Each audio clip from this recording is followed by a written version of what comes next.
everybody. Good afternoon. How are we all doing today? Welcome, everyone. Welcome, welcome, welcome. How are we all doing today? We're confused by your title? No need to be confused. It's actually pretty simple to understand. Once you just read it, squint your eyes, look at it backwards. Like, take the first letter. Alright? Take the very first letter. Alright? Hold on. I need to put my OBS back into streamer mode, and I'm not entirely sure how to do that.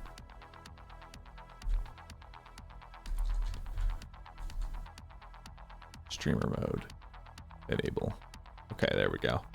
There we go. Now, it shouldn't, perfect. So you take the very first letter of the title. Then you multiply that by the very first number in the title. Then you divide it by the second letter. And you keep going through this process until you've gone through the entire title. And then once you've done that, you will end up with 0. The title is nothing. Alright? It's that simple. The title is 0.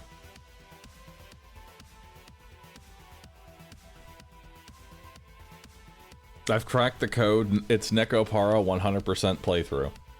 Oh my god. You know they recently released a new Mechabellum? That game's still going. None of that.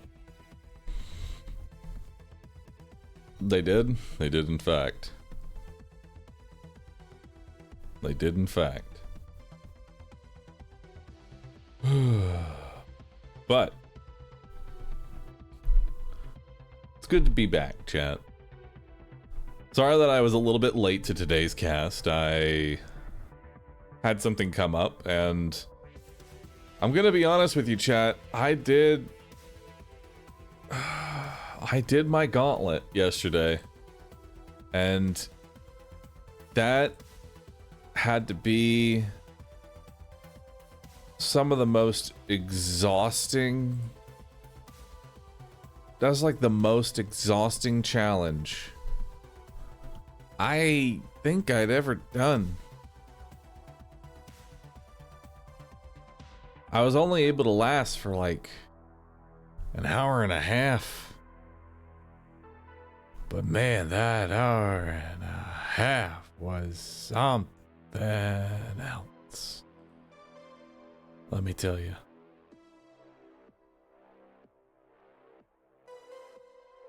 An hour and a half was something else.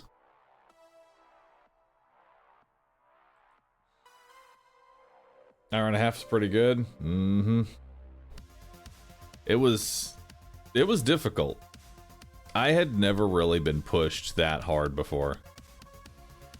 By the end of the workout, I was basically like, not even exaggerating, crawling out of the workplace damn near. And next month, I'm gonna do it again. What was the gauntlet? The gauntlet is a series of 24 exercises. Each of these exercises is split up into 3. So it's three different exercises, and then you do 3 sets of that exercise. And then you repeat that. Through the entire gauntlet. I want to eventually do it like with Twitch chat, you know? I would love to be able to show it off to y'all. Well, I won't do it with Twitch chat, but I'll have it and I can actually showcase it, you know? It'd be cool. Showcasing a finished challenge. Fuck that, I'm not doing it with you. There's a Mechabellum tournament in 2 hours. There is. I'd be down to... You know what? Let's start off with a little bit of Mechabellum. Let's start off with just a tiny bit of Mechabellum. And then after the tournament... I would be down... to try it out.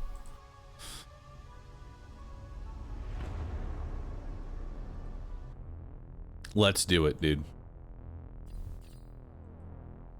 Let's do it. Let's do some Mechabellum, and then afterwards we'll maybe do a little bit of Elden Ring Night Rain. So mechs all day. This will not be mechs all day. This is mechs until the tournament. Then I do the tournament, and then we are good.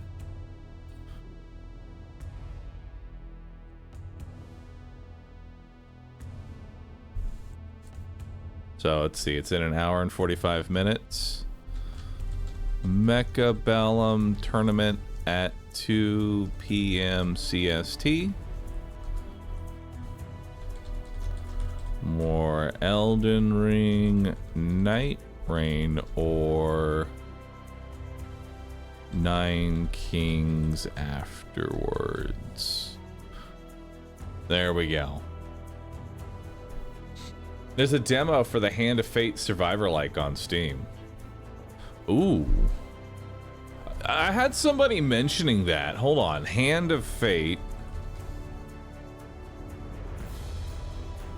What's it called?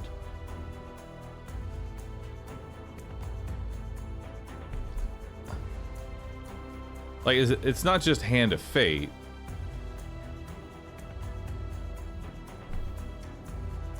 When did it come out? Like, Hordes of Fate. That looks fun. I'll download that. It's called Hordes of Fate. Okay, we'll do that then. Let's do that. So we'll do the Mechabellum tournament, and then we'll try out this new game, Hordes of Fate. It actually looks pretty sick. I'm down to try that, and it's downloaded. Let me update my title.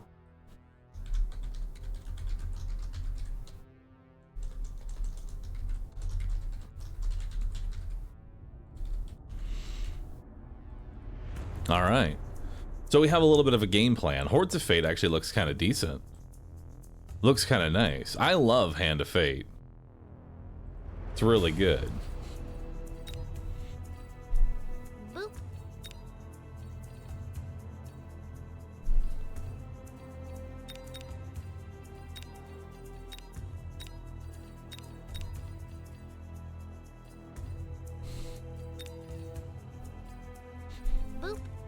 All right. So I've been kind of working with a new strategy. It's not I wouldn't exactly consider it a meta strategy by any means. I would not consider it a meta strategy, but I am enjoying it. Apologies, chat, but I love Hand of Fate. Oh no, you don't have to apologize for regularly, like, trying to get me to play a game. I kind of like it when somebody mentions a game, right? And they don't let it go. They come back a couple days later and they say, hey man, have you really checked out this game? Right? That shows you're invested in the game. You know? That shows investment. And I like that.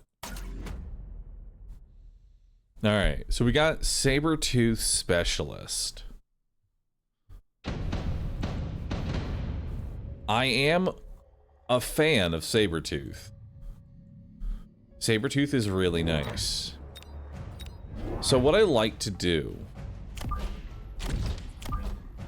is start off with some dogs.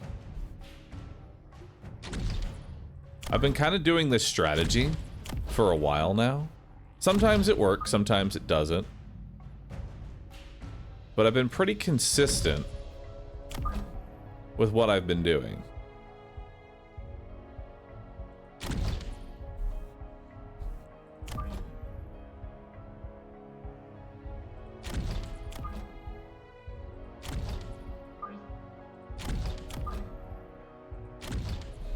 There we go.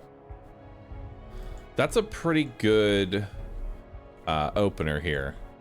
We'll see how this ends up playing out. And we'll go with that. We're up against a Rhino Specialist, which can be kind of crazy. So let's see what we got.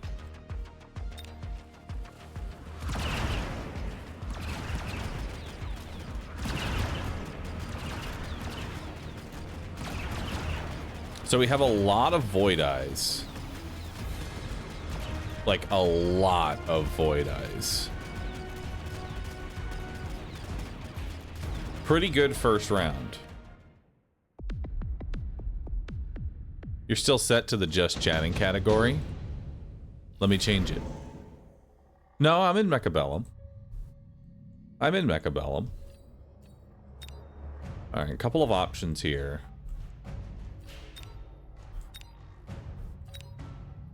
There's quite a few options here. Now, they all cost $100. They all cost $100.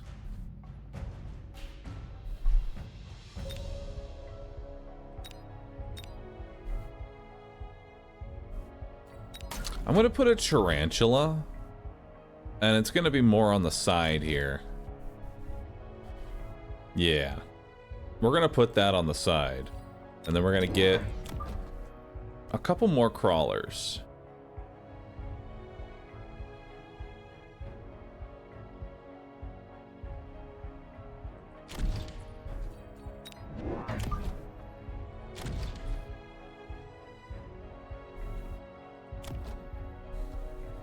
That should be good. And we'll see how he responds to this tarantula. Now, he does get a rhino, so I kind of want to keep this until round 4. Kind of force him to put his rhino there. And then, I do love damage. Damage is always nice. Okay. So he's going for fire badgers. Now, the fire badgers are very painful. Due to the fact that they just, it's a lot of HP to put down at the very beginning. Now he's gonna get both of my towers here.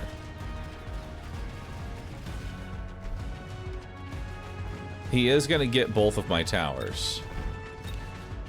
But the good news is that I have a level 2 tarantula here, and just as he's about to get in range, we're gonna pop our own EMP.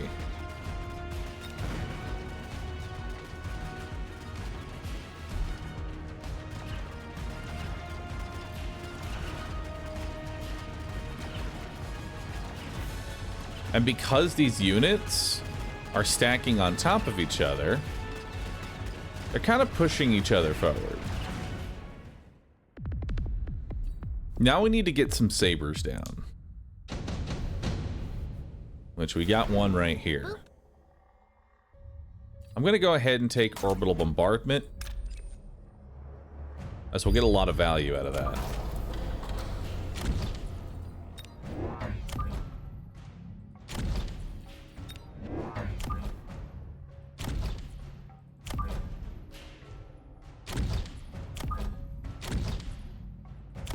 All right.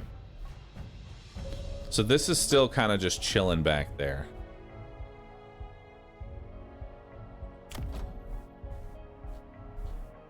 I could level up a tower. I could give some more HP. I think we're good as is. Maybe throw down a shield. I think a shield here actually could be pretty decent. Just do 1,400 damage. Actually, shield's not going to do too much.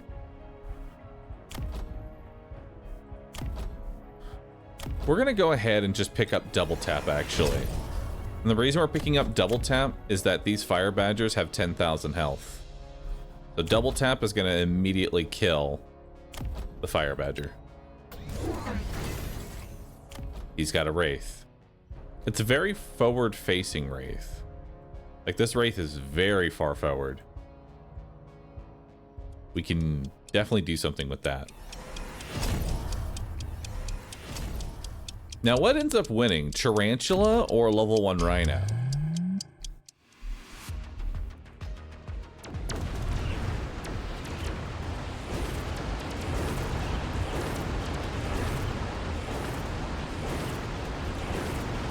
Just barely.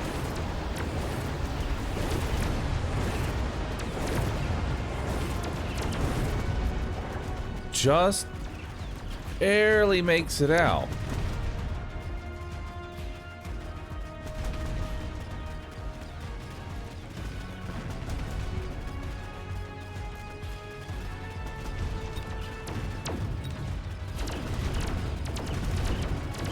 Thought for sure the Rhino would win. So did I. Now, Wraith is a problem, for sure.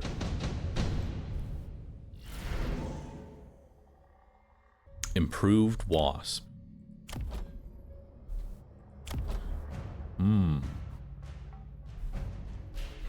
Improved Wasp is pretty nice. They got nerfed, right? They did get nerfed, but they are still incredibly powerful. They are very, very powerful.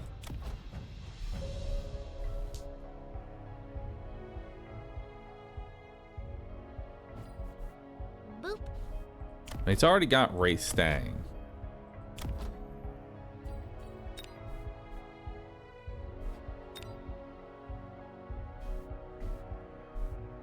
And he's got another Rhino that he's gonna get.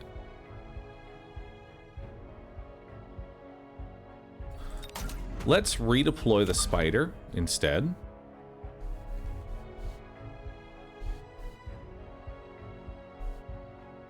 We'll put it right there for now. We'll level up these Mustangs.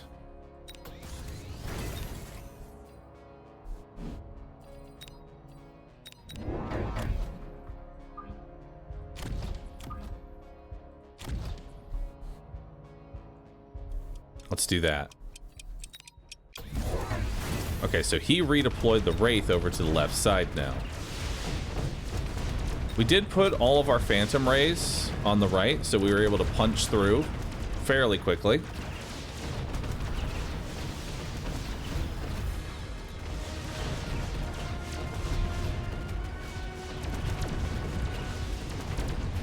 Right side's doing pretty good. Wraith is slowly going down to the Mustangs.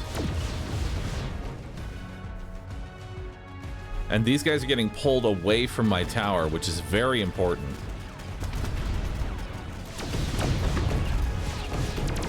Wraith goes down, and now the Tarantula plus the Sabertooth will be able to handle the rest of the ground units.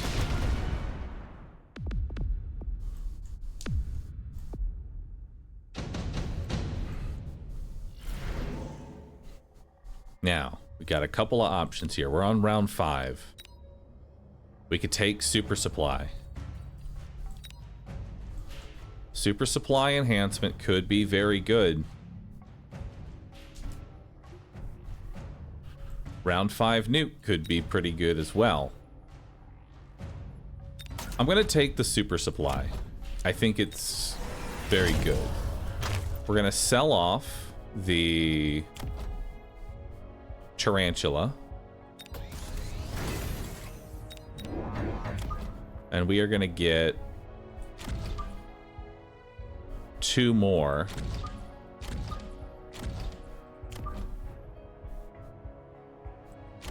Of these Phantom Rays.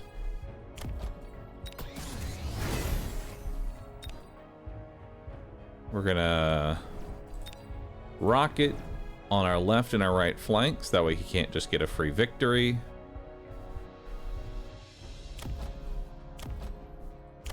And then I'm thinking a little bit of HP, actually.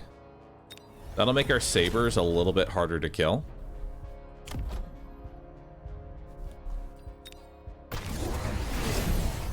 Okay, so now he's put his Void Eyes in the air.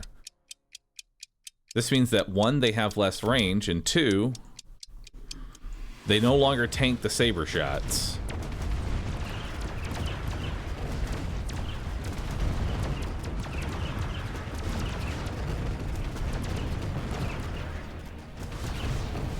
They're also incredibly susceptible to Mustangs now.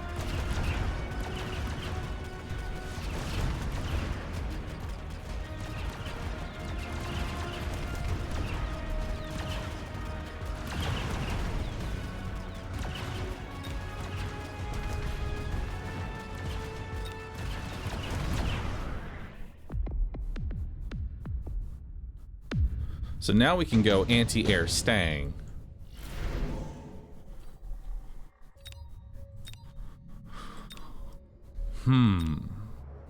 We could take intensive training here. Additionally, we could put laser sights on the Stangs.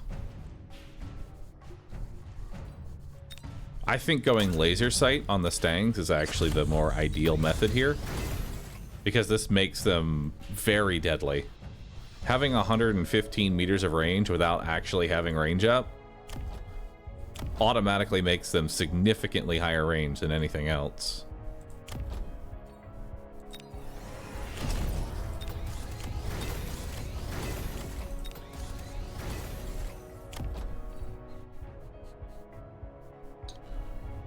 We're gonna go for range enhancement on the Phantom Rays.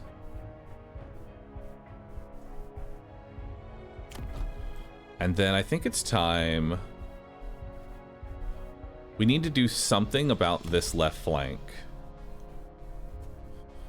We need to do something about it.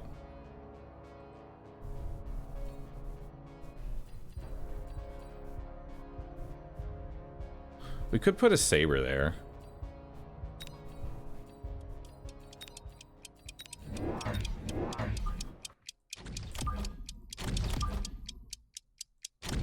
I think delayed. I think balls and crawlers will actually be ideal here. I don't want to put a saber because the saber is very slow.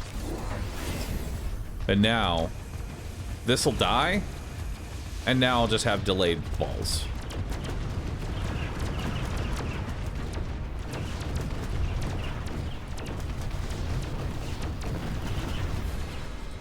Those Stangs are absolutely decimating his units right now.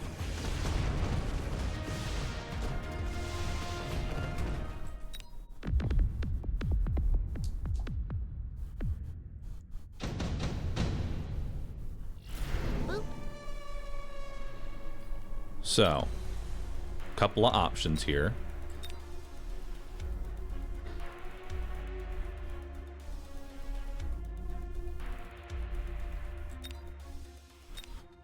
Boat actually is not too bad, because then I can go into Photon.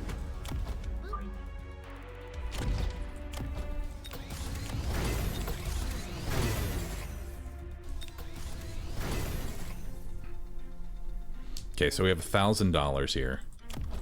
I could go Photon right now, but I don't think that's really necessary. It's kind of expensive. I think what I want to do is get my dogs a little bit more range. And let's start getting this chaff going. Because we do need a lot more chaff. You know? We actually need quite a bit more.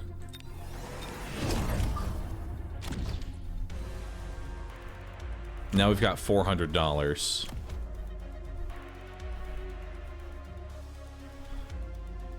This could just be a health play here. I think just adding more HP to the board, we're going to go from 48k to 60,000. There we go. Sometimes just a health play. Alright, so he went armor on the... He went armor on the race.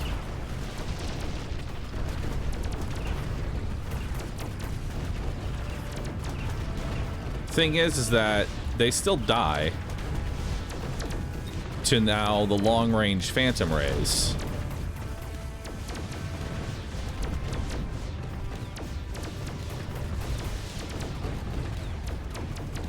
And the boat.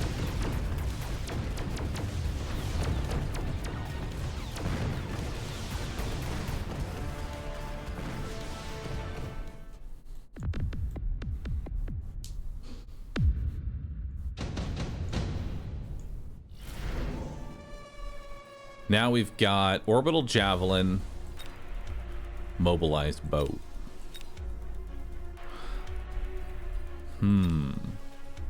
Mobile boat here actually would be really nice, as I can possibly get right here in the back line. I think boating the back line is definitely the play here. Let's try and boat the back line. We'll get that nice boat in. And then we're also going to... We're going to hit this side. Because once we get EMP, this side crumbles. We'll keep leveling that up. I don't need these balls anymore. We are going to go ahead and take another level up here. And now we're going to give these boys Stealth Cloak. And we're going to sort of defend against our own potential boat here by putting Delayed Stangs. This protects my flanks now from air flanks, and will protect against his potential boat. I have to do it. And then we will level up this dog and give them Mechanical Rage so they can go even faster. Okay, so he did try and boat flank me. However, my anti-air Stangs will be able to, at the very least, slow them down. May not be able to kill that boat, but my boat is able to actually get the EMP, and now with just that EMP, these Stangs are kind of clearing. There they go. They actually dealt with the boat because of the EMP. Left side's pushing through. And that is game. GG. Boat lost to level 1 Stangs. I mean, level 1 Stangs with anti-air is very powerful. And they did need the EMP in order to actually win that encounter. That was pretty clean whole way through. Wraith is definitely my #1 counter. Like, the thing that hurts me the most right now is Wraith. And I've been kind of using Phantom Rays to supplement that.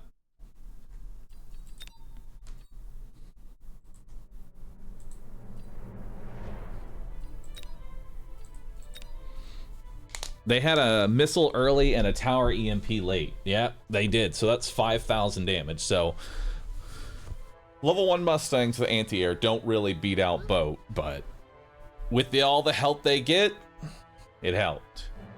You do tend to play a lot of units that are good versus chaff. You seldom use snipers or Phoenix. I don't really like Phoenixes or snipers. They fire too slowly, and I feel like Sabertooth kind of does the job that I want them to do.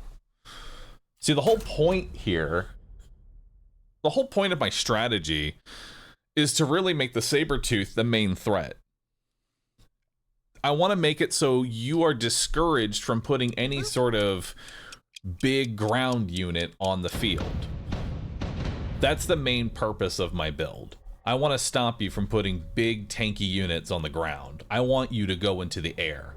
My whole goal is to force you into the air. Now, we've got the same opener again. And I've been doing this same opener over and over again. Right? Because the way that it works, the way it ends up working out, is that if my opponent goes all into a single side, I am at the advantage here because both of my units are very close to the front.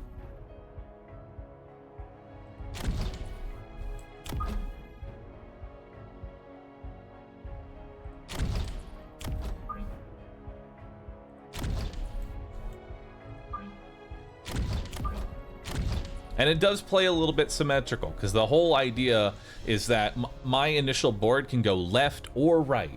That's kind of how I like building. I want to be able to go left or right, and I know what I'm putting down. So when I need to go to the right side, I already know what pieces I'm missing to make my right push happen. Does that make sense? I hope that makes sense. Okay, so we have Triple Tarantula. He is an air specialist, and again, we do want to try and force our opponent into the air, so them already being an air specialist is beneficial to me. I want them to go to the air. Now, what do we need right now? We need a tank that is able to do single target damage. What does that roll? Sabretooth. So now we immediately get a Sabretooth. We also have the option of grabbing a Phoenix. There's also sledgehammers, storm callers. There's quite a few options here.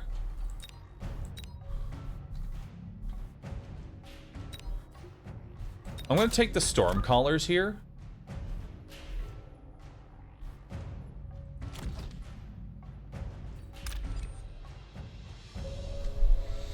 And I think we're going to just sell them. I don't think I want any of these units. I think right now I just want some sabers. And we're going for that central aggro.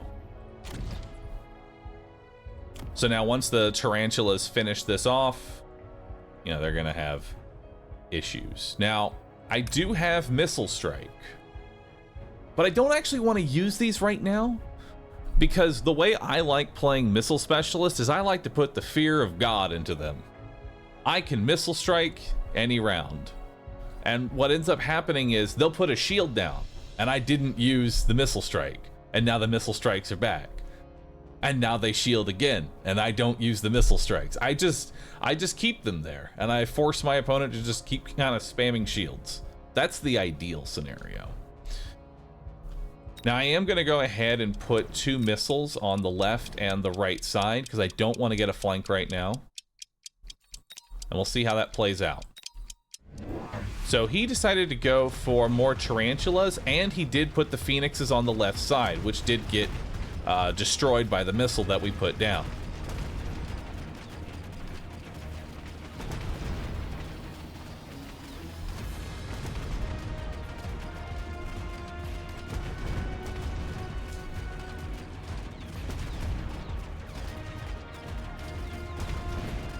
All right.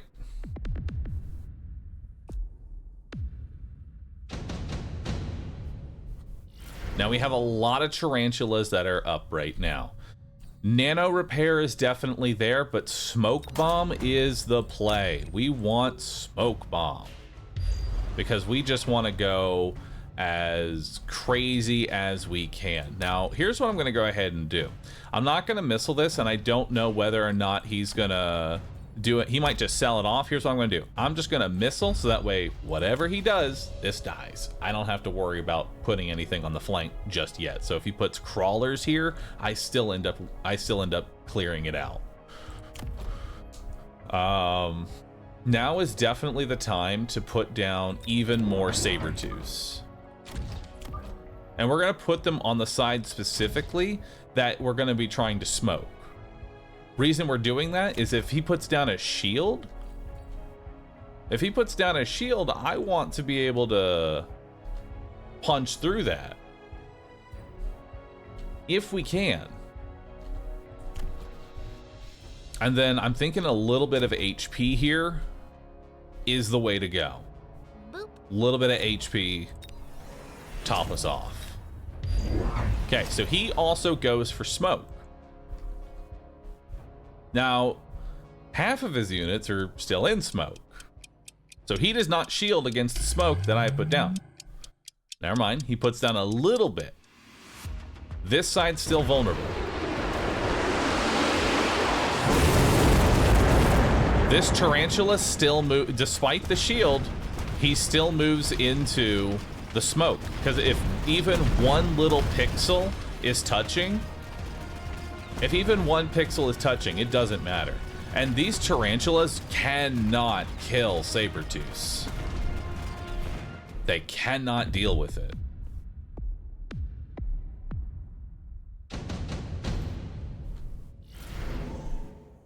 Now we have even more smoke.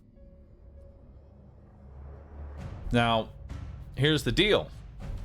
All I have to do is shield this side. However, he has to now shield this side. Right? Smoke bomb. But here's the thing. I'm not going to use the smoke bomb. Not this round, anyway. He also did not actually sell this, so I'm just going to respond again. Very same thing here. I'm just going to put that down. I'm also going to go ahead and put a shield right here. It's the only place that this really matters right now. We're going to go ahead and give our Sabertooth double tap to try and punch through the rest of them. And now we need to get more chaff down. We will still need plenty of chaff. And we're gonna go pretty hard on, I'll leave this side over here.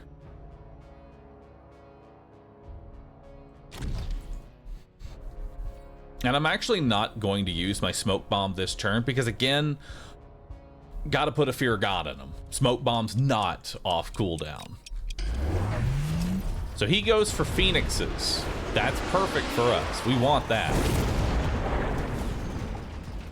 That just means we go anti-air on some and you put down another shield. And because we have double tap, we actually punch through those shields. And even if we lose the round, the real winner here is getting him to lose these shields. There we go. The shields are down, and now he has to shield again. Because my smoke bomb is off cooldown. So now he has to shield. We've got Wasp Swarm in the back. Very obvious for me to put that just like, probably like right about here. I'm gonna put Wasp Swarm in the left side there, plus a crawler to eat out a potential missile.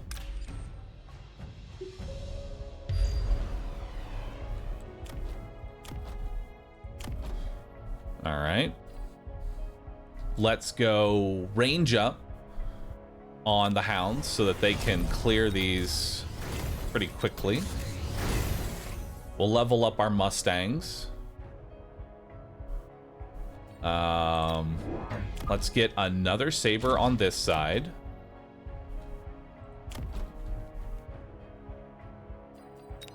And then I think we're just going to put a humble shield right here so that way we can try and win this engagement on this side. I need my crawlers. I need these hounds to clear these crawlers.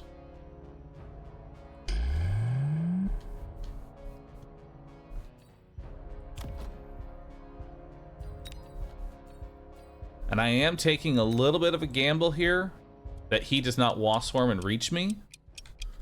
But that's a risk we're going to have to take and hope that this flank out, wins out against him. So let's see how this plays out. So he does not shield, nor does he Wasp Flank. Actually, no, he does Wasp Flank. My smoke now goes through, so his tarantulas are now pushing forward.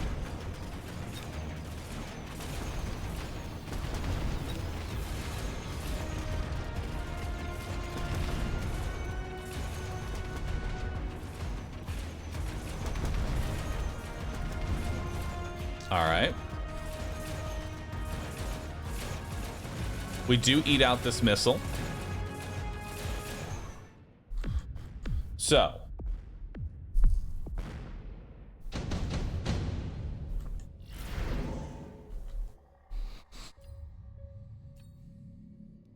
What do I need right now? More than anything else. I need disruption. And I need something that will eat these Phoenix shots. I need something that'll eat those Phoenix shots. So here's what we're gonna do. We're gonna take Rhino Assault here. We're gonna put it on his left side. I'm gonna go ahead and hit speed up so that my Rhino gets to his tower before his Rhino gets to mine. We're gonna use a missile here to... Missile does not actually kill these, sadly. Unfortunate. But what we're going to do is we're going to take some Void Eyes. And what we're going to do is we're going to give them shield. We're going to delete one set of these crawlers and electromag. So now the phoenixes will shoot these, lose their range. The tarantulas will hit these and lose their range. And they don't die instantly.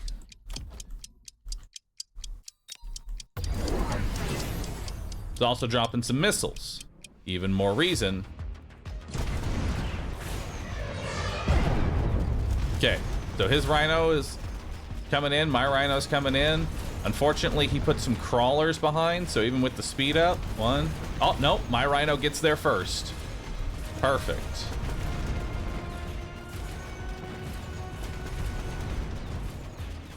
Beautiful. And I have enough units left over that I should be able to win this encounter, hopefully.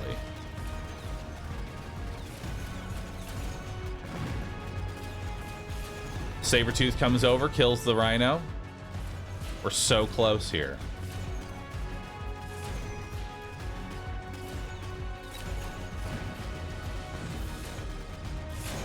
So we're not losing by much. Now we need to get more stangs. This is where the stangs are gonna start coming in. We've got Worm, we've got Vulcan, Vulcan honestly is not the worst play considering how many crawlers he has. Like, god damn, that's a lot. Worm is also equally just as good. 2 worms is a lot for him to deal with right now.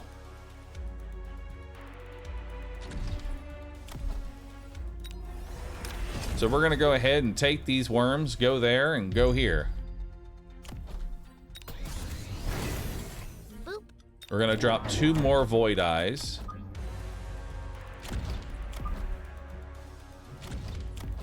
To really make them have to hit all of these.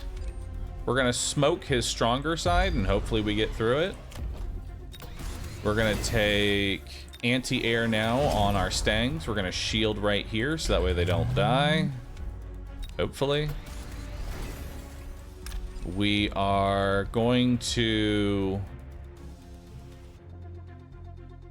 double missile this.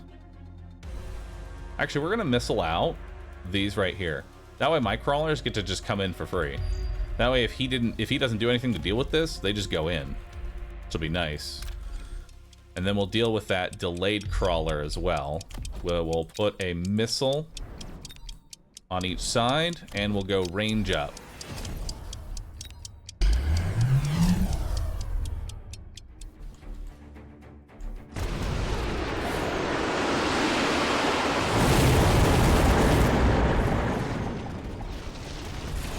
So he did put another missile down. It's unfortunate. Worms, however, are doing their job. He flanked with a Vulcan. Holy. He flanked with a Vulcan. He's insane. Sabretooth leveled up. They take fast teleport? No, they just decided to flank with a Vulcan. All right. Vulcan versus double shot lasers. So, what have we determined? The only thing that's limiting now is how fast I can run up on them. So we're actually going to go advanced power system. I want speed. I want to just run up on them. And now we're taking the worms and we're going again. Only now, we're giving them mechanical rays. Now they're fast as fuck. These are fast fucking worms, dude. And the best part is, I can just go in a different direction. I don't have to go right again. I can go left. We're gonna drop another saber right here, just in case he doesn't sell that. I'm going to go ahead and level up both my left and right tower. We're going to give ourselves some speed up.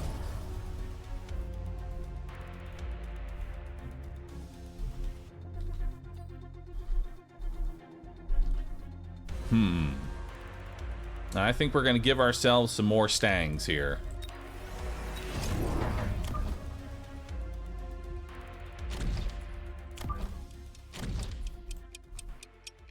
That seems good. He's going boat. Boat into anti-air stangs.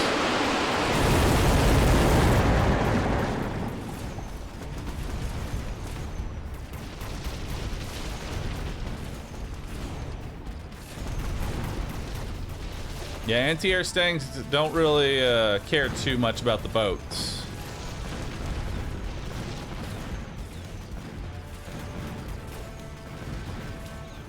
Now, while he did smoke, it doesn't matter because my build goes from left to right. You know? And I actually put the worms on the weaker side.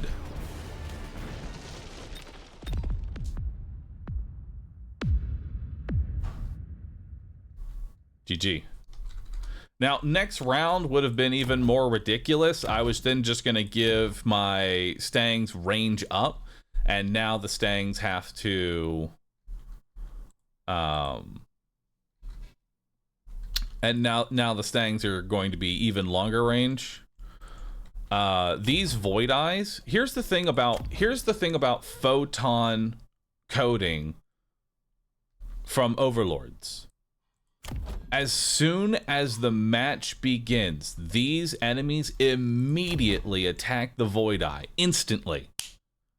If your range is touching this little dotted line right here, you are instantly shooting the void eye. Photon coding takes half a second to kick in. So if you EMP yourself instantly, as soon as photon goes over, you are still EMP'd for the minimum duration of 5 seconds. Even though you have photon now, you are EMP'd for 5 seconds.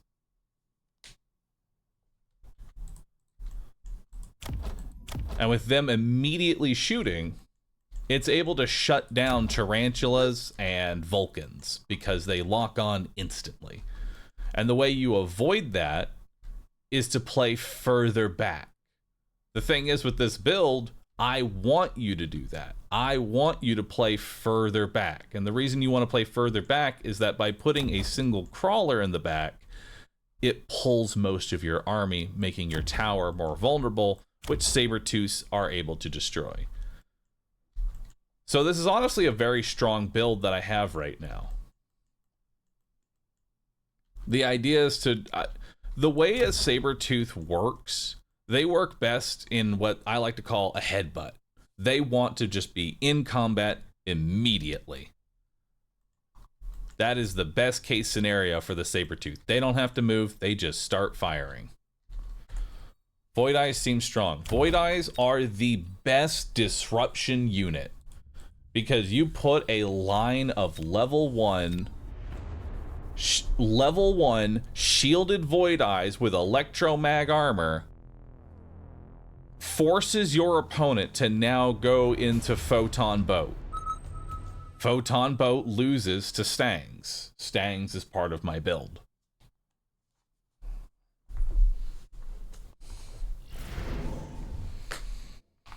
All right. So we have Amp Specialist. That is the easiest take. Amp Core Specialist.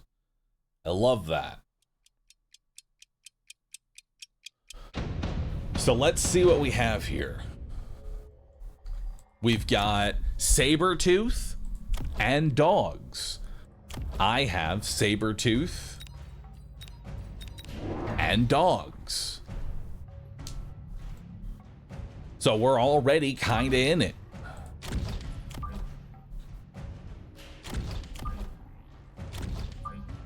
Now again, I'm gonna just take these. I'm gonna take these 2 dogs. That way I can set up where I want my units.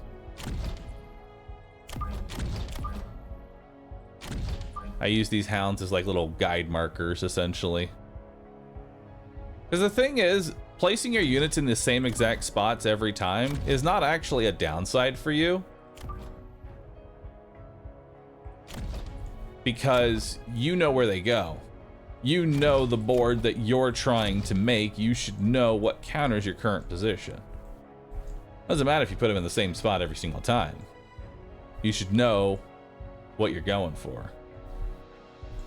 The one space gap is tilting me. How is one space gap tilting? You want them that close. Like I want my dogs this close to my Sabertooth.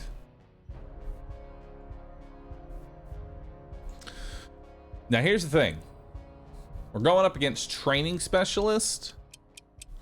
I'm not using my amp cores just yet, maybe. Not yet. There's no real benefit to me doing amp core on round 1. It's like doing training specialist on round 1. So these Sabertooths immediately get into a headbutt. They destroy each other. He goes for more dogs. He's got a lot of dogs. Now, his dogs don't have armor. So what do dogs lose to then? Well, they lose to Stangs.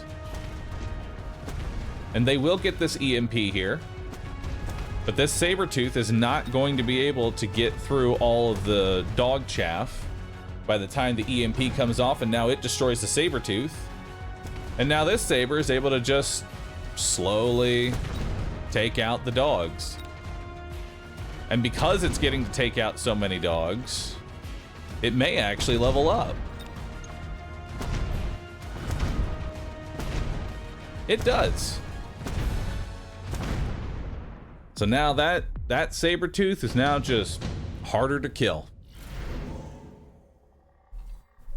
So we have Rhino, Arclight, and Wraith. Now, Wraith, I think, is the best thing for me to put down right now, and all I want to do is just cause a problem. Just cause a problem. I don't actually care what you do, just cause a problem. Just go be you, go live your best Wraith life. And then we're going to promote the Sabertooth here.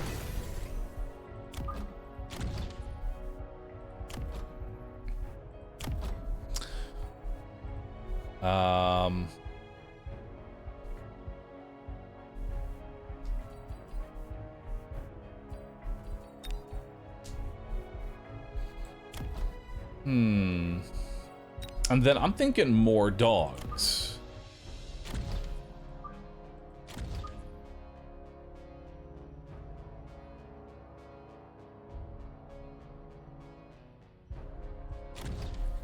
I'm thinking more dogs.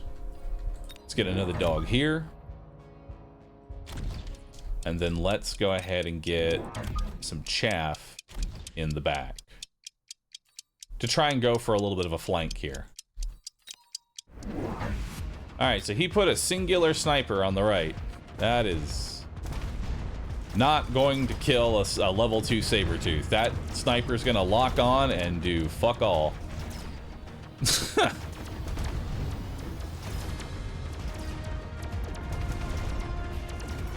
Now my crawlers are coming in. Got us a flank.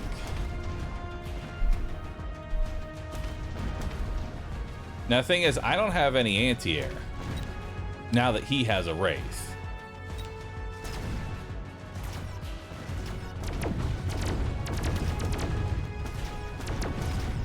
Now I don't want a Wraith. I don't want a Wraith. So, ooh, improved Wasp. Improved Wasp actually could be really good here.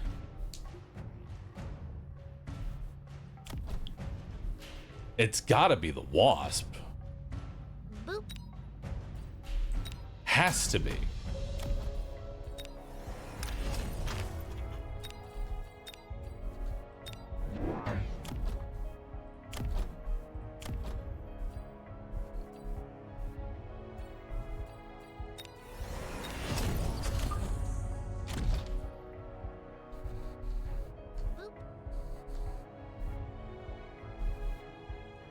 And now this saber-tooth actually has lived.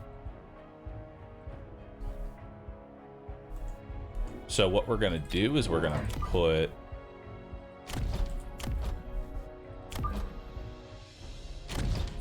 this here.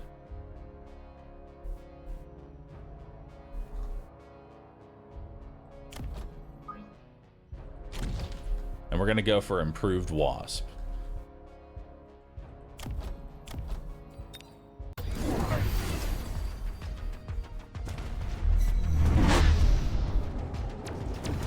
Now, I will be taking a loss here.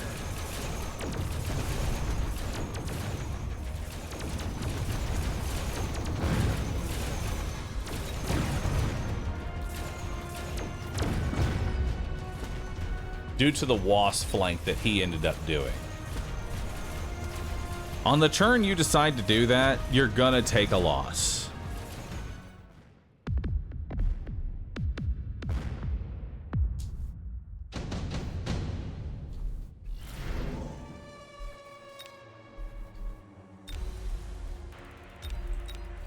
Now we're going to go ahead and grab heavy armor.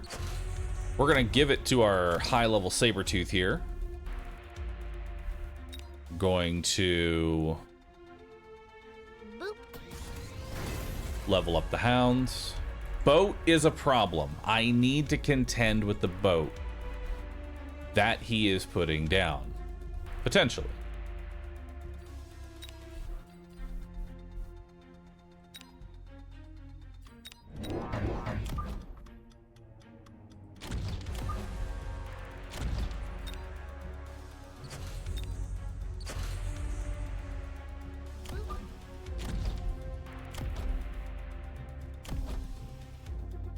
So that should get us settled there. We'll sell that off and then get another set of wasps on this side now. Thank you. 40 cheered. Then X1000. Hello Pandaman, I have a job again and so I can support your crippling mech addiction. this really is a crippling mech addiction. Let's be honest here. This is a crippling mech addiction. All right, so he did not go for the boat.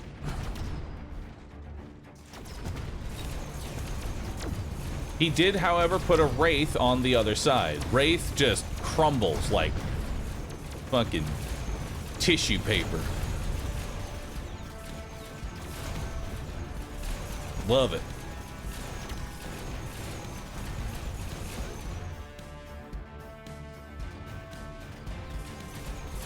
Now, problem here is this this missile. Hopefully it hits the stangs and not the wasp.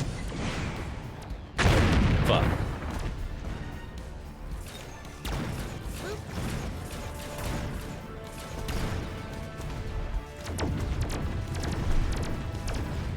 Okay.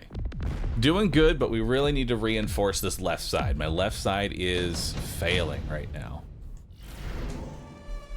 Mostly because he went the double HP Wraith. Now there's improved fortress, level 5 crawlers.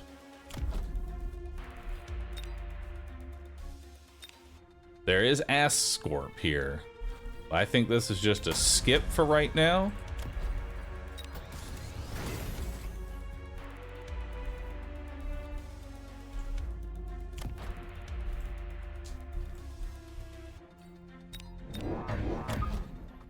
I think what we're doing right now is just getting more wasps down.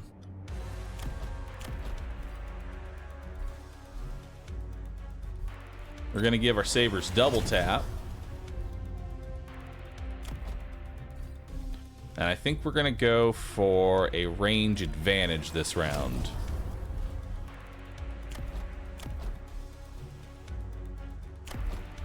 And then we're also going to go for some damage up. So we can try and punch through that HP.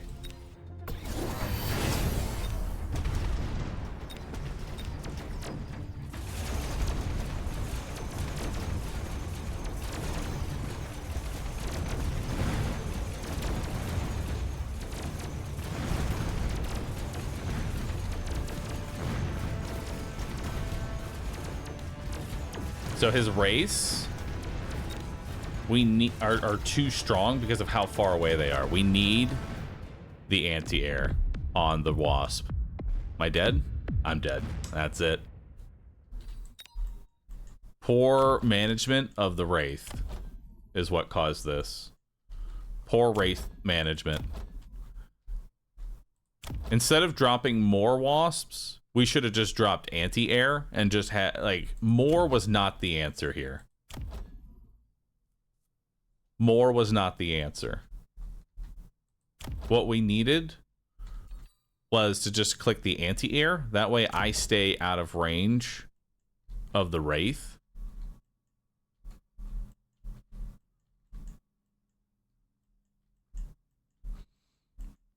Wraiths look good when you don't immediately sell it. Wraith was not going to really help me out too much.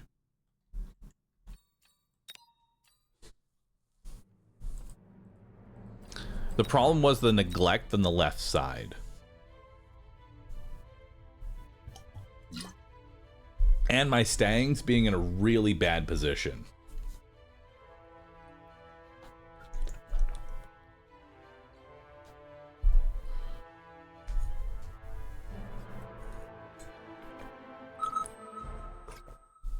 Mecha is such an excellent game. It really is. I like Mechabellum is definitely one of my favorite games so far. I find myself keep coming back to it over and over again. All right. So there is Saber Specialist, but I don't really like Sabers and Sledges. I'll just keep it real with you. I really don't like Sabers and Sledges. Sabers and Arclights. Sabers and Arclights can work, but it is tricky. So let's see what we got here. We have Saber or Sledge and Arclight versus Saber and Arclight. Now, in a mirror match right now, I already win. What does he put? Oh, he's quick supply. Okay, never mind. He could put down 2 sets of sledgehammers and then I'd be in trouble. So we need to think about what we're doing here.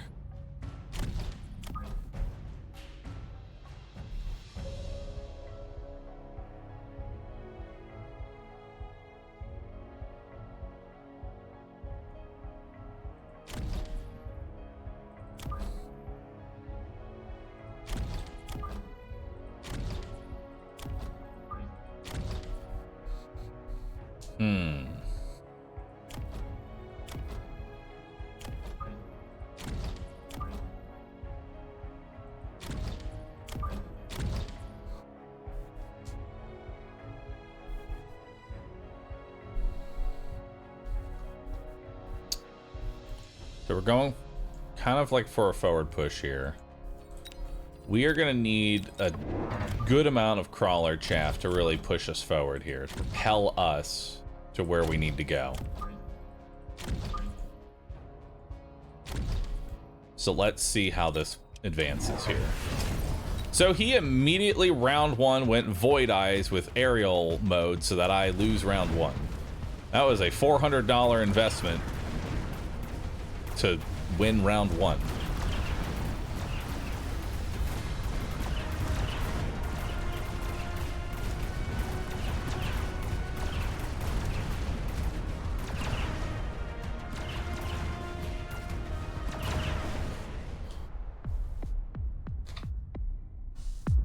So, what do we put down? Farseer is definitely an option. Farseer seems amazing here. It helps kill the sledgehammers and it kills the Void Eyes. Handles both.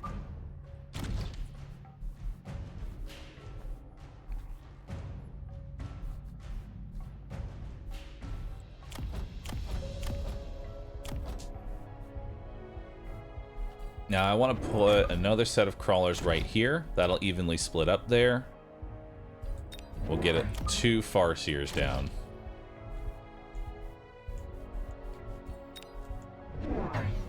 Let's see what he does. He decides to take Stormcallers. Bold strategy.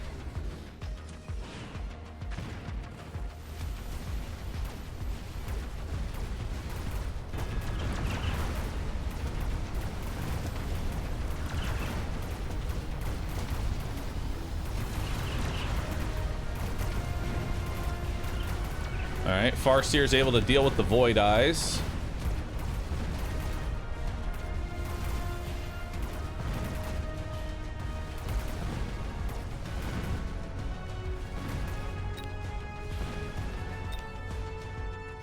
Now they're gonna go after the Farseer, but because it's moving, it's gonna miss. Oh, the last Stormcaller. These first three missed. This last one locked on just in time. It was the fourth one that got him. These three missed their volleys. This fourth one was locked on just in time. So we have Efficient Giant, which I'm not sure what giants would work well with me right now. I'm trying to think what would be the best giant right now.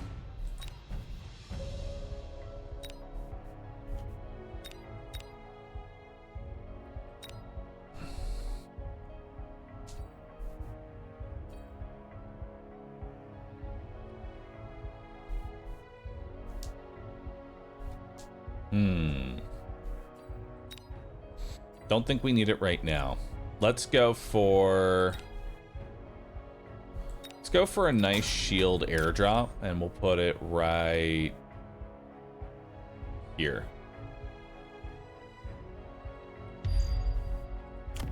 Farseers are doing what they need to.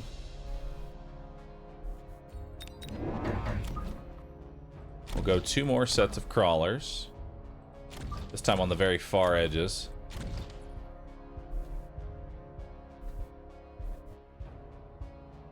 We'll missile each of these sides.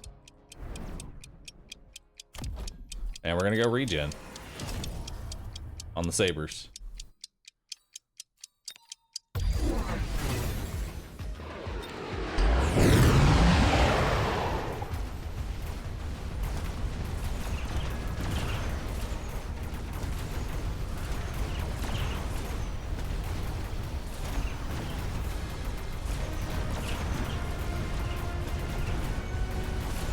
Alright, so they're putting that shield. Hopefully we can get it here. If we can get this shield out, we're in a very good position. Because he had to defend against this. Looks like, yep, we're going to get the shield out. Farseers, they take out the Phoenixes.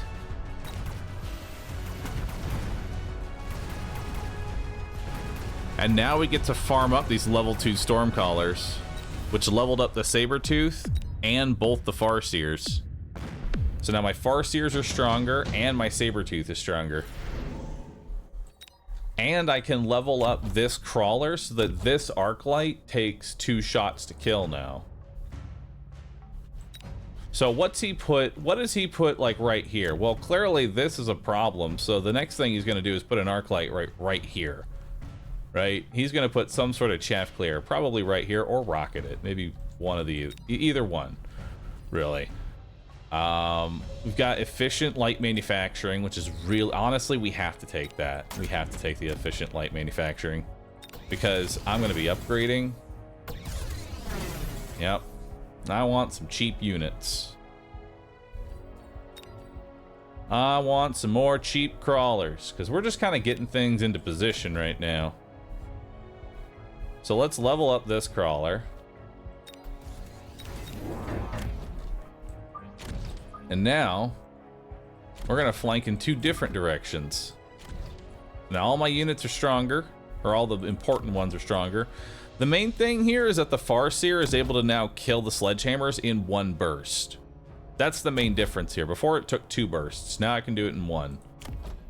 And this Sabertooth is going to be really hard to kill. Okay, he did not actually... Okay, he did not put another Arclight down. So he gave it range up, so now it just immediately shoots the shield. It just sits right there shooting a shield and then dies to the high level crawler. Nice. Beautiful. And this Farseer just keeps farming.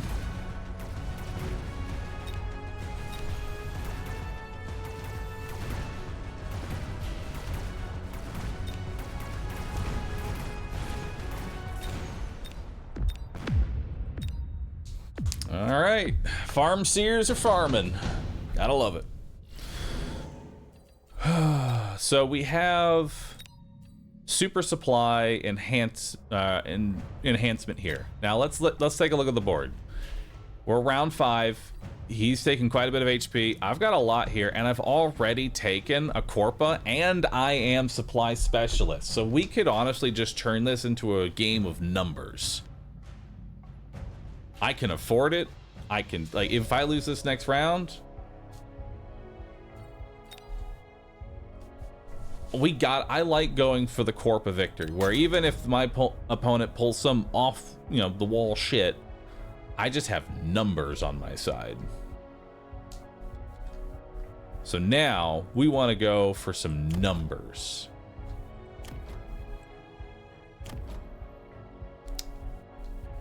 I want to start dealing with this now. Let's get 2 more arc lights down.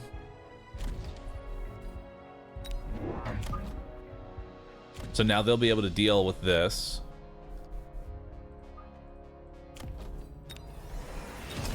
Let's get a saber tooth right here.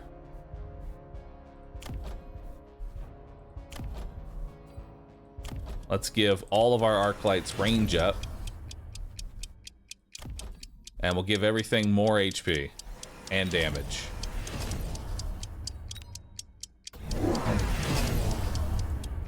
Alright, so he went improved wasp and went wasp.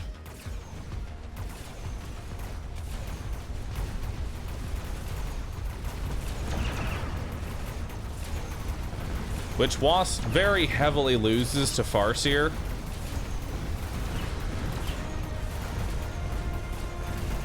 Left side flank goes through. Improved wasp is just kind of tickling the saber tooth.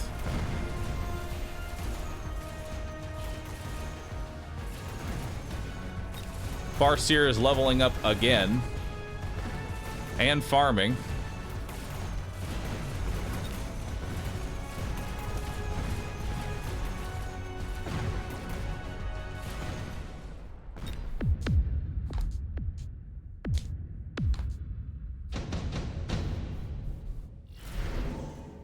Okay.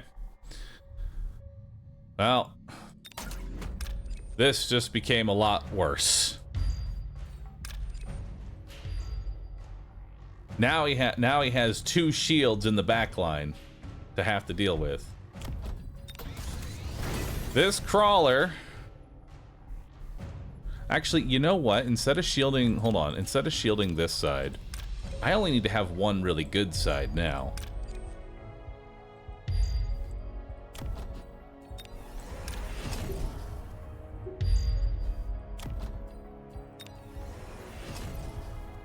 Perfect. Now he can't rocket this, and now we're just going in. So unless he's put something specifically to kill this crawler, that's gonna do something. We'll level this up.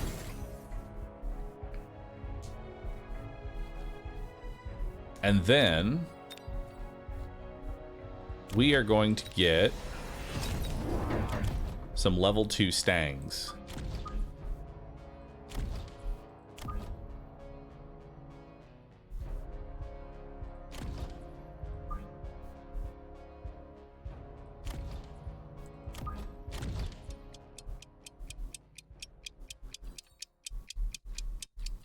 And we'll give them anti-air.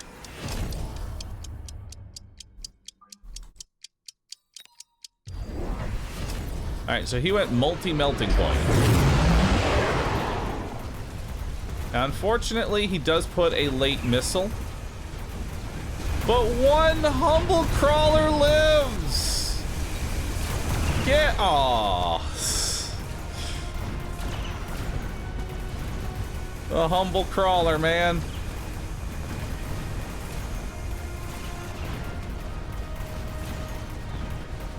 He could have been a legend. Also, the flank shield is still alive. And this farm seer is just... See, this is the thing about the Farseer. It is a really good... The Farseer sucks, right? but it's a great carry unit.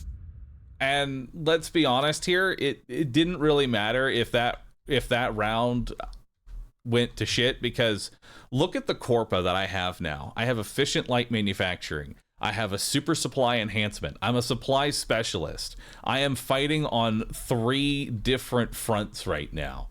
Like, even if that had gone another round, he is playing a losing battle at this point. It would not have mattered, because next round I'm just making even more money. Victory through economy. He should have gone factory. Factory would be... Thing is, factory is expensive. That's the thing about the factory. If he had gone factory, that's expensive, and he's already losing economically. You know?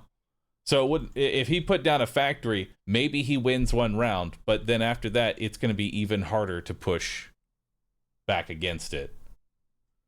Because then you're playing negative $200 into positive, what, 50, 150. I'm gaining 400 versus his 200 loss per factory, and then that would be...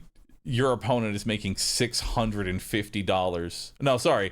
Plus my supply, I'm making $700 more than you per round. That's a lot of fucking money. That's like 7 shields. Imagine that your opponent could just put down 7 shields every round. That's how bad they're beating you economically. That's a lot of money. You can't just throw stuff down like that.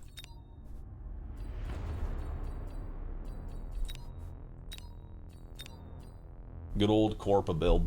I love Corpa builds. Corpa builds are very fun because there's actually a lot of fun things you can do in Mechabellum when you just have money. When you just have cash, you can just build everywhere.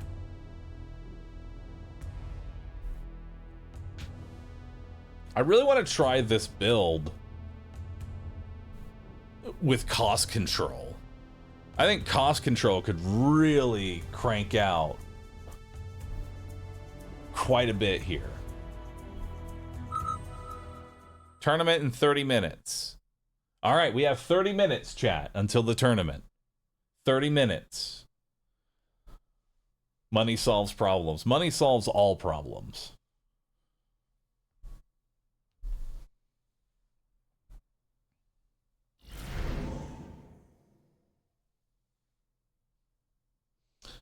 Kind of wish you could go versus AI like that at some point, see how crazy a game can get. I mean, honestly, it would be kind of fun to have a high HP, like a high HP tournament, you know? I don't really like any of these starts. So we're gonna go Amp Specialist to start.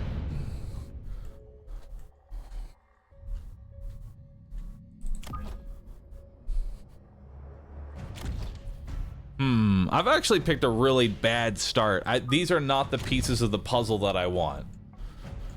You know? These are not the pieces of the puzzle that I want.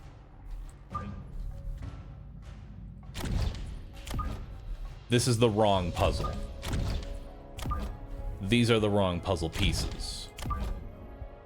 But I think that we can make it work. I think despite that, we can make this work. We're gonna put 2 amp cores on these Mustangs here and give them some amps.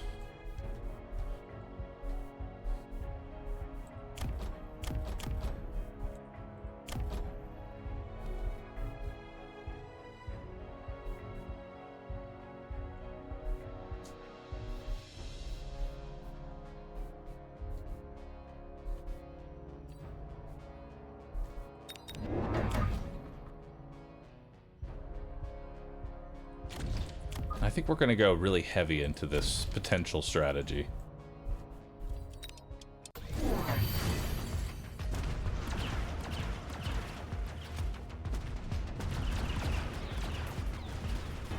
Okay.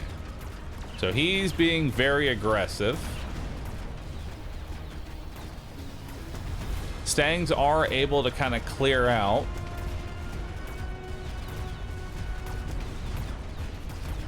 I don't think they're going to be able to kill this level 2 arc light, sadly.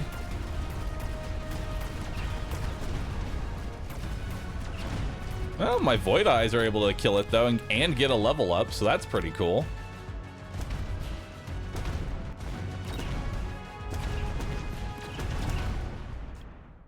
That's pretty neat.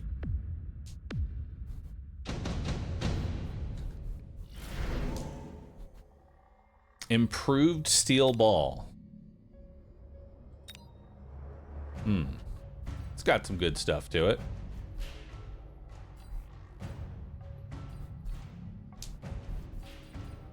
Mass-produced Wraith. I'm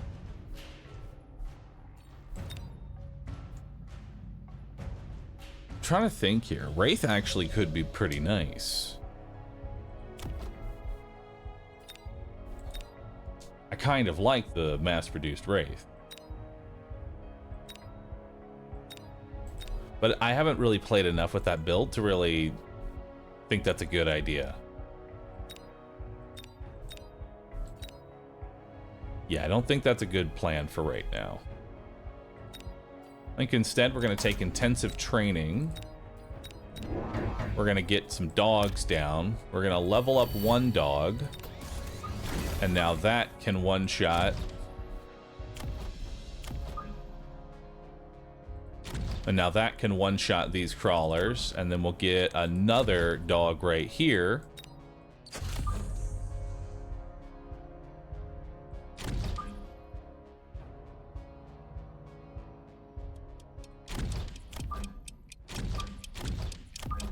And that can get these crawlers. And then we'll level up this Void Eye. Alright, so he just put more crawlers down and called it a day. We're able to deal with all of his crawlers now, and now we have Void Eyes coming in.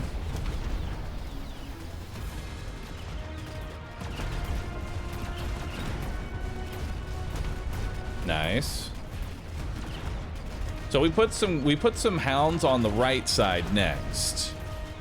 That's the next plan here. Stangs are actually doing pretty good.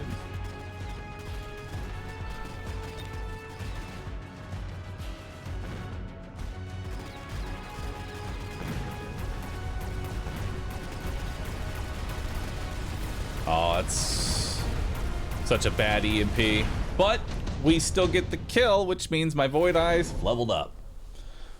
Hell yeah.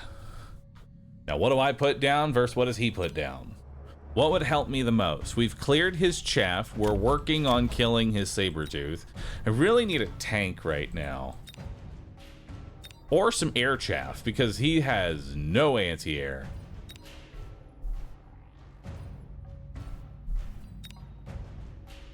Vulcan versus chaff. Chaff is cleared. I think actually we go the melting point. What we need is just something to kill big targets. It's fairly fucking tanky.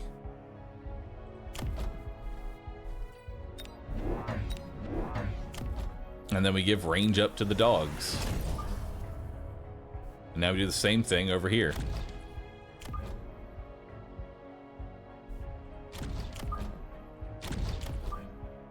And we'll put a set of dogs in the back. Actually, let's put two sets of dogs. Actually, put a set of dogs here. Perfect. That way we pull these crawlers.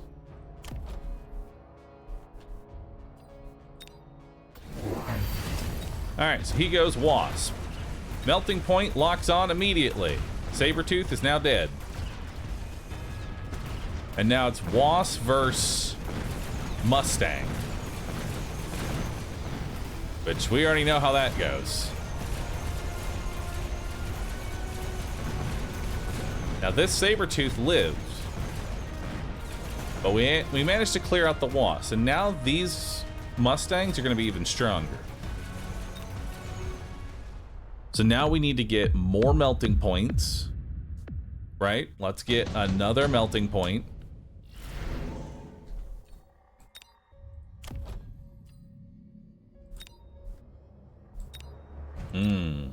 We could go super heavy armor. You know, actually, this could be completely different. This could be a different game entirely. Super heavy melting point. Super heavy melting point is very big.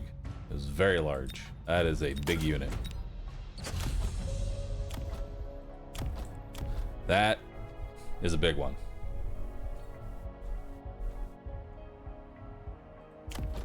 Then we'll put another melting point on this side now.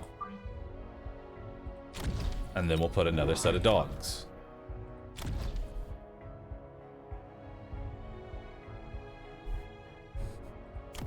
And then we'll level up these dogs so that they can one-shot these crawlers.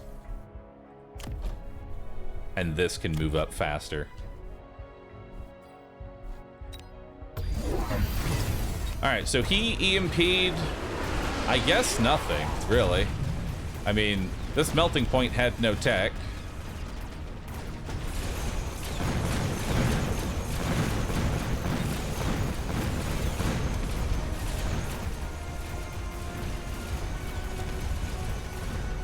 It was just big.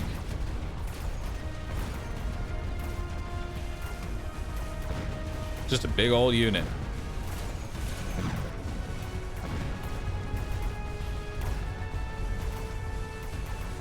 Get that level up. Oh, come on, man.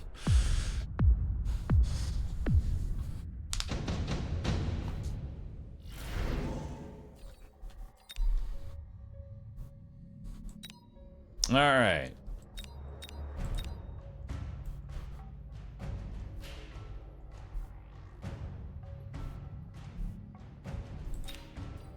So we're gonna go ahead and go for Wasp Swarm here. Let's put those there.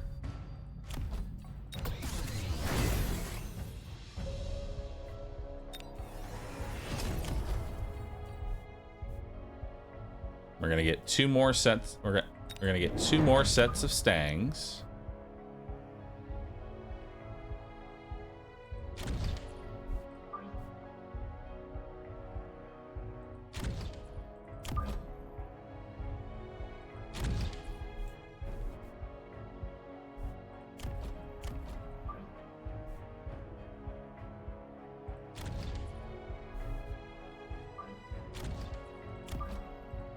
Two away there.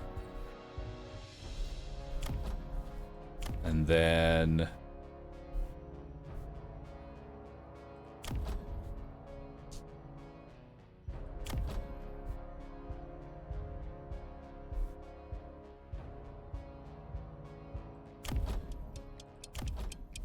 let's go a little bit HP up.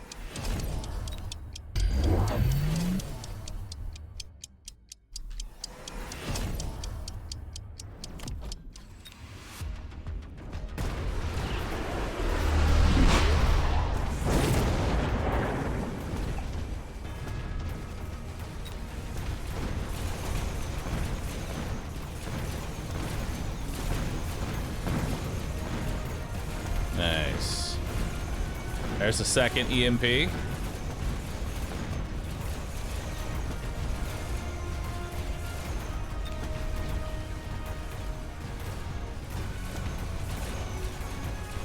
And now that is just a big old boy. Look at that. He was able to just tank shots there. And our wasps are going to be able to clear up the rest of these.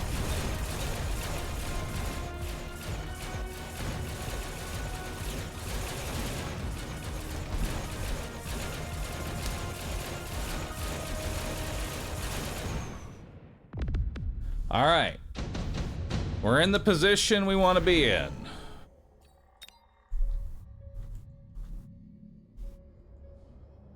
We are in the position that we want to be in.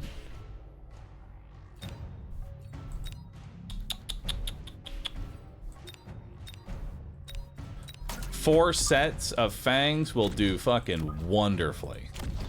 Let's just build a nice little front line here. Or I guess not really front line, back line. You know, this is just a lot of extra DPS. Actually, yeah, let's do it like this. We just want a lot more damage going out. Because we already gave him a tank.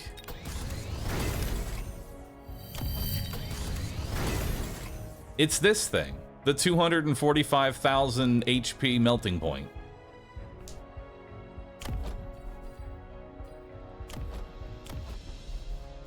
And then we'll go range up, so that way they just attack immediately. We'll grab another set of Void Eyes right here. We'll level up our dogs. I'll drop another set of dogs right here to help clear out these crawlers. That should be good.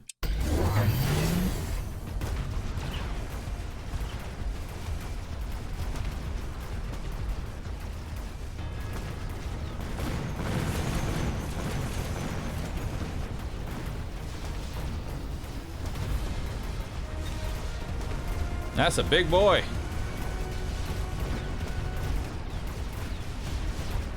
That is a tanky fucker. Look at it.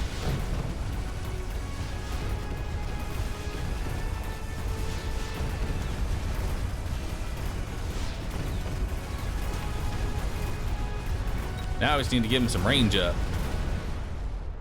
And he'll solo the whole board.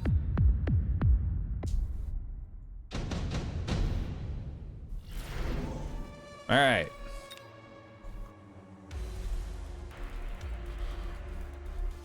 So, health is key here. Health is key. But also, so is acid. Let's just kill him faster. You know, acid's actually great. And now we're gonna give our Void Eyes shield plus electromag. So now the Sabertooths take multiple shots to kill each Void Eye, and as soon as the arc lights hit them, they immediately get EMP'd.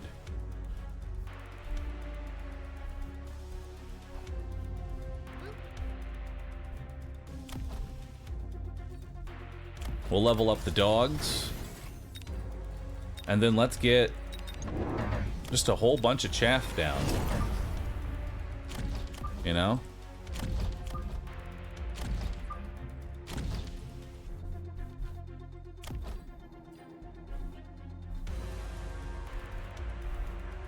And I think we're going to need to borrow here for the sake of a shield.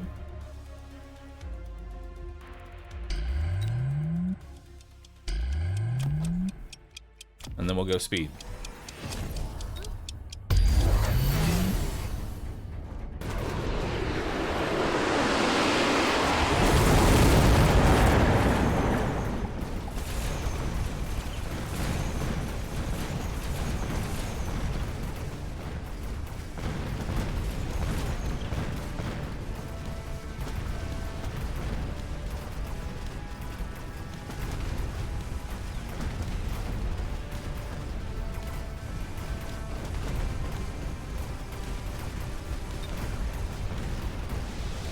Nice.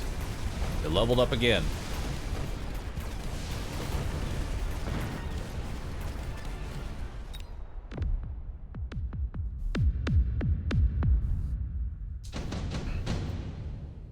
All right.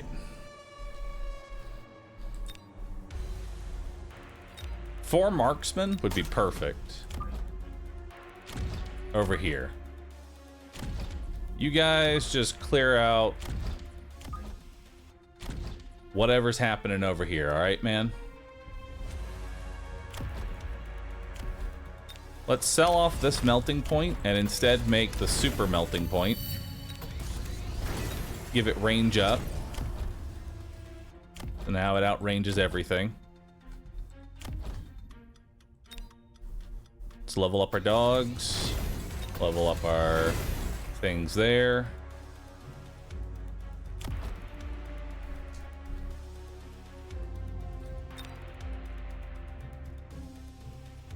Let's go shield.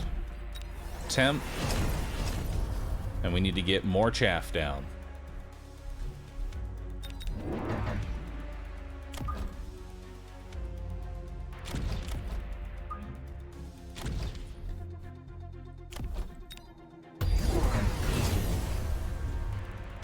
Alright, so he is putting down even more phantom rays. I put down 4 sets of snipers that are going to immediately shoot that. These phantom rays are going to hit the void eyes and lose all of their armor immediately and then just kind of die. Nice. Then we clear out the crawlers and then it's time for the next set.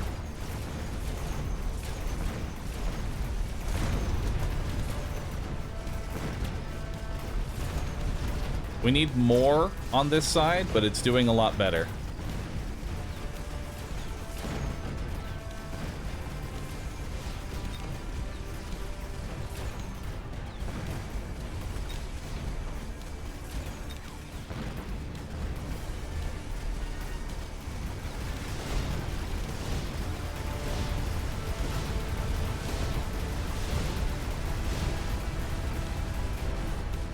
Raid boss melting point.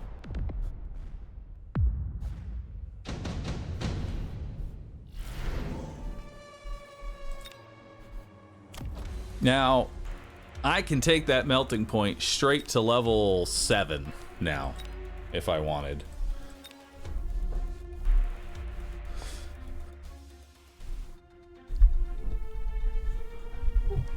But is that really the best thing for me right now? I don't think it is. Like, that sounds funny and all, but admittedly, that also is very stupid.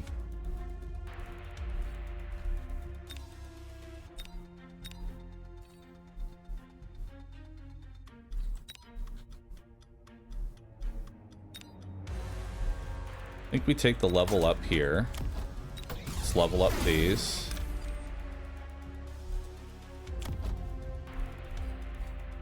Let's level up the melting point.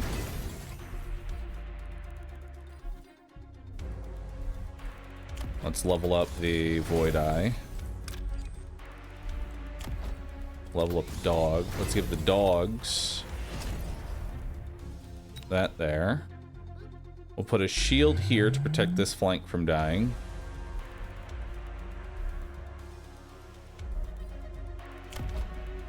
We'll level up the Stangs there. We'll go Wasp Swarm here. And then we're going to drop even more crawlers, because really we just need time right now. That's what we need more than anything, just time.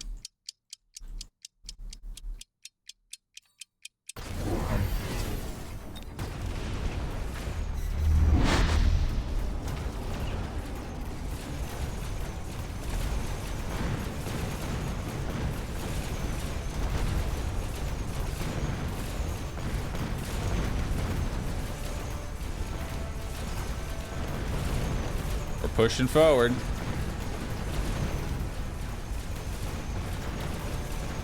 Arclights are struggling. Right side's starting to push forward a little bit more now.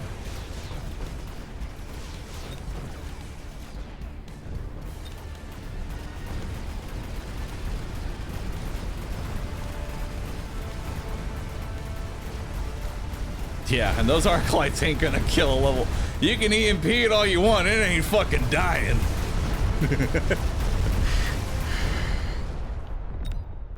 EMP it as much as you'd like. That thing is...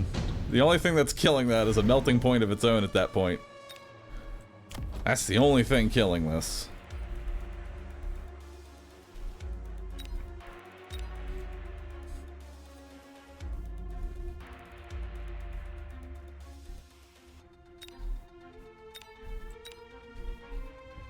So we're taking orbital bombardment now, and we're throwing it on the right side, because this is the side probably least likely to be, or should we go, no, let's go this side. We want to clear our heavies. It'll get rid of some of those wasps. We are going to heavily shield now.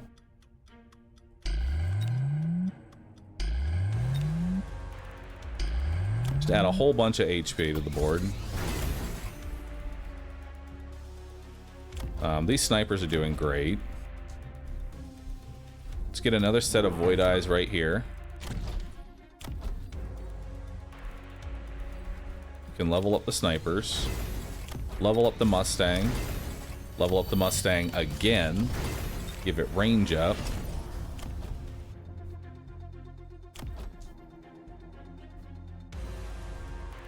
You know, I think we go Water Dogs now. Just in case he throws more acid. We know acid's coming, but I really don't want... I don't really want more coming in. Dearest Bahroo, there is an escaped 4 foot 4 inches psychic in your area. Authorities and are more looking damage. For a small medium at large. Rumors as if they are in your jade mine. Thank you for the 1,000 bits, Panda. Appreciate you.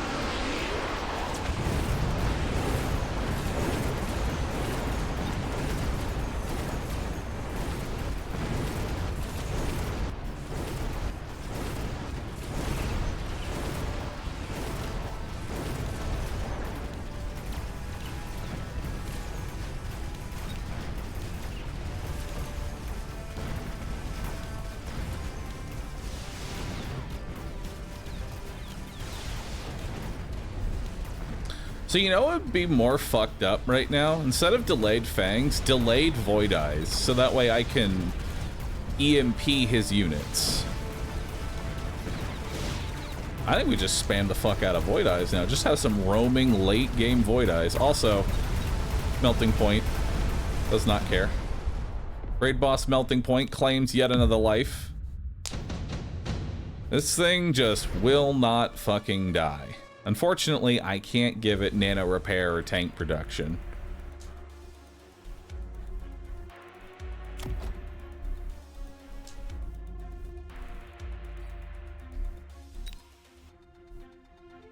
I don't know if I want to give it assault.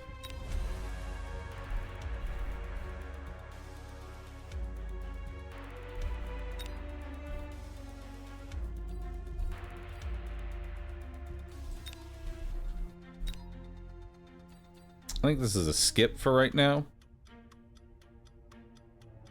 Actually, let's get tank production and let's just throw another melting point over here. You know? Just go do something. You will probably fuck someone's day up.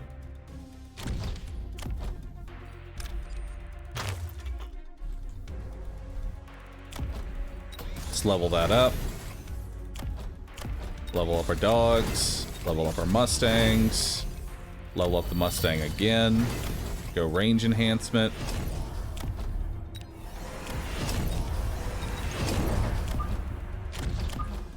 Delay some Void Eyes. And let's just give all of our Mustangs more damage. We'll go Acid. Bahroo. And double shield.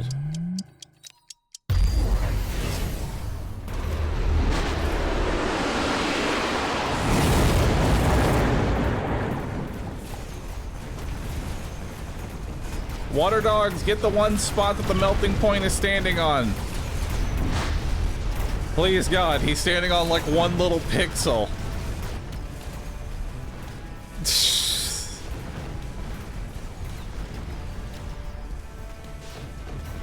Hell yeah. Wait, you know, he's still sitting on like one tile of acid. Get your foot out of it! Come on! Move!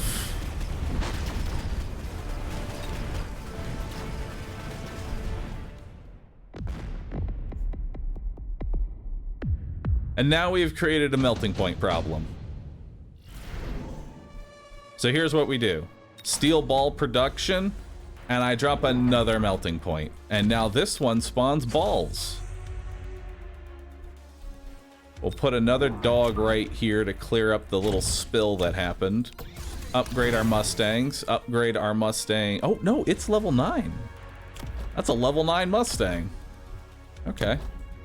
Well, now this is a level 3 melting point.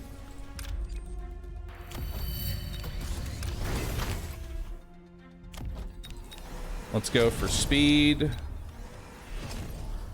go for oil. Oil's actually really good here.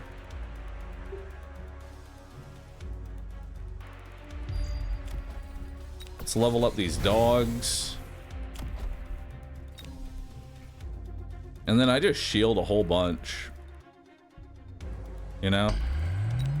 Like, really, I just need to add health to the board. This fucks you up. This is just more health you have to chew through. You know? This is just even more health to be punched through. Don't underestimate just adding 240,000 health to the board. I'm sure that Vulcan's gonna do a great job. Oh, I forgot the humble missile.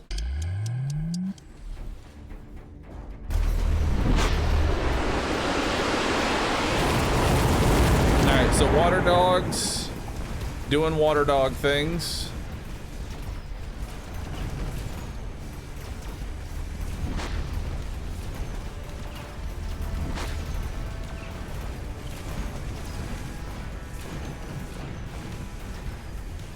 Go get them, water dogs.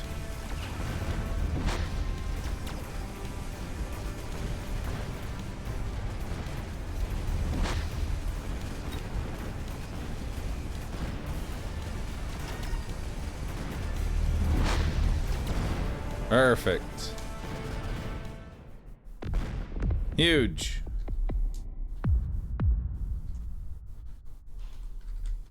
That was a well-played match by him. Took us a while, but we got there. 12-round game. And just in time for the tournament. What a comeback. Dude, that was insane. We were looking real sketchy there. We were looking real sketchy. I questioned the Vulcan. Yeah. He entered the melter race way too late. He did. The melting point hit the melting point where it actually just sort of became... I understand, like, the whole melting point aspect now.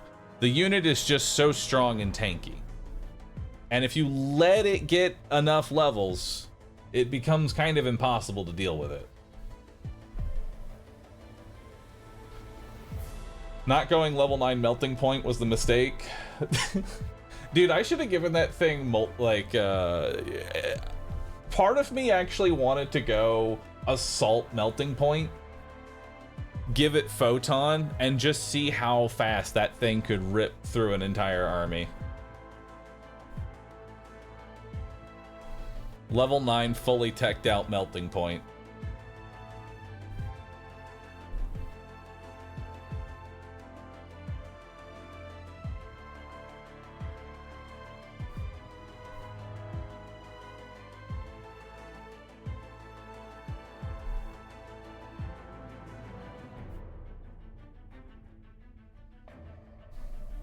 I'm in the same tournament with you, but I can't see your name. It's because I'm hidden.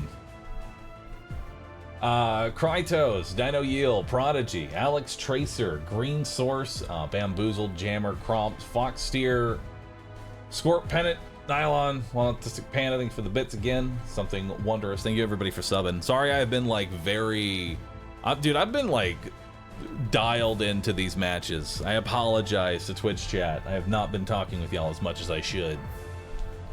But hopefully the games have been enjoyable so far.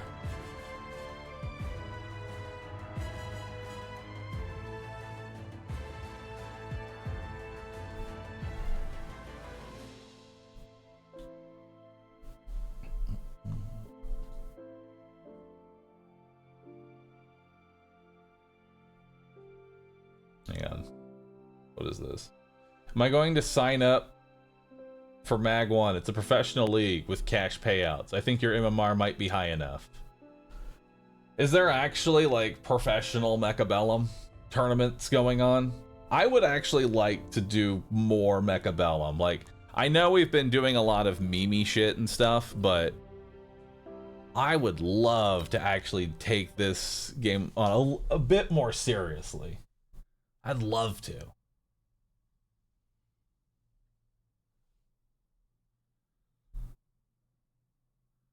Your commentary is amazing. It's just a shame that it's not constantly interrupted by small, medium, and large jokes.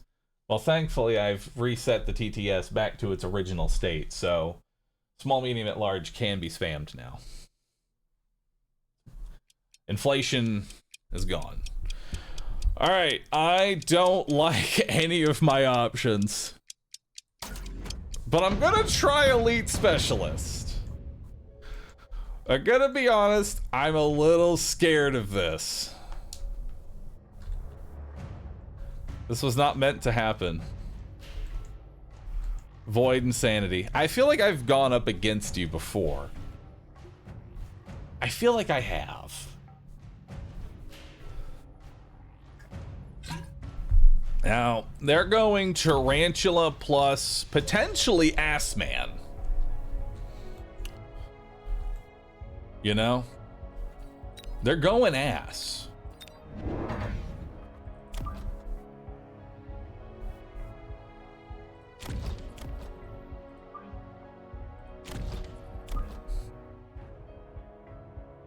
Boop. So we're gonna get 2 sets of dogs down.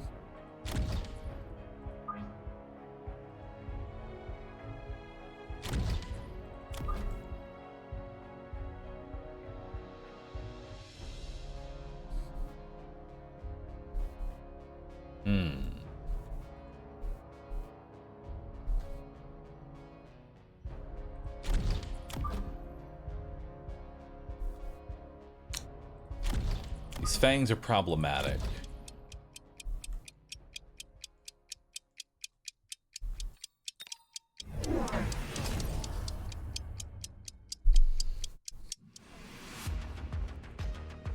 Streamer authorized for me to use TTS. Alright, so let's see what we got here. So we get an immediate lock-on. Because we're playing our sabers so far forward, we get an immediately lock-on, destroy the tarantulas, and now we go for the snipers. The whole board is basically cleared. That's actually really strong for us. That's awesome. Now, what do you put down, right? Like, what the hell do you put down? You know the tarantulas immediately get locked on by the saber-tooth. What the fuck do you put down? More crawlers? Okay, those are gonna die to hounds. So if he puts more hounds down, then, you know, you've got a problem.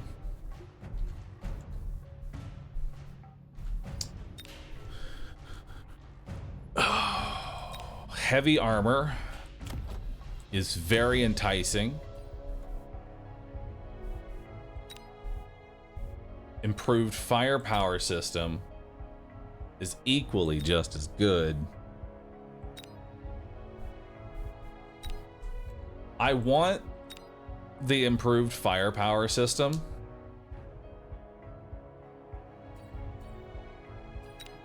But it doesn't help me this round.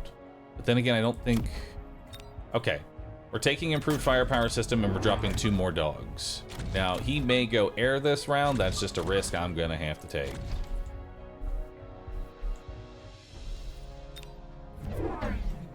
He went air. He's dropping phoenixes specifically.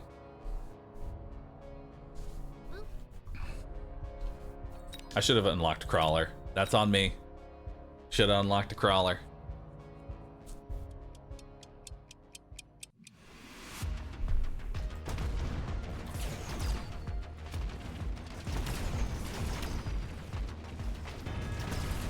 Now, saber-tooths are able to kill the tarantulas again. And now the Hero Fangs. Hell yeah, Hero Fangs, baby. Go get them. Love Hero Fangs. Your worst habit is not unlocking units every round. It really is.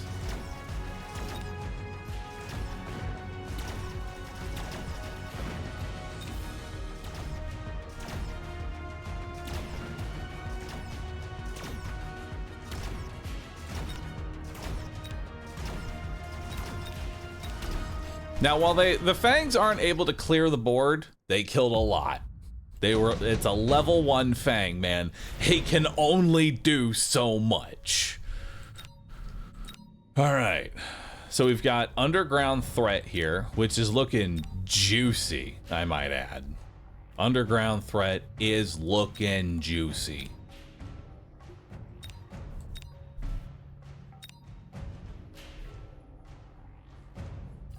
We gotta take that.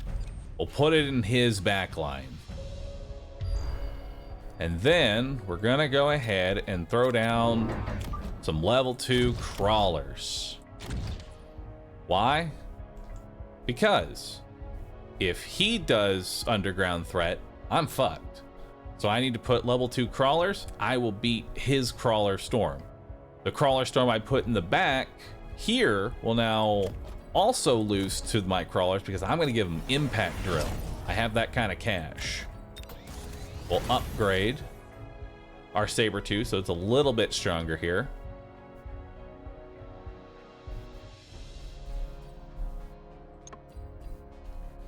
And now these crawlers should win, and then we'll level up these hero fangs. Perfect. So he's doing an underground threat. I'm doing an underground threat. Difference is that my crawlers have impact drill and are gonna just mow right through his crawlers.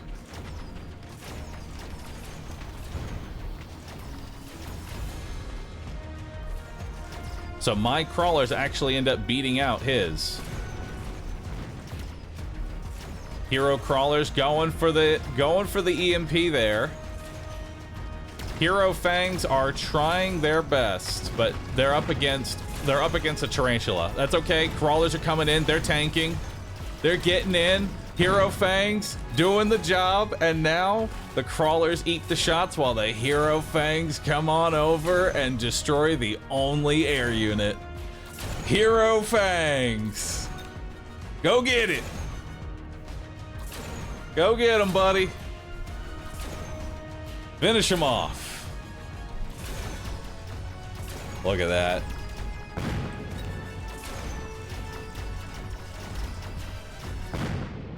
You have to respect the hero fangs. Now, love hero fangs, but I want some real firepower. And we're gonna do that in the form of Mustangs with attack. That's pretty strong. That kills the Phoenixes very fast, which now we're also going to go ahead and put 2 more sets of crawlers now. Now these Phoenixes can't immediately lock on, and my level 2 crawlers beat out his crawlers, so now this Sabertooth is gonna be able to move forward and just get kills. We can also level up these crawlers, and now these crawlers are kind of nuts. Those are level 3 crawlers. Them tanky. Them some tanky boys. And then I think we'll just give our Stangs range up. Should be good. Wasp, huh? Be a shame if I put down Mustangs or something. Well, that sure is a lot of Wasp. We're gonna have to put down more Stangs next round.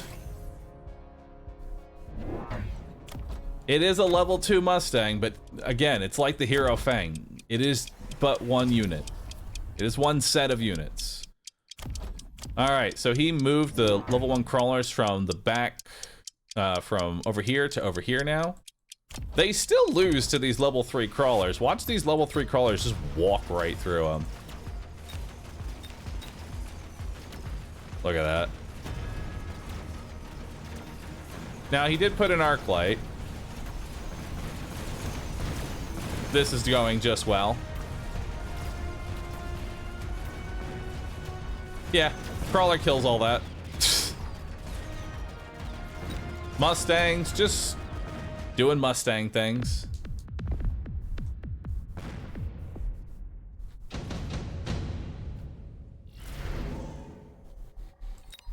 Oof.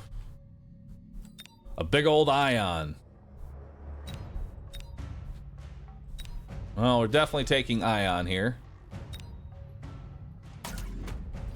Because, man, this is just a lot of units, you know? It's just a lot of fucking units.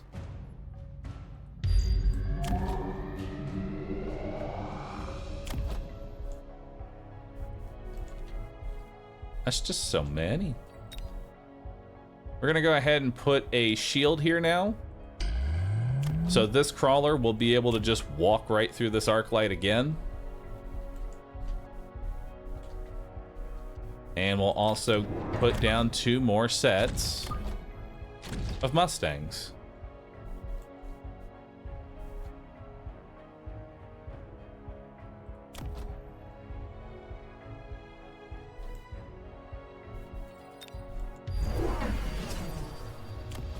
I don't think a level 1 Rhino is gonna beat level 3 crawlers with impact drill. Oh my god. Never, what the fuck is this? Okay. Suddenly 2 level 2 armored rhinos. Okay. Well, Photon, or the Ion Beam is just absolutely decimating. Love it. This is a problem, but I mean, like, this is a problem that you can't possibly have contended with. You know what I mean? Like, this happens, that's fine. I have the HP to tank that, but I don't even know if that's gonna win him the round. I still have a Sabertooth left up. Snipers ain't gonna kill shit. I get the Photon here. We still have level 3 crawlers with impact drill, and they do quite a bit of DPS. Hero Fangs are doing their best. They are slowing down those rhinos. Hero Fangs, even when their damage is irrelevant, are still just saving the world. Level 3 crawlers actually just eat the rhino alive there. Nice.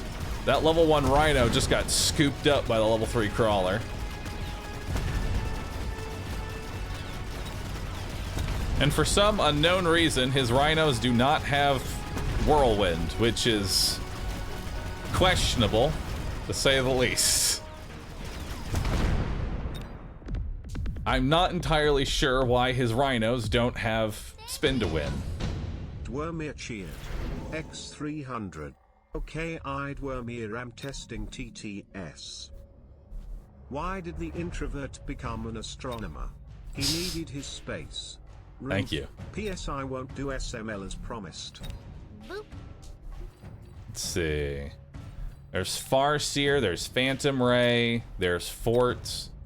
I mean, Fort is not bad. It's just truckload of damage. Because really, I just need something to punch through this. But you know what punches through rhinos even better than a fortress? A double tap Sabertooth.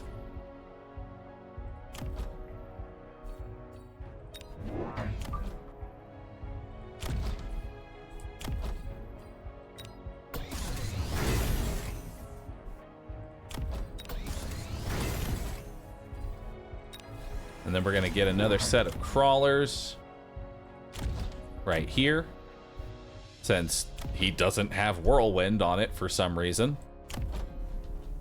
And then we're gonna go damage up, because this is just a numbers game now. We'll level up these crawlers so they stay up nice and leveled.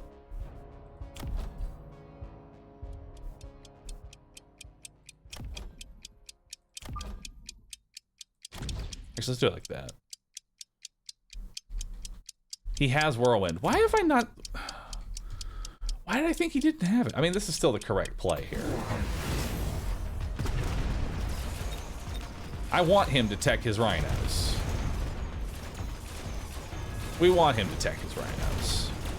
I'm just being stupid for some reason.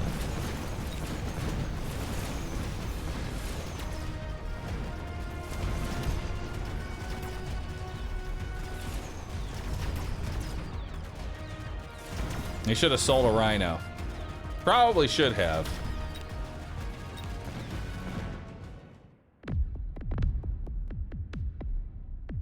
GG.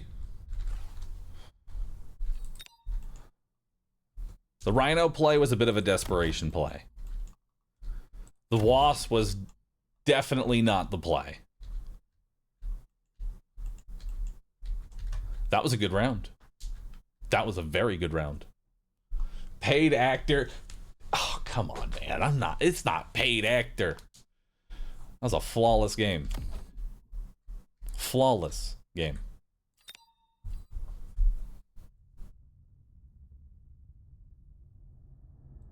Wasp into Mustang drop was pretty rough. Honestly, Wasp into Mustang drop, that is a pretty big blunder. That is a pretty big blunder to come back from, because what do you do? What do you do when, like, you decide, hey man, he doesn't have any anti-air. I know, I'll just drop Wasp. And then they drop Mustangs on that round. You just go, well,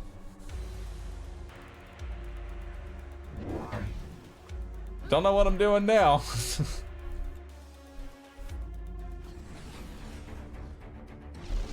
Let's see what we got going on here. So we have Vulcan Sniper Classic versus Sandworm Arclight. My money's on the snipers. My money is on the snipers here. I'm going red. I've seen enough. I'm going red here. Money's on the snipers. Because those snipers are kind of farming.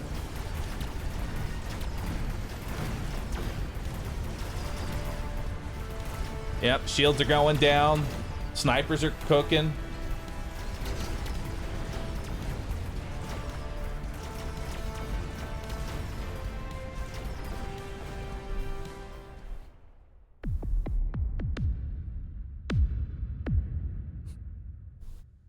Key thing with Vulcan Sniper, you want to handle the.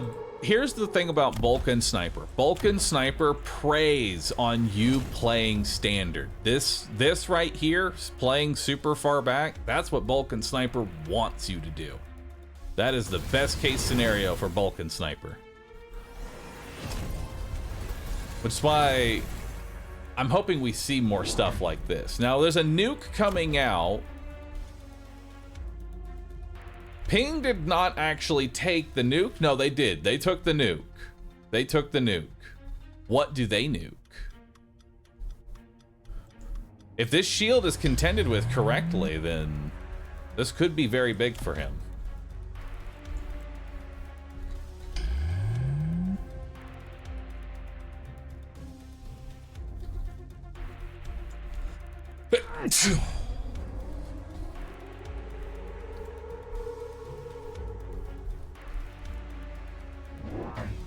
This Vulcan is going to die to nuke if he does not shield it. This Vulcan may be dead.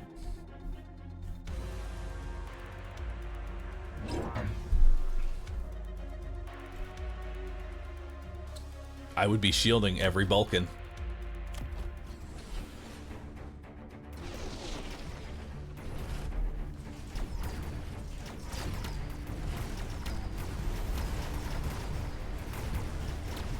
You know, that crawler flank actually, I think, was the worst thing he could have done, because that pulled his units further out of the shield, so his nuke was now more effective because he flanked.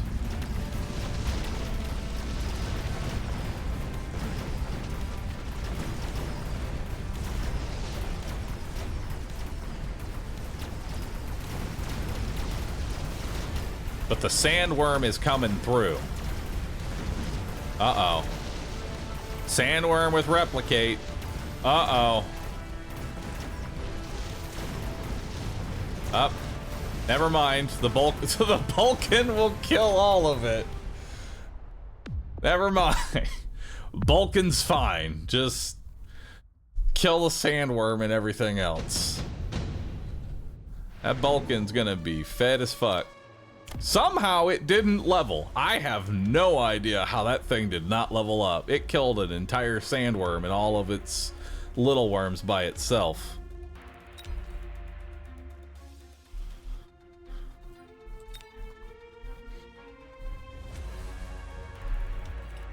So what I would do right now, level 1 Void Eyes with shield and and Electromag armor. That is the #1 play right now. And then you back them up. You back them up with like probably a Wraith. You know what? A Wraith actually would do really well. Level 1 Void Eyes with a Wraith up on the front here. Force his units to come closer. That's what you want.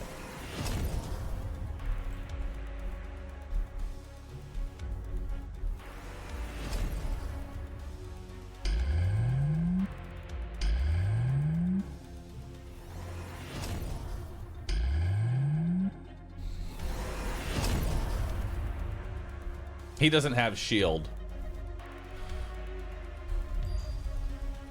Uh-oh. Oil. That could be problematic.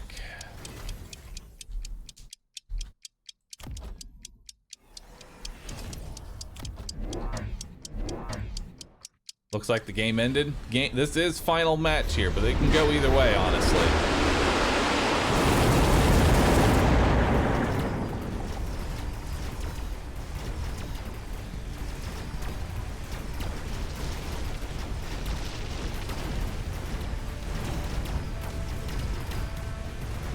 Oh, that fire is brutal. Oh, no. Oh, the melting points are locking on. Oh, no. And those snipers can't handle it anymore. Oof. Red had it.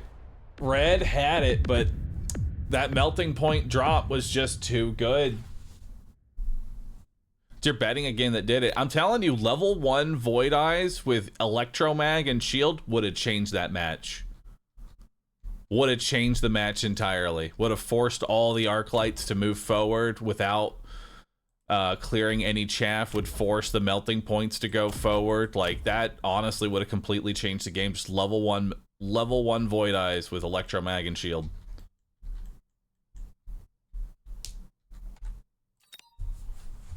It completely changes it.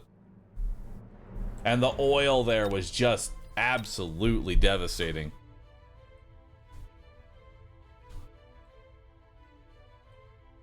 What other matches do we have going on right now? We have this one. Beware, loud sound coming. Helcon Raven, thanks for subbing. Princess, thank you for the sub. DJ, thanks for the sub.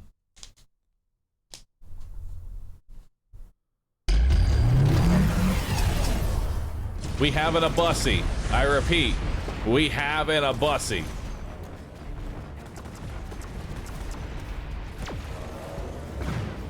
Abussy Gaming. Now, I don't really know what's going on. I don't quite understand the strategies at play here right now, but there is a lot of Abussy.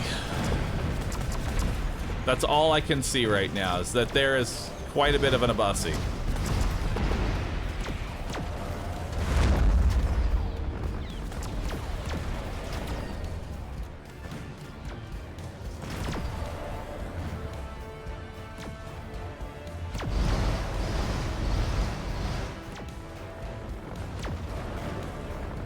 The double EMP.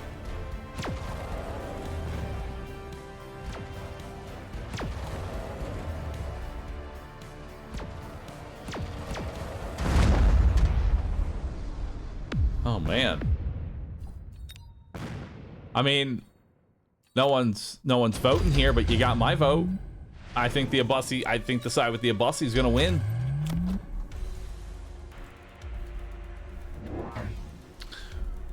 Hang on. He has anti-missile Sabertooths to deal with swarm missiles. I don't know if that's the right play. I don't know if that's the right play.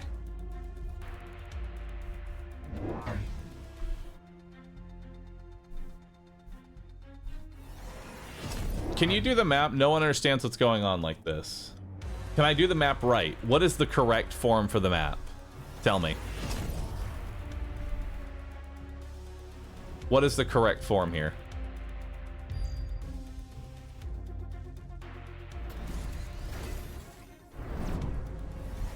What about here? Does this view help?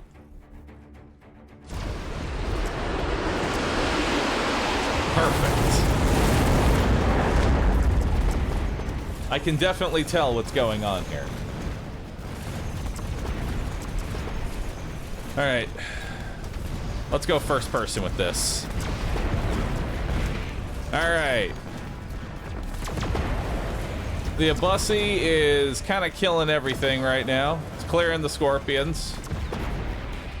It's about to kill that level 2, potentially. Swarm missiles go out again. And they're targeting the tower, which leads to an EMP.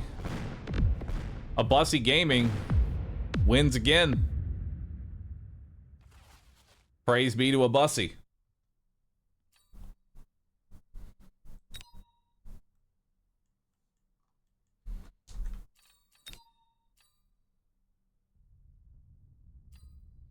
I advance to the next round. Hell yeah. How's the live ranking? How are we doing? Where am I at? I'm in number 23. Hell yeah. I'll take it. I'll take it.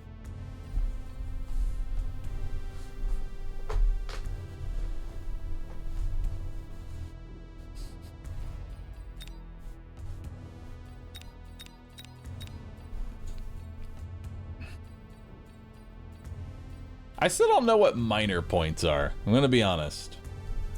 I don't know what minor points are. Nobody managed to get any minor points. Oh, wait. Losers get a minor point. Ah, I see. It's for losing. Losing is a minor point.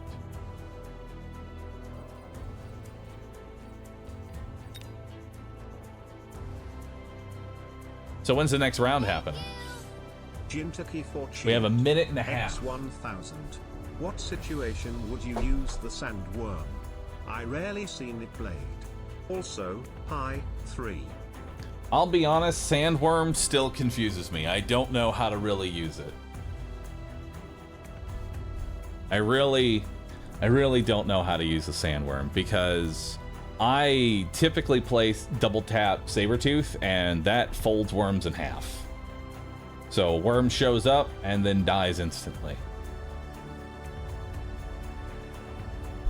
The only real way to use sandworm is to have sort of like the perfect storm where you can go sandworm wasp.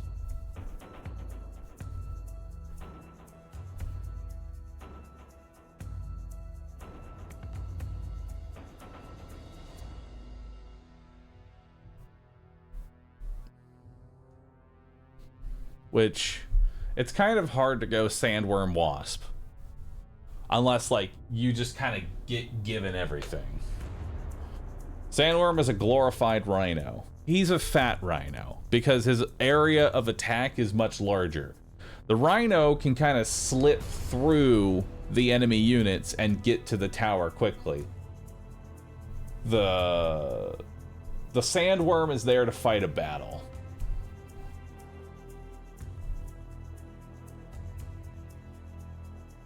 It's an underground rhino. You can't just call the worms fat. Well, I did. They are fat rhinos. All right. Let's see what we got here.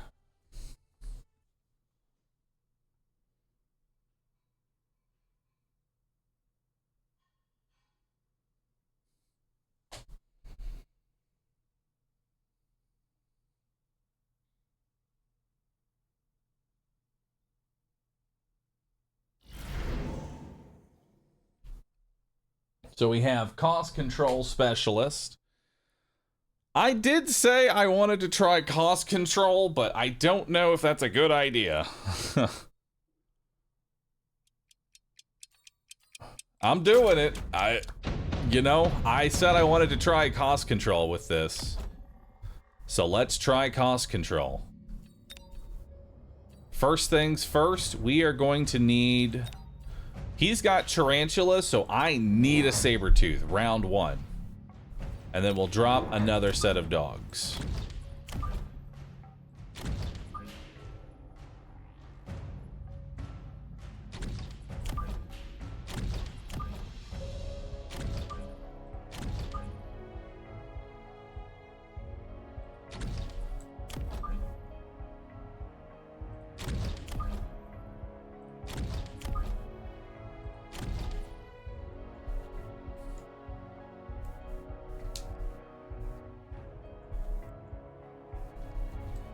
All right, let's see how that plays out.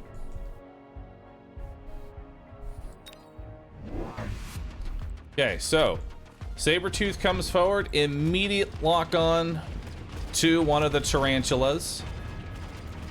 So we're able to take one out immediately. This is very nice. Now, a lot going on here. There's a lot of crawlers left over, but thankfully that EMP lets it so that way these Mustangs can deal with the rest of the crawlers. And now we're kind of coming in the side here, and we're able to take out the Tarantula. Tarantula's very strong, but it can't handle this many units. It can handle this many units. Dang it. Fucking Tarantula, man. But it struggled. It took a long time. That's what matters. Now,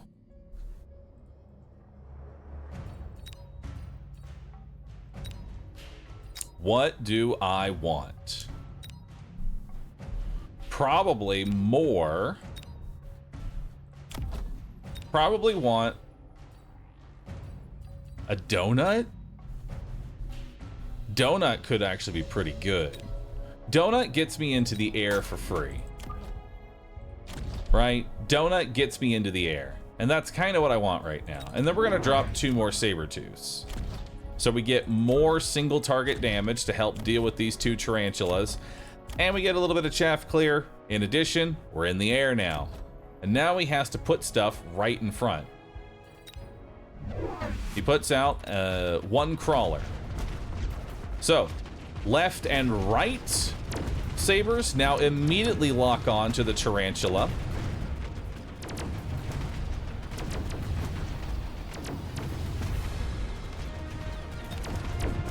And we still kill the middle one. Now we have all of our units left over, more or less. We have to go up against a wounded tarantula and a single Farseer. I don't think that's going to beat what's left over here. Farseer is very strong, don't get me wrong. We've seen how strong Farseer can be. Especially when left to its own devices. Now, as long as we can get this potential tower here, we're good. Yeah, Sabertooth's coming in. They're clearing. They're doing a good job. Now, we have additional deployment. And incendiary bomb. Quite a few options here. Additional deployment has to be the way. It has to be. Because the whole point of my build, the whole point of playing cost control is to play everywhere. That's how you play cost control. You play everywhere.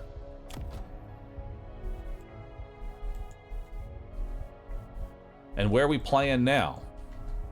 Well, the left side looks fairly weak right now, so let's put a crawler on his flank.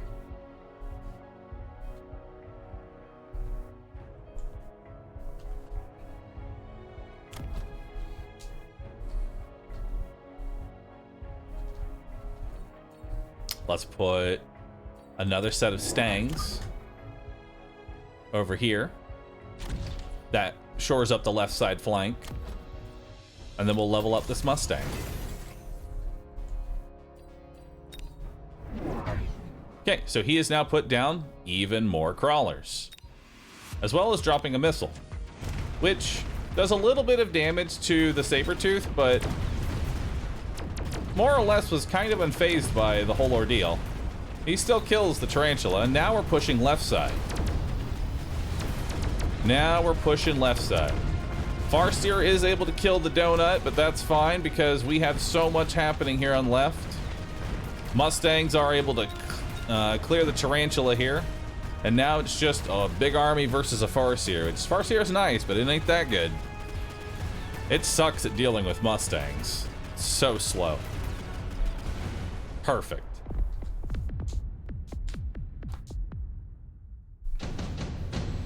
And now, a Sabertooth has leveled. Efficient light manufacturing, it sounds very tempting, but I really want to take this portable shield and put it on the promoted sledgehammer. That thing will be very difficult to kill.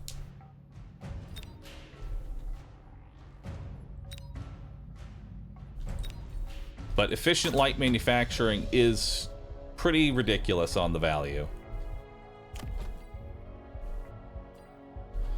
So now let's go ahead. Let's level up the saber. Let's get an additional dog. Put it right here.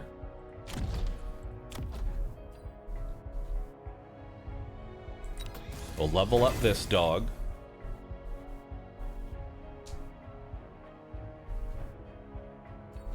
We'll get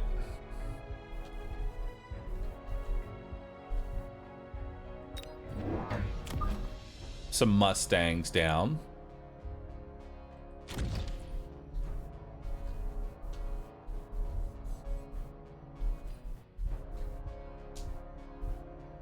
We'll get a Sabertooth and a dog. And again, we're fighting on multiple fronts now. Now we have something coming in. We have chaff clear, single target, and crawlers all coming into the side. We have more chaff all around. I'm now flank immune. Double melting point. Holy fuck. Okay, that is certainly a response.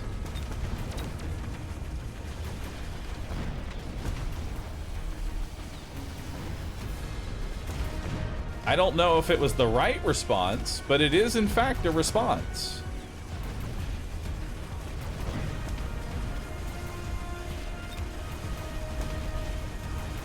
Time to put double tap on my sabers.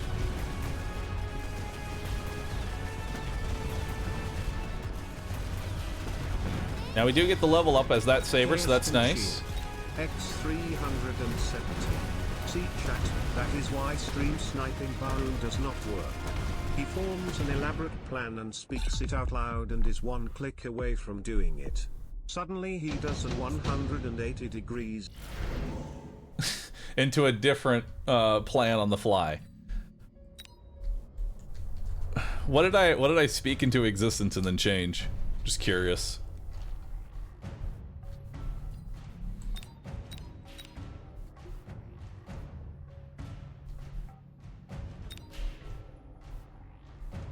The portable shield. Oh, right, the portable shield. I forgot that I said that. That's funny to me.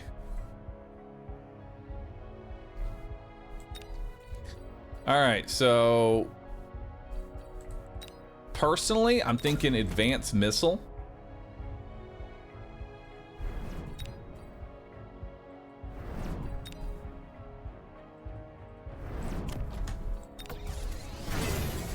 We'll level those up.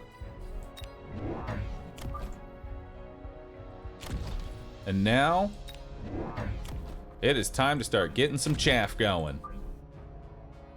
Some real chaff.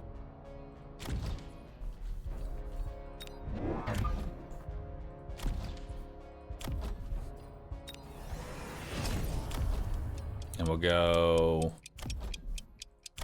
range up on the dogs. He went multi-melter. Nice.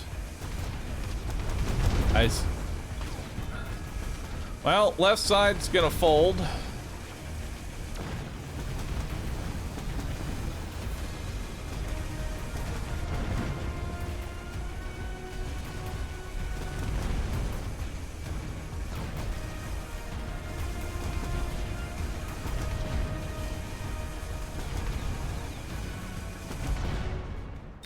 Hell yeah.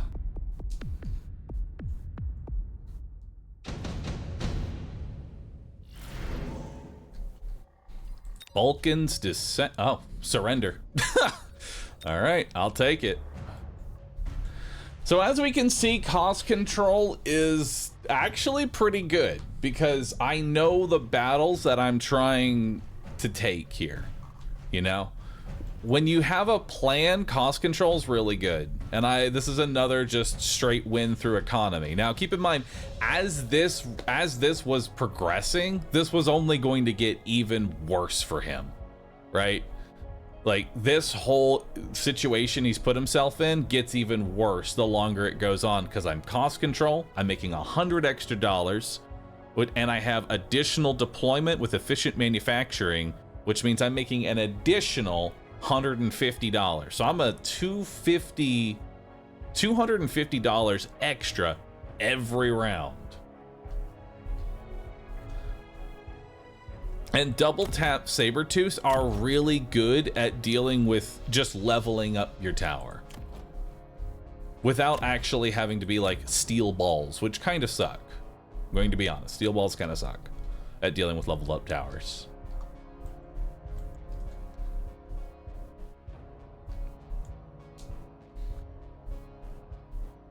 The cards also played to your strength. They did. Additional deployment, efficient light manufacturing. Thing is, he could have done the same and go for more instead of putting down. The main blunder was the fact that my Sabertooths were locking onto him immediately. His response, put down crawlers. What do the crawlers died to? They died to the hounds that are already down. So it's like, you're just in a losing situation. You're just putting down more and more of the stuff that you're already losing to. Personally, I would have maybe gone some form of air sooner. Phoenixes would have gone, well, not Phoenixes, actually Phantom Rays with armor actually would have gone much further than melting points, because the Phantom Rays with armor would be able to kill the donut and tank the Mustangs while being able to kill out the rest of the units. It wouldn't have, you know, we would have, that match would have gone in a completely different direction if he had gone that. Melting point is, especially when it's so dang forward. Melting point this far forward with multi-melter, like, look at his range. That thing has 85 range. The Sabertooth has more range than the melting point. You never go multi-melter first. That's just asking for trouble. What if he went boat? Boat loses to my current situation unless you're running armored boat like a psychopath.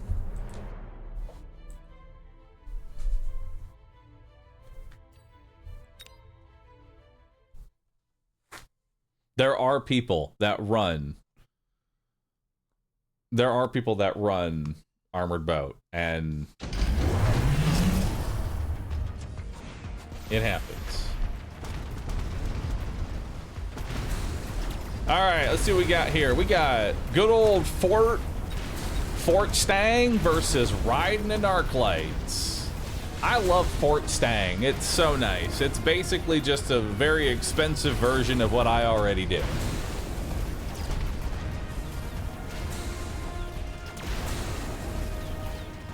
Those Ridings are very tanky, though. That's the problem with Ridings. They got some HP on them. You know, they're not easy for Mustangs to kill unless they're actually teched, you know? Enjoy watching your stream. Good stuff. Hey, thanks, man. Fenskinator, thanks for subbing. Appreciate that. But as far as the last match, Chaos, one thing I like doing for my matches is I like voicing out every possible thing that I could be doing. Because if you say all of your options out loud, you're more likely to catch yourself on the stupid one that you shouldn't be doing. Boop. The best part, though, is that if anybody's stream sniping, they go with what They just listen to the first thing I say and go, well, he's doing that. And then I'll sit there, ramble about it for like 30 seconds. I still haven't clicked a button. See, actually, stream sniping me is like the worst thing you can possibly do, because I'll just sit there and ramble for like 30 seconds, not picking an option. And you're still sitting there like, what the fuck is he gonna take, man? And then I just put down like a crawler or something. I just put down a fucking crawler and go, ah, yeah, that'll do it.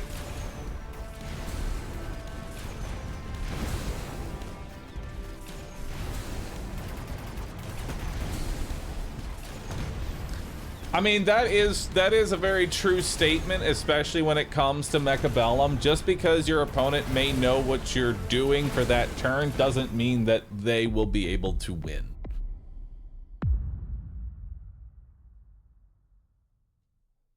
Could really use more AA, but hear me out, more chaff.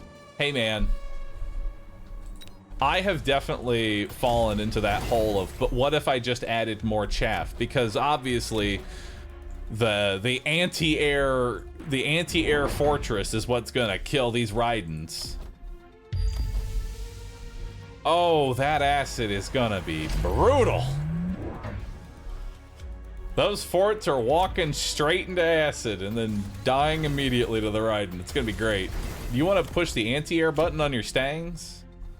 Please, God? What are these Phantom Rays doing besides dying and feeding the Raiden? Like, what is these things' purpose? Why are the Phoenixes out in the middle of like, why are these so far back? Dude, if I was Mayday right now, I would just put a single crawler just right here. Just have all this shit just move on back.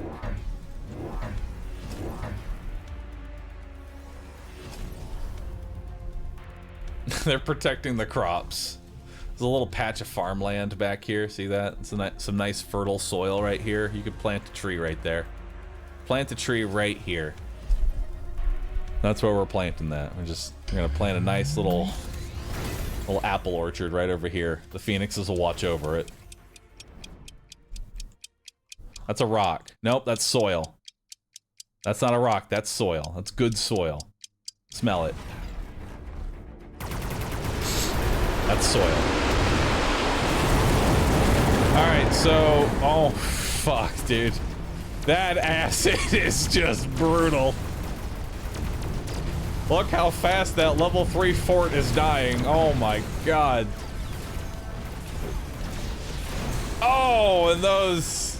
good thing we have those level 4 Phantom Rays so that they can just die instantly to the Raiden. Holy fuck.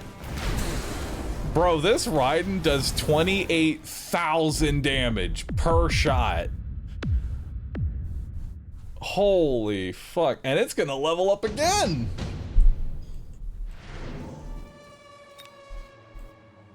How do you level up the Raidens? Raidens are kind of like a carry unit. So the way you stop Raiden is to not feed them every single match. And, you know, do something to shut them down, like go anti-air Mustang.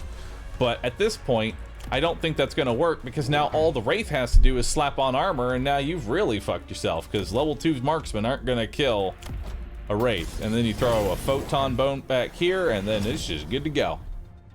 Also, the sabers now sit super far back, so the fortress are gonna die even harder. And another shield.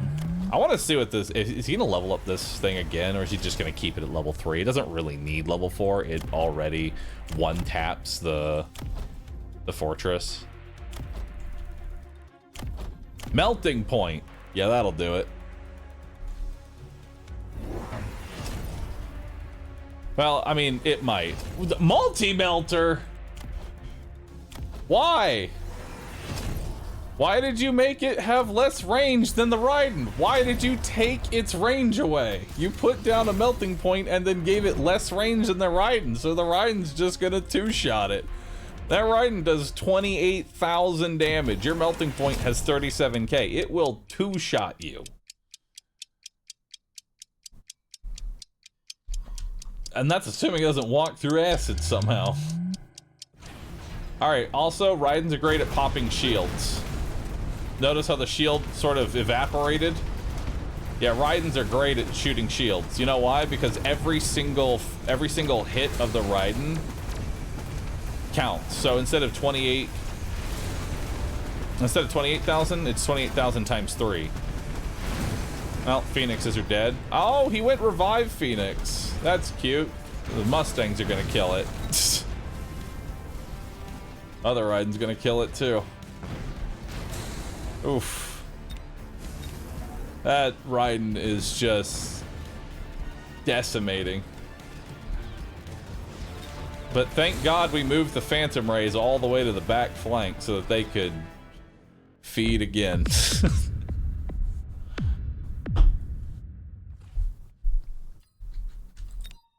Now he put steel balls. Steel balls with Fang? That is pretty, I mean, steel balls with Fang is a pretty stupid thing to be flanked with. Because even if you kill it quickly, it's gonna take a minute. Like, that just takes time to clear out. Oh, man. Yeah, that anti-air fortress is not how you kill Raidens. I like how he put down anti-air fortress and anti-air marksman, but he left his Mustangs with 0 range. He didn't tech his Mustangs at all. The main anti-air unit he just did not do. He did everything but the thing. He even went multi-melter. Bro will do anything but push the anti-air tech, or honestly, any tech on his Mustangs. Need a tutorial for all times you should not use a multi-melter. Alright, so here's how it works. You don't use a multi-melter. That's how you, multi-melters, multi-melters work best on very hard defense. Multi-melters are great at stopping aggro plays. Alright, so we have Scorpion, Wasp, Phantom Rays versus anti-air Mustangs and Sabretooth with a fuck ton of crawlers. Holy fuck, that's a lot of crawlers. What are you using to kill those crawlers? 1, 2, 3, 4, 5 arc lights. Alright. Let's see how we play out.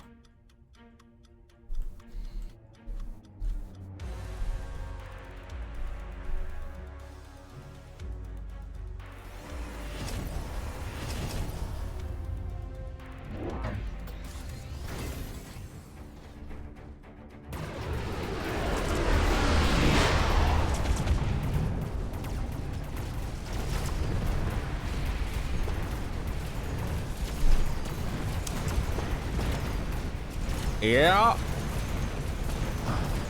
Those wasps are, popping.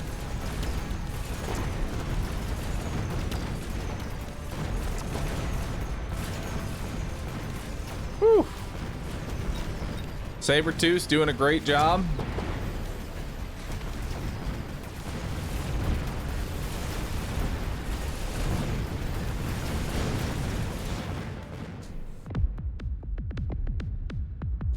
I'd love to see a Sabretooth win.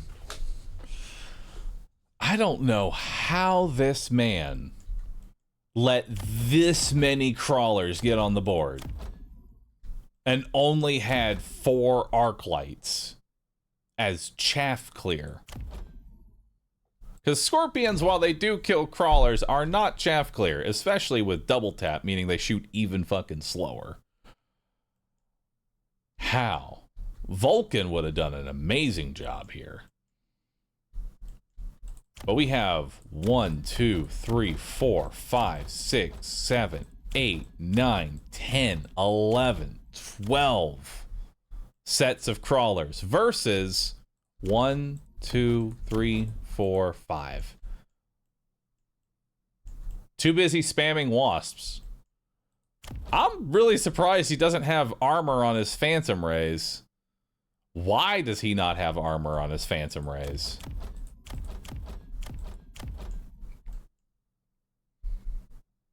That's a decent amount of crawlers there. That is a disgusting amount of crawlers. Any more matches going on? We got one going on here. Looks like it's the last round. Loud sound incoming.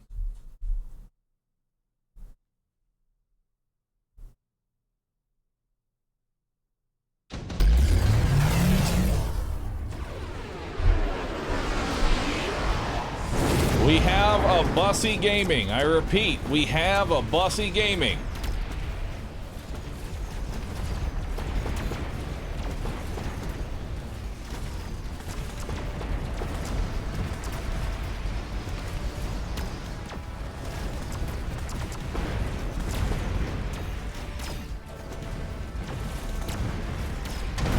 One Bussy down. Second Bussy has fallen.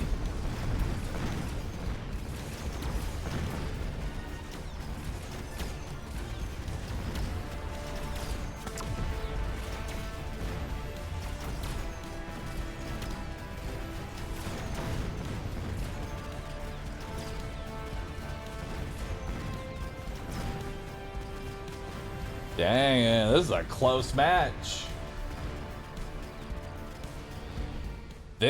Now they just said GG, which means this next round is last round here. And he buys even more Abusis.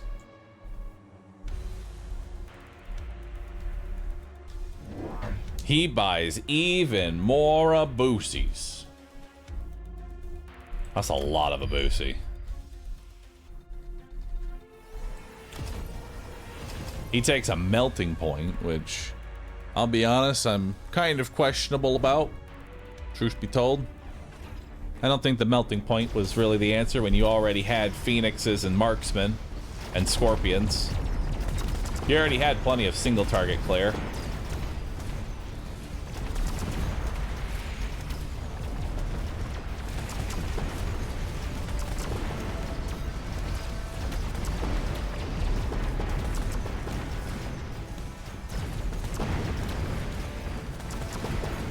Oh my god, the Abusi Gaming. He's boosting.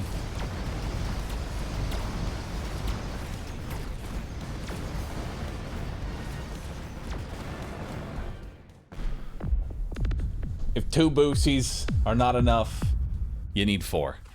Just double it. If you're losing, just double the amount of Abusis you have, and you will win. EMP Sledges, the real heroes. EMP Sledges are really good. You advance to the next round. Nice.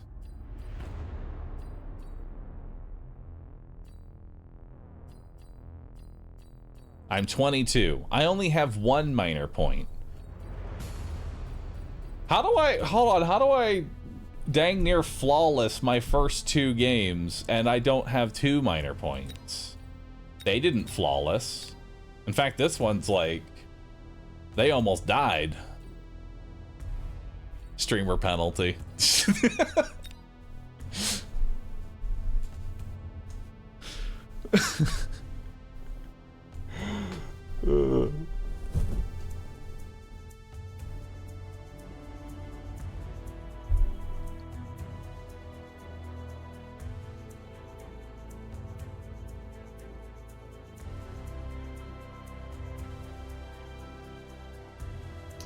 You get minor points when someone you beats someone else. If your opponents drop, you get nothing. Interesting. Oh no. It's an anime profile picture.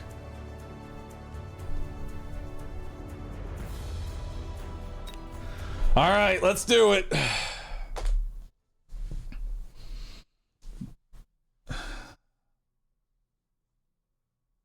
Absolute yeah. All right, what are we doing here?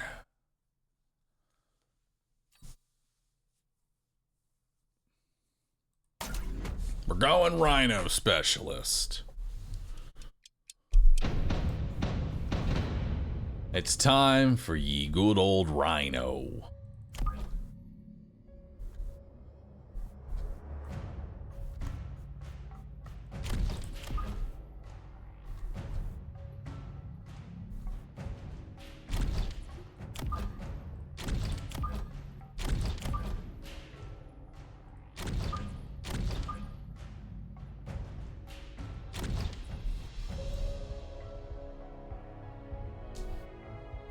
All right, so what do we got here? We got crawlers and sledges.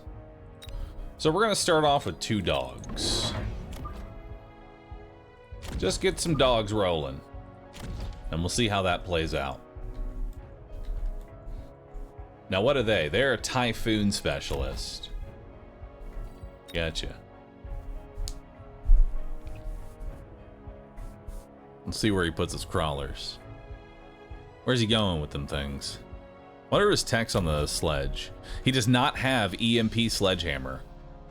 He has range, mechanical rage, field maintenance, and armor enhancement.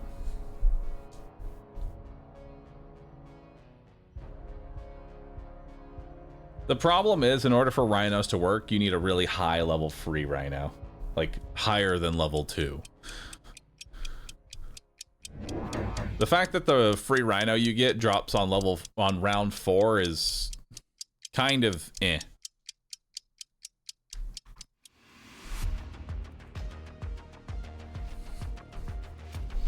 All right, so let's see what we got here. First shot. First shot takes out some tanks.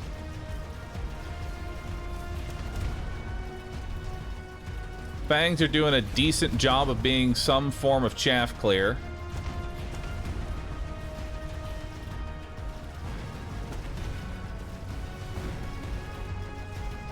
But unfortunately, they're not enough.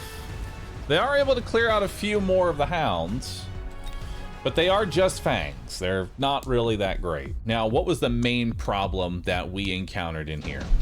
This right flank has some crawlers come in. That's the main problem. They got some crawlers coming in. Now we got Wasp Swarm, which honestly, I think we take the Wasp Swarm here. Question is, what side do we throw it on? Doesn't really matter. I think we're both doing it.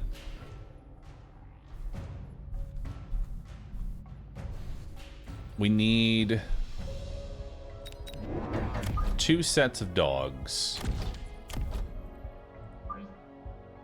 Because these crawlers that come out the sides are the main problem.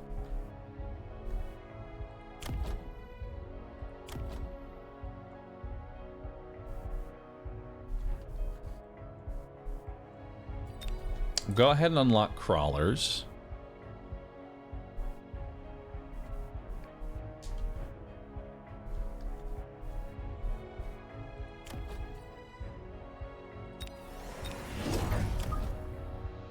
I'll put 1 set of crawlers right here.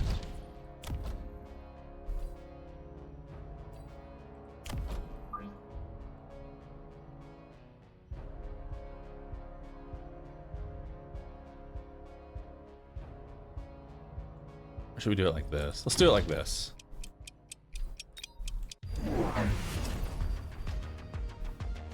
Okay. So he goes for Wasp Swarm. We knew that was going to happen. I go for Wasp Swarm, but mine is not able to actually clear, sadly. So this Wasp Swarm will end up winning this round.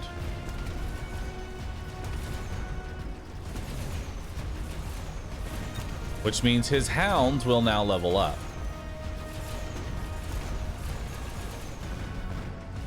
How did one Wasp survive through the EMP?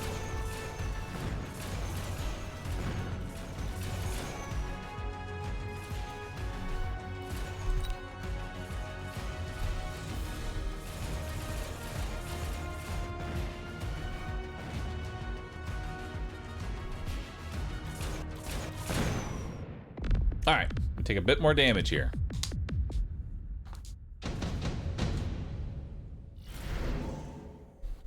Let's see what we got for options. We got a donut. We have a level 3 tarantula. Perfect.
And that should be good.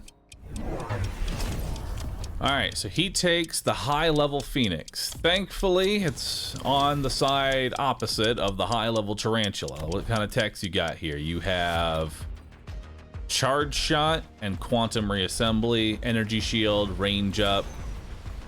A lot of problematic stuff. That Phoenix immediately locks on.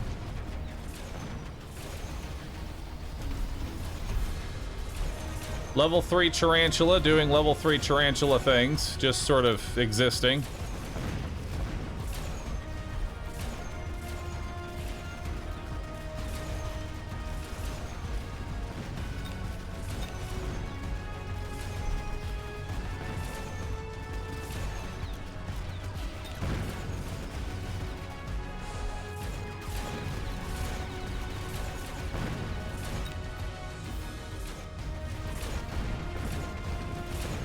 Alright, not too bad there.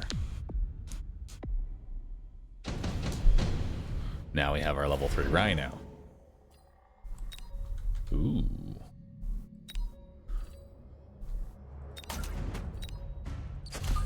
Boop. That's a big Rhino. That is a big Rhino, friend.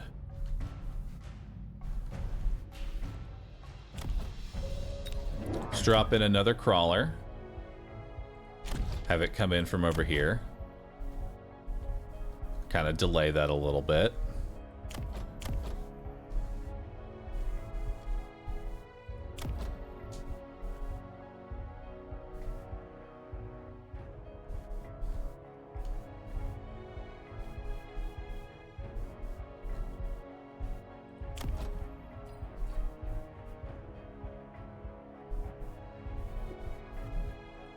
Let's go range up on our dogs.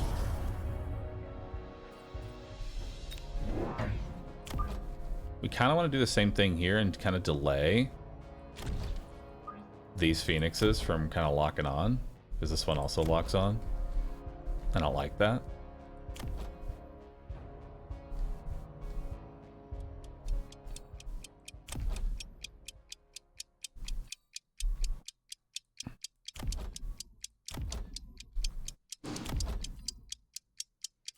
And we'll let that sit for a round and see how that goes.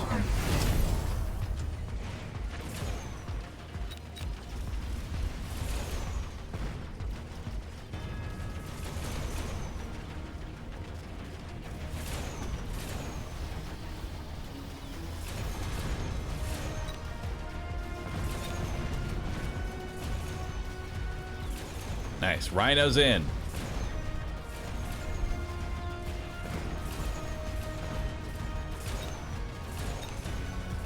Problem is that Rhino is in against Phoenixes that have Charge Shot. And that's scary.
getting out of that flank.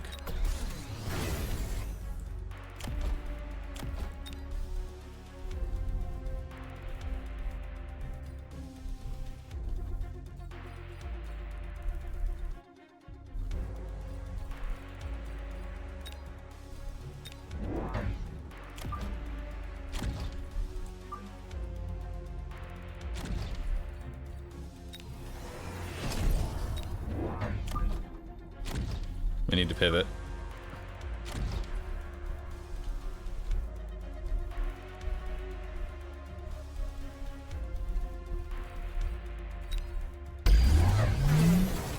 Yeah, he's investing in that even further. Yeah, it's a good idea we get out of that.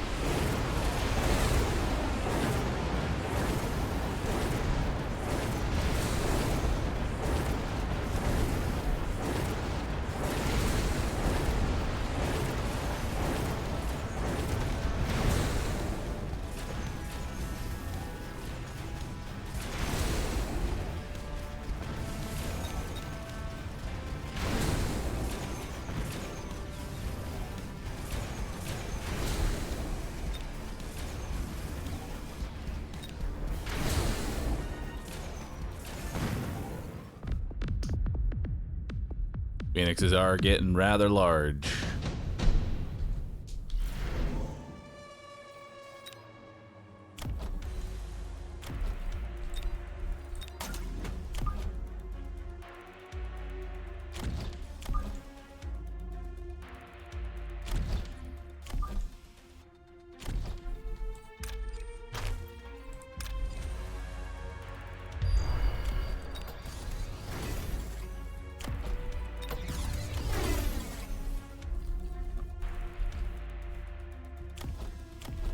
Okay, what do we need here?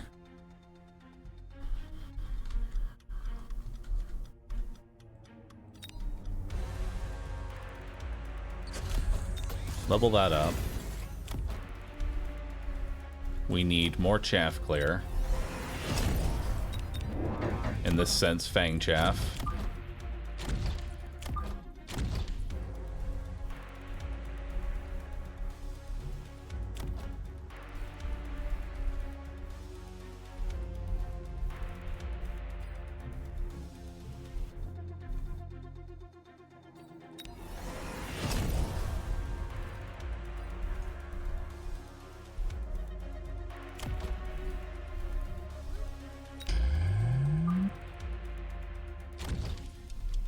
And we'll give our Void Eye shields. Boop.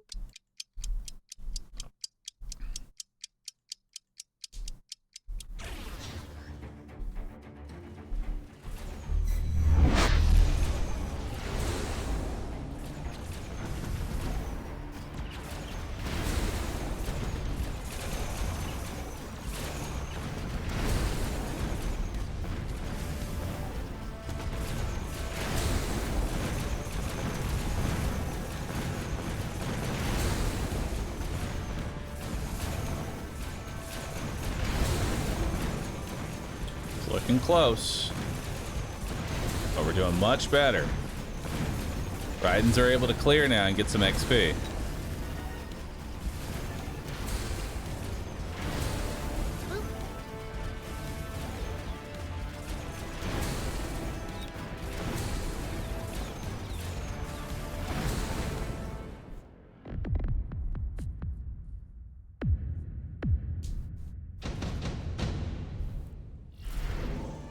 Alright.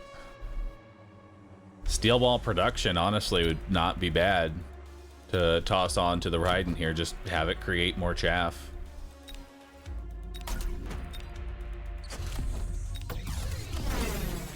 So we level up the Raidens for sure. We know we need that.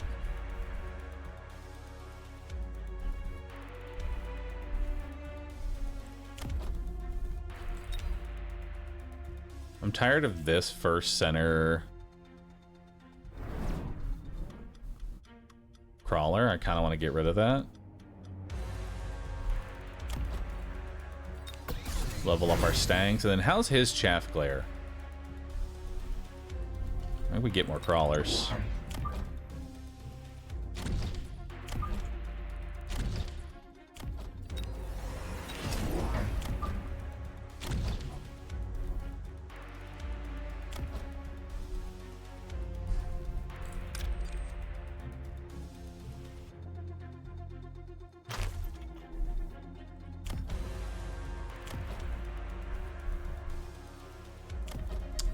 Let's go oil.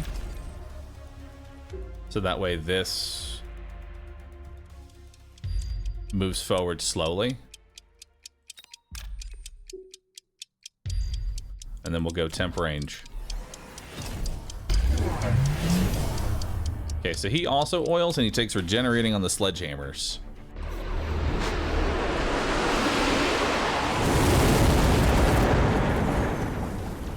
Oh, and he goes fire dog.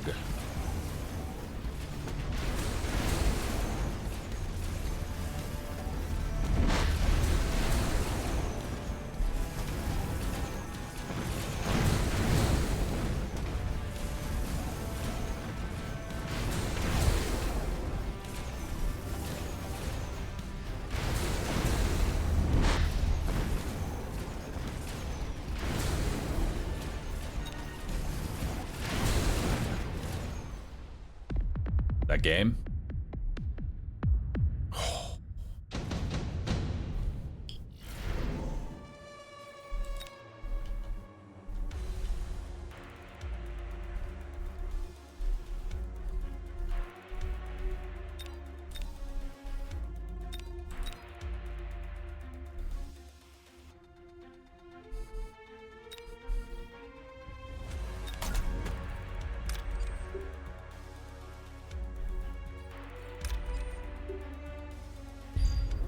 He's going to be dropping more fire, so now it's time for water dogs. Water dogs and shields.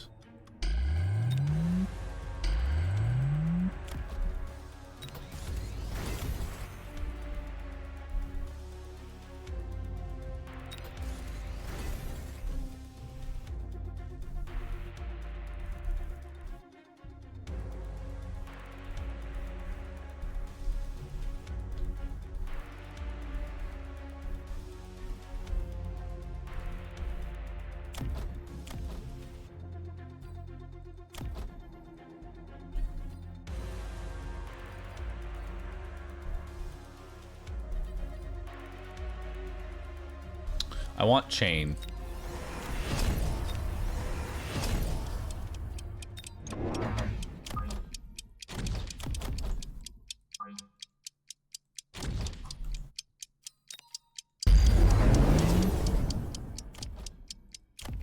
Level 3 Mustang should be able to deal with this.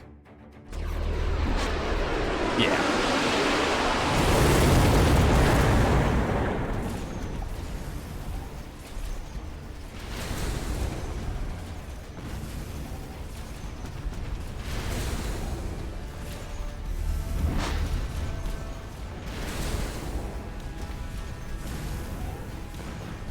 But I don't know if that's gonna be enough, dude.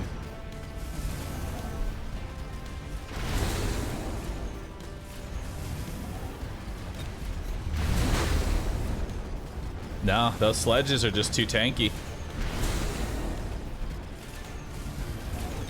The sledges just do not die.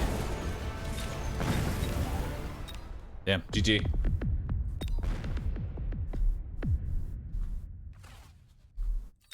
Honestly, we instead of going chain, we should have gone EMP.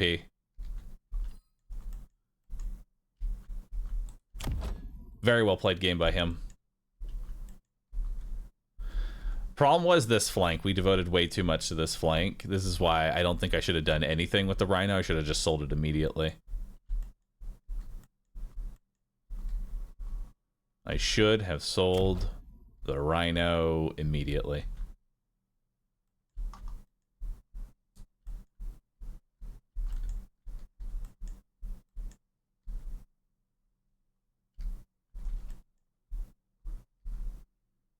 Mm-hmm.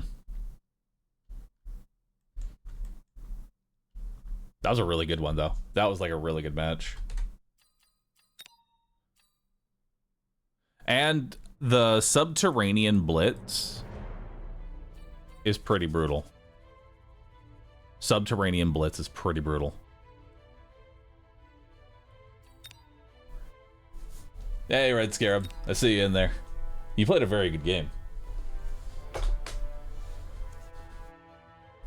Yeah, I put Rhino Specialist very low on my ranking of specialists because you're kind of... It's not that great, because once you put the Rhino down, it's awkward, man.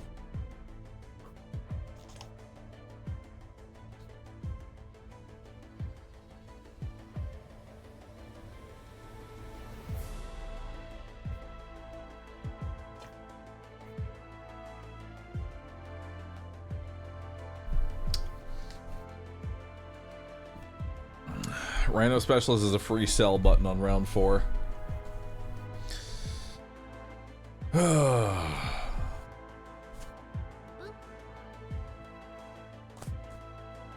The way you use Rhino Specialist is to try and tempo a win off round 4.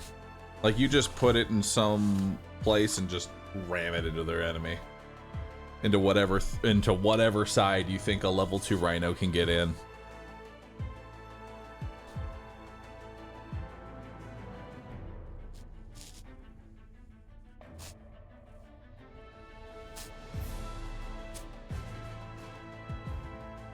A long time ago, Rhino Spec got the Rhino in round 2. I don't think it was round 2, was it? I think it was round 3 that Rhino Specialist got Rhino. Pretty sure it was round 3.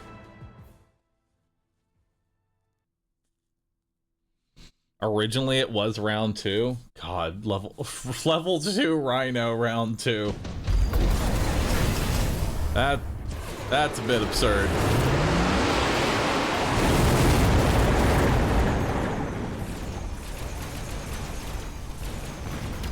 Damn, what's going on here?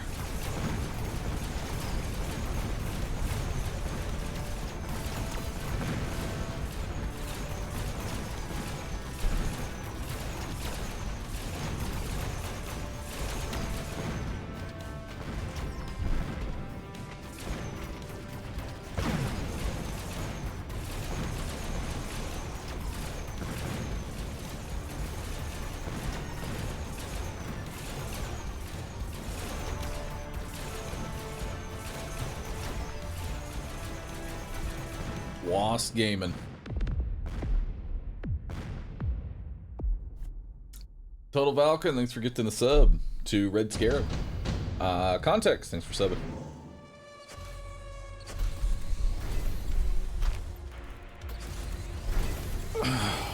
What the fuck is this? Spider Ball.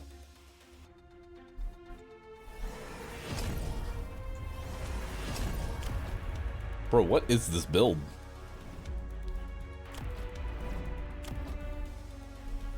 Like, what is this build? This man has cooked.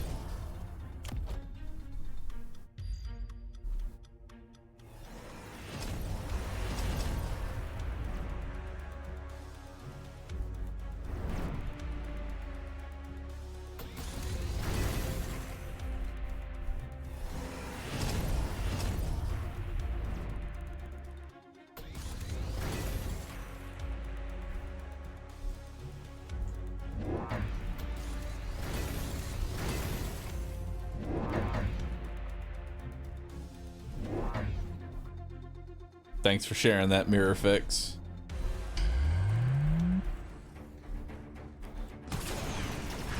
Oh, don't tell. Oh, okay, no, he leveled up both of his towers, so it's not gonna be too bad here.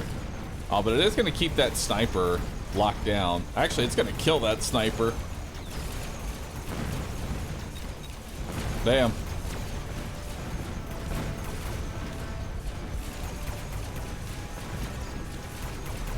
What the hell is this build? Splash Tarantula with anti-air wasp.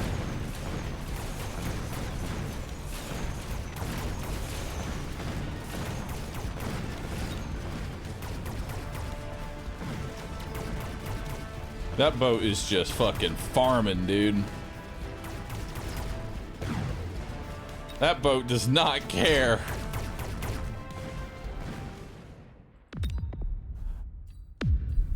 enhancement module on an Overlord is real scary because that thing slaps.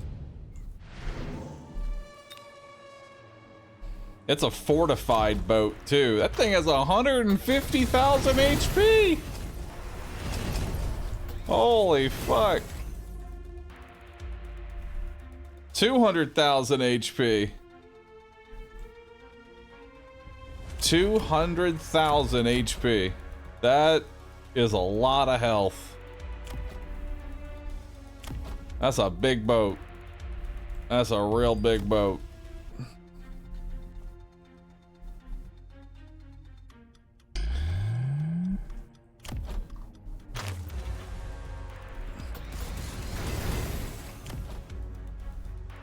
Honestly, I would take high explosive ammo on the Wasp here, so that way you can actually clear the Wasp chaff faster. 12321 sheared. X300. The Wasps will get it, surely. Surely.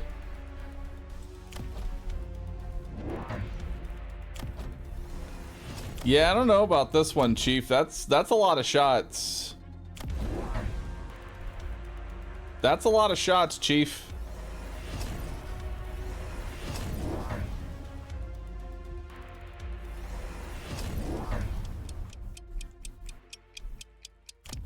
And then you just have more boats everywhere else, and then boats just kind of kill everything.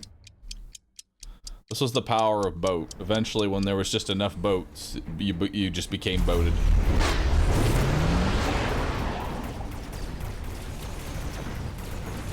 Well, let's see how this level 4 boat does. Well, killed the tarantula in one burst. Oh shit, the wasps are actually kind of killing it. Never mind. Yo, they killed the boat. Holy shit. Way to go, wasps. Get it.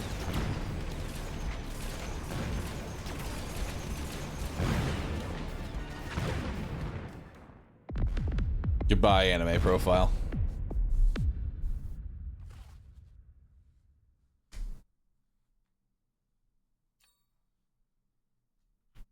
Those are some mean wasps. You've advanced to the next round. Where am I at now? 29. Unfortunately, I went down. I got 4 minor points though, so that's cool. Not sure what that's doing for me, but I got it.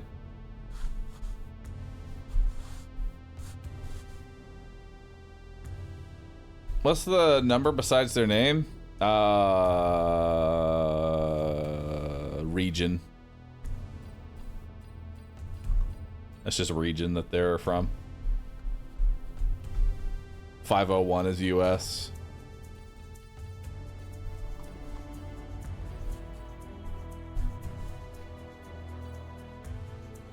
.501 is global? Oh. Cool.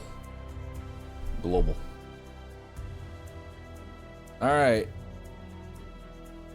Let's not try and do Rhino Spec again. Alright? Let's try and bring this one back.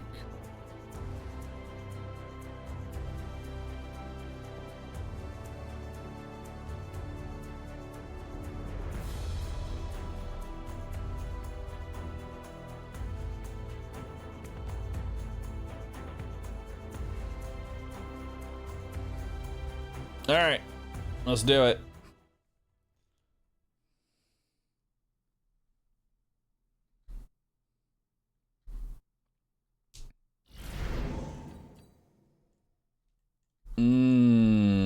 I don't like this.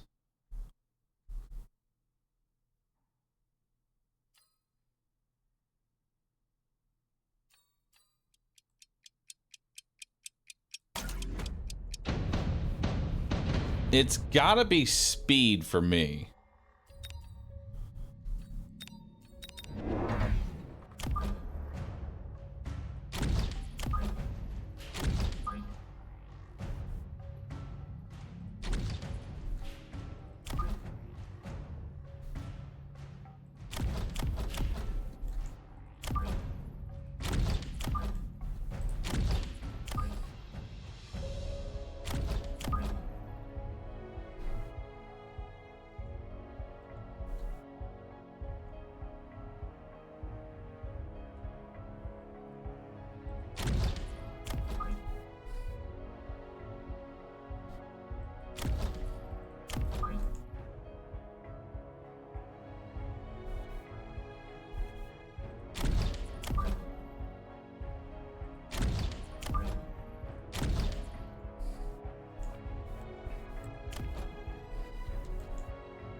All right.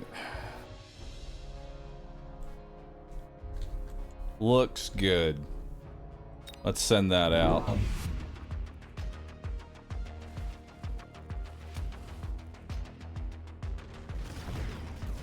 So the dogs all lock onto the crawlers immediately. So the crawlers can get in.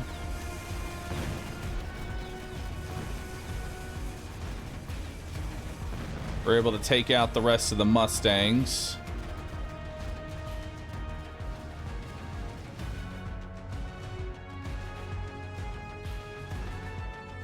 Fortunately, they're stuck on the tower.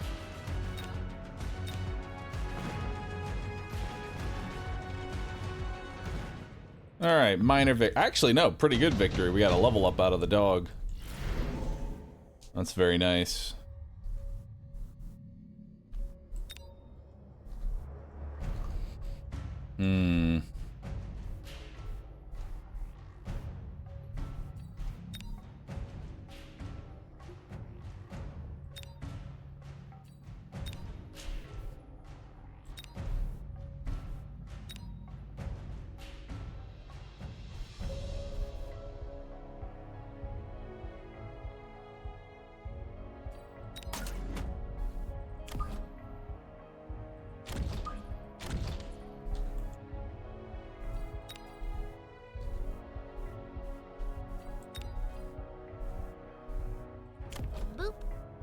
Don't think I want to do a level up on the dog just yet. Like instead, we want to get some stangs down.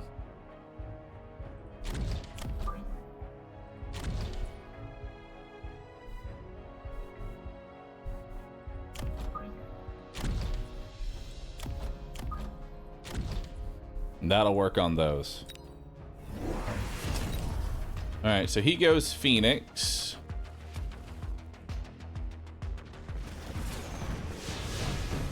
Nice. These crawlers now get in. They're now vulnerable.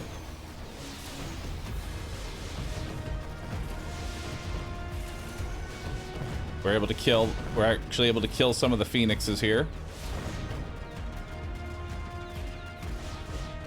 Very nice.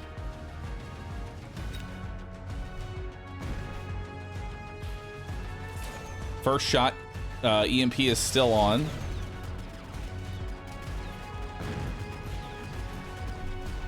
We're able to finish off the rest of the Mustangs, get the EMP tower. We leveled up the other hounds now, I think. So now both my hounds are leveled up.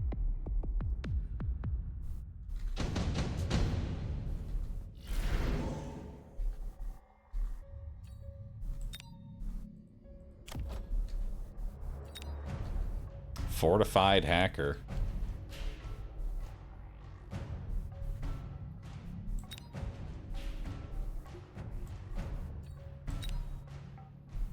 Two, 3. I'm 2-1 CFD.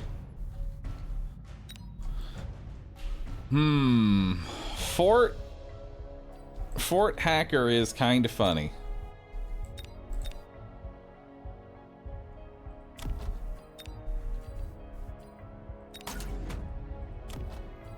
And I'm doing it.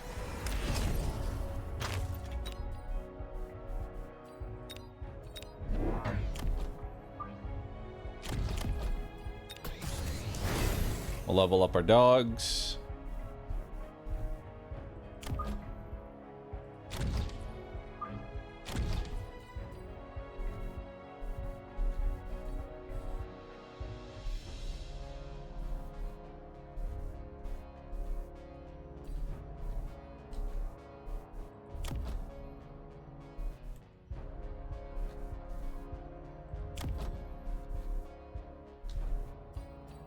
We'll drop another set of dogs. And another set of crawlers.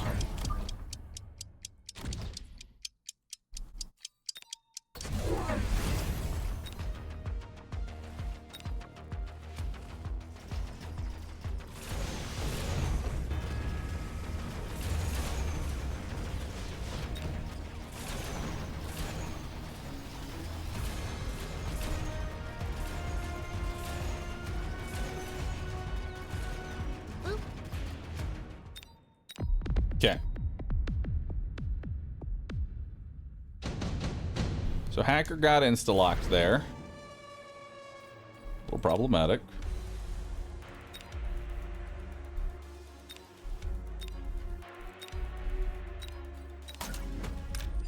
We'll take a Rhino Assault, put it in our back line. Sell off these Phantom Rays. We're going to go range up on the hack there. Or on the dogs. So they can clear for the hacker. We're going to drop...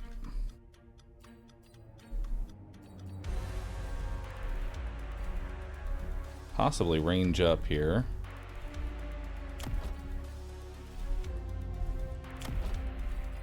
Let's go range up.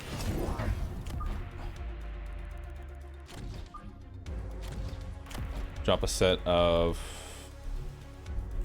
things there. Then I'll get locked out in half the time.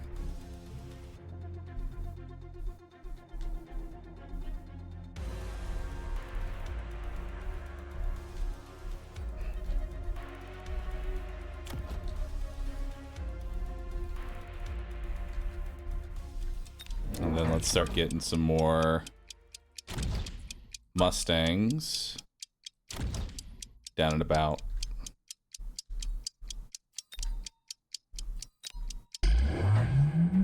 Oh god, he went boat.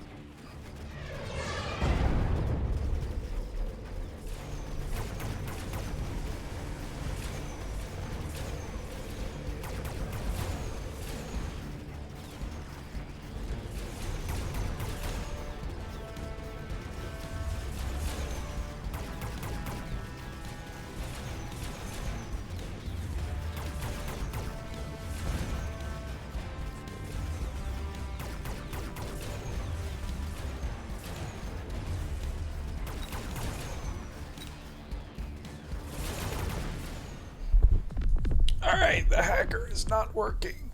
I repeat, the hacker is not working.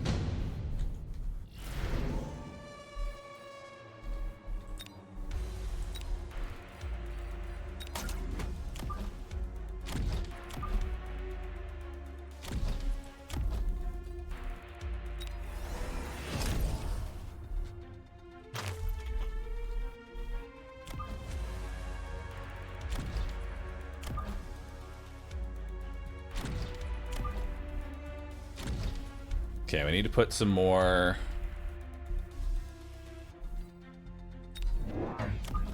hackers down.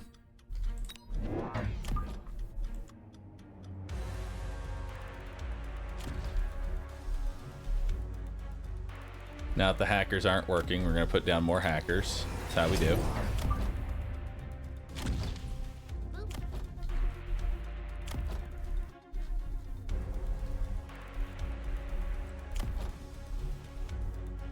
When in doubt, just put more. It's the winning strategy of a lifetime.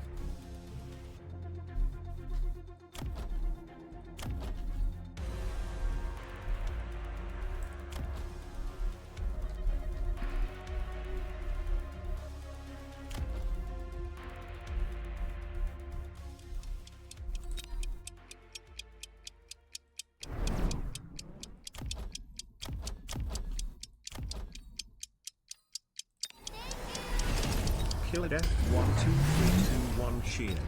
X300. Excuse me sir, can the hackers still hack things when you have 0 horsepower? Yes.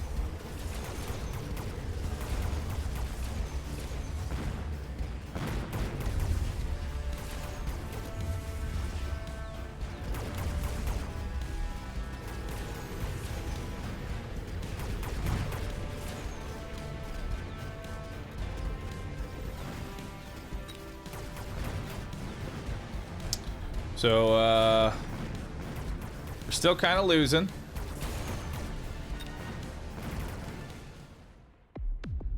We've given our Stangs anti-air, but they are not anti-airing good enough.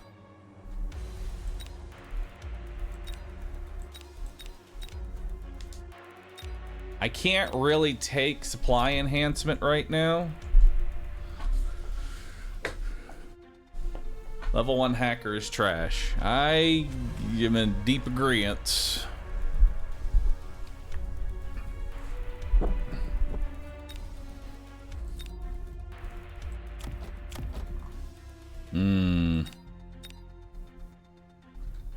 This is a rough go right now.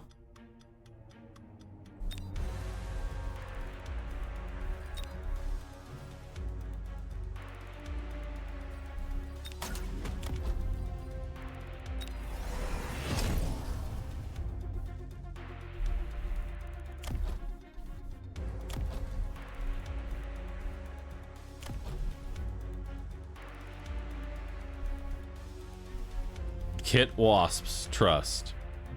Boop.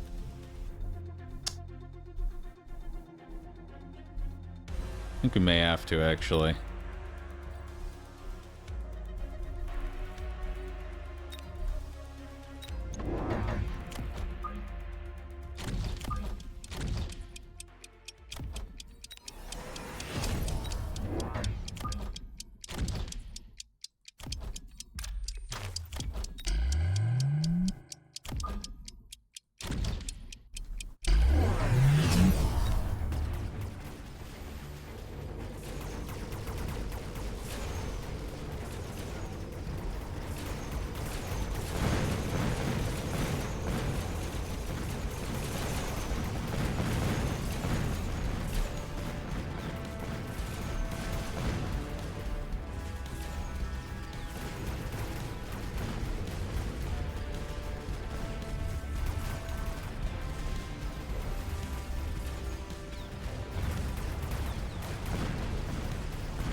Dang. Those boats are just too strong, man. Level 1 Stangs can't handle that many boats. The hacker was definitely a very bad play. The hacker was not it. At all. And those are mass-produced boats. Dang, mass-produced boats and these Stangs couldn't kill them? That's just level 1 Stangs for you.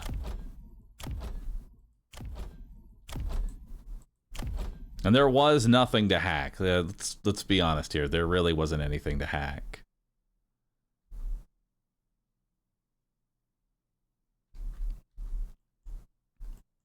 Hackers was just a really bad...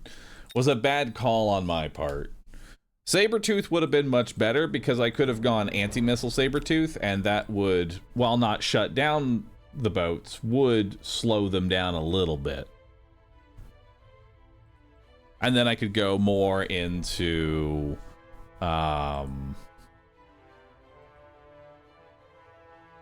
could go more into the Phantom Ray. Phantom Ray would be really nice. Was funny though. Yeah.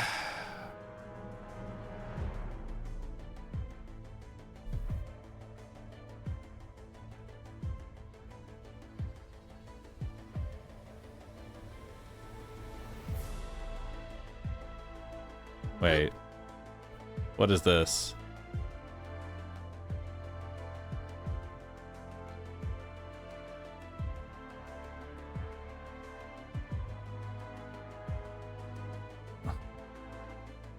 Hang on.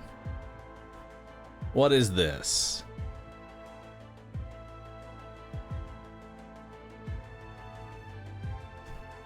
What is this, chat?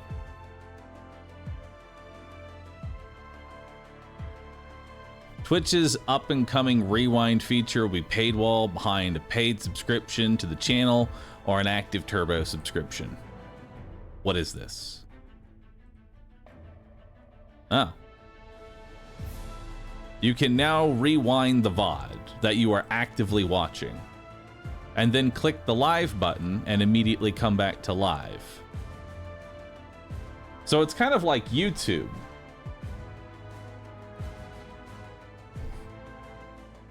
right? But what is it? Or it says, or an active. It says subscription to the channel or an active turbo subscription. So if you have an active turbo, you can get rewind. I mean,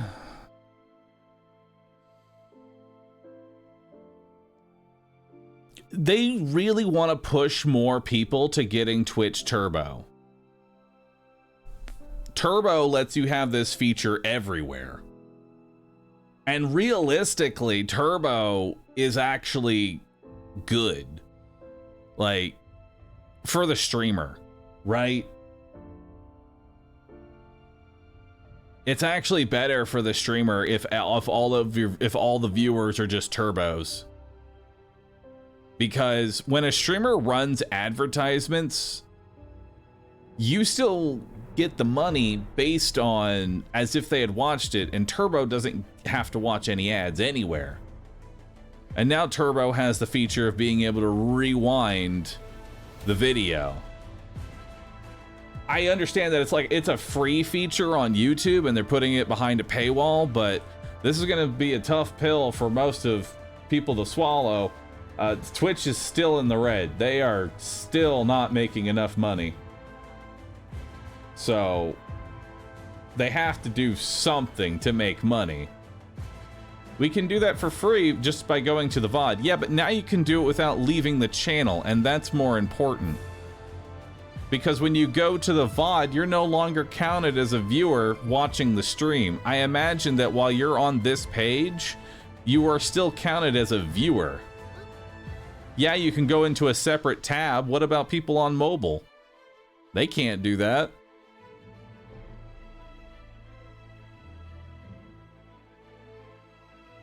And plus, anytime you add, like saying, oh, just do this, anytime you add a step, people are less likely to do it.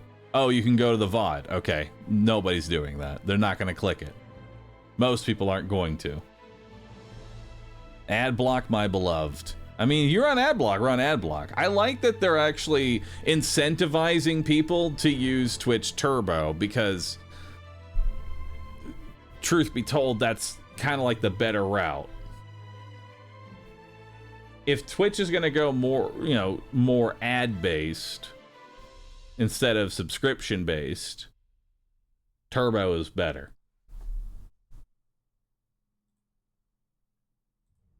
That's just how it is.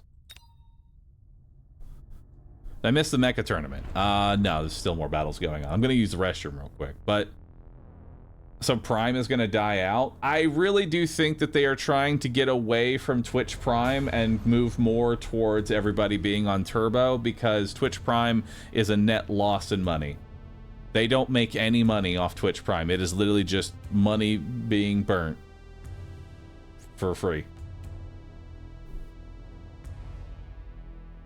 Twitch Prime, I think, honestly, has probably been the worst thing for Twitch, economically speaking. $12 is a little crazy, though. Yeah, well, subscribing to a channel is like $6. So if you watch more than one person, Twitch Turbo is already better than subbing. And plus, the streamer can run more ads if everybody's Turbo.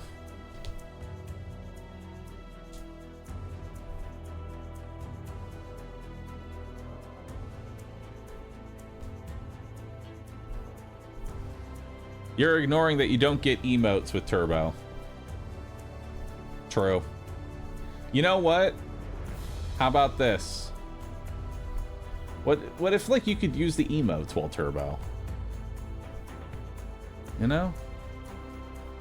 Or have Turbo exclusive emotes on the channel. Like a little Turbo Panda.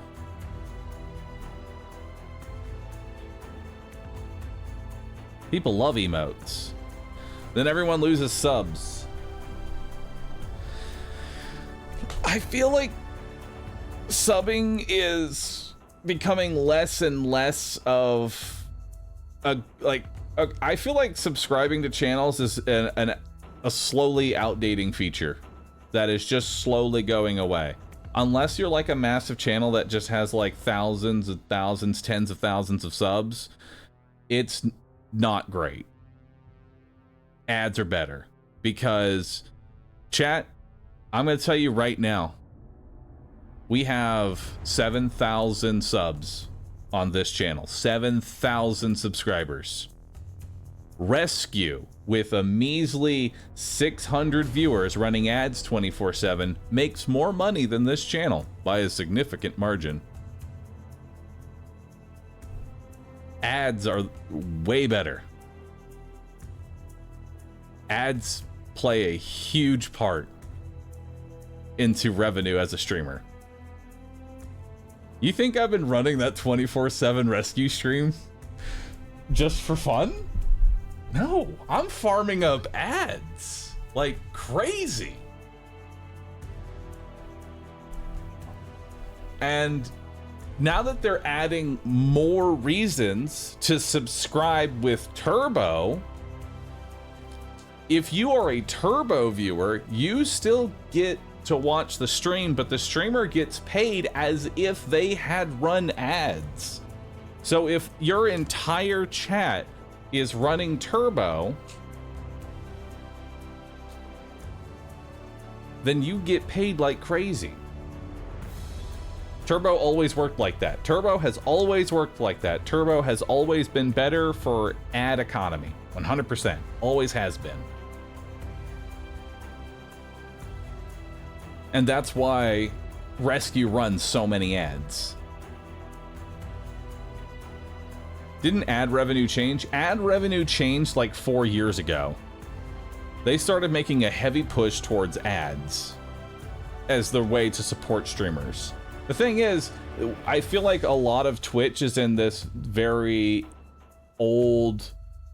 Like, I feel like a lot of Twitch viewers are in the old method of, oh man, ads. You know, hate ads. Rather just subscribe. And I hate ads too, trust me. But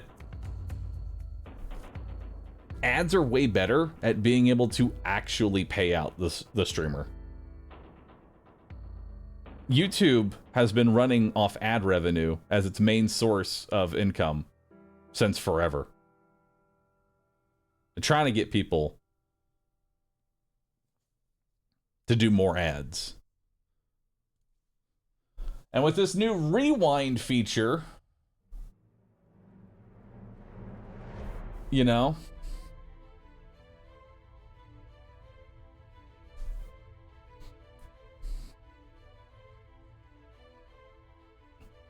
Rescue is practically unwatchable. Well, I mean, that's also because I run 20 minutes of ads every hour on Rescue. I'd slide the ad bar all the way to the fucking end and just slam the shit out of that. Because 90% of the Rescue viewers are they just have the tab open. And plus, you could just get Turbo. You get Turbo, and now you can watch my channel and Rescue ad-free. That's 2 channels. That's like subscribing to one, or like to both. So if you get Turbo, you get 2 channels. You immediately get value.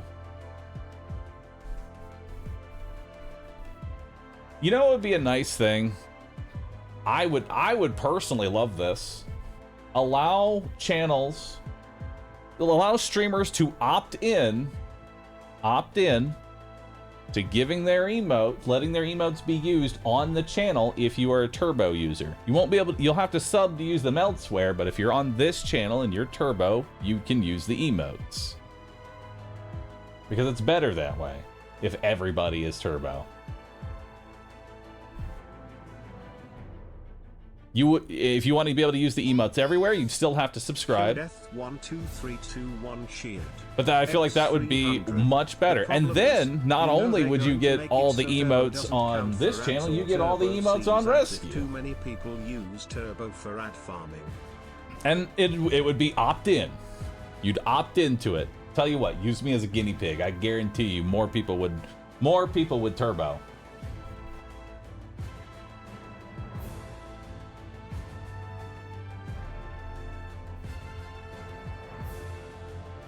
Yes, but someone brought up a thing that if everyone has Turbo, no one would want their ads run on Twitch because no one sees them. Yes, but then they can actually pay their advertisers because then everybody is Turbo, and that's way more money. And there are, you know, still lots of people who aren't going to be Turbo.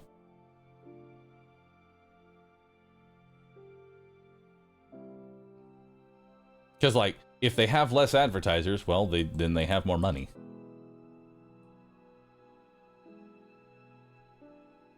Do you get paid at all for Turbo by viewer count? I get... Here's how it works. I run an ad, which an ad break is actually about to start. Which I'm going to... An ad break is about to start, so I'm just going to go ahead and run that ad right now before we get into the match. So apologies for the ad. Or you could have Turbo.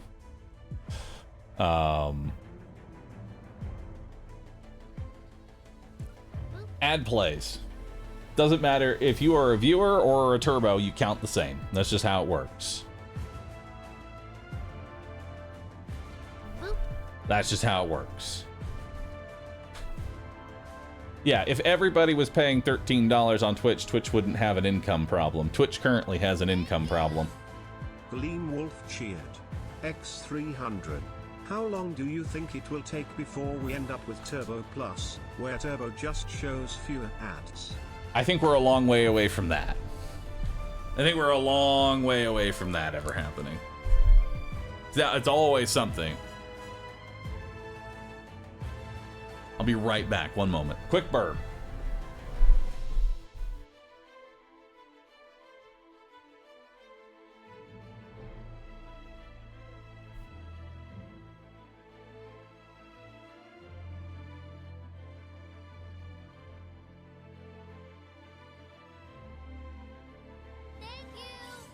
Killadeth12321 cheered.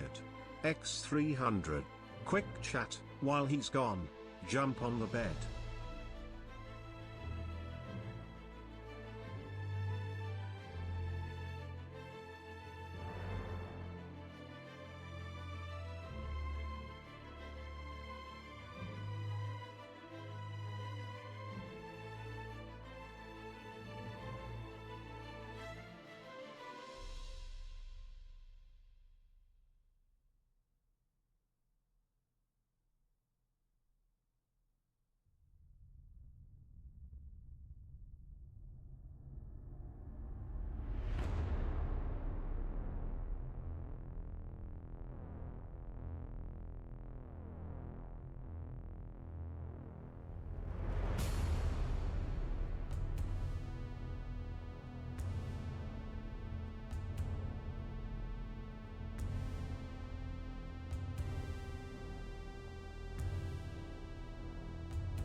All right, I'm back. Just in time, it seems. Let's do it.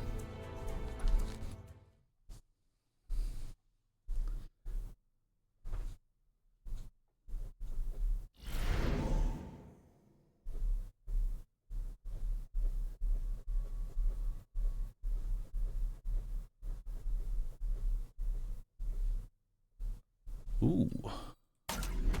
Training specialist. I don't mind that. All right.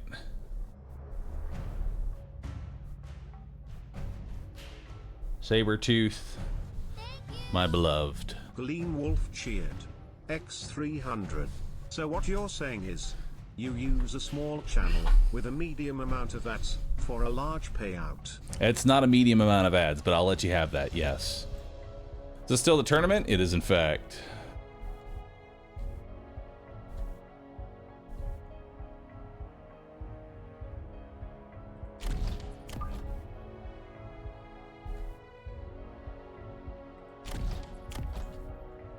All right.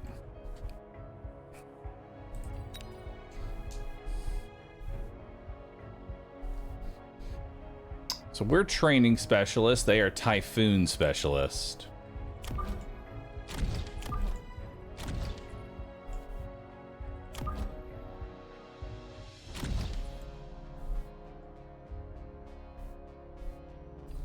We'll start with some dogs.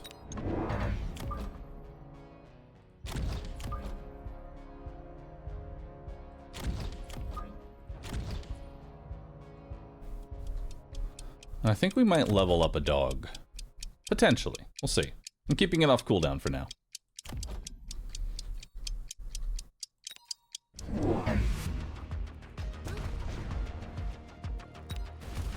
Alright, so these dogs currently just headbutt straight into the sledgehammers and die, which is problematic to say the least. This left saber-tooth, however, is able to get something going here.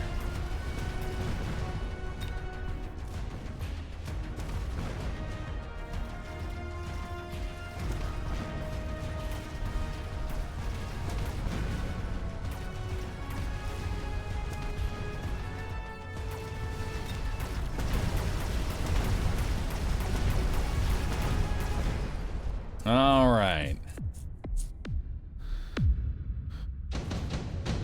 Now, let's see what we got here.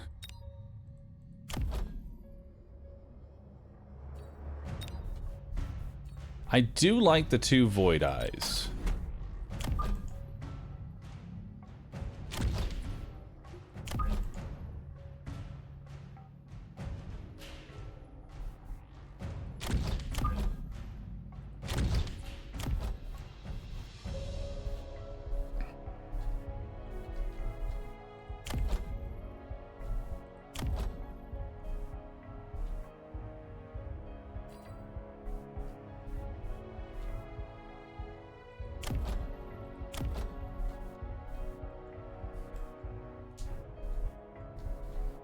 Okay.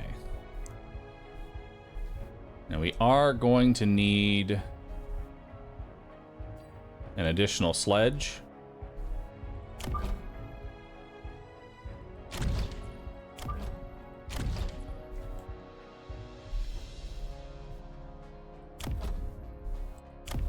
Or saber.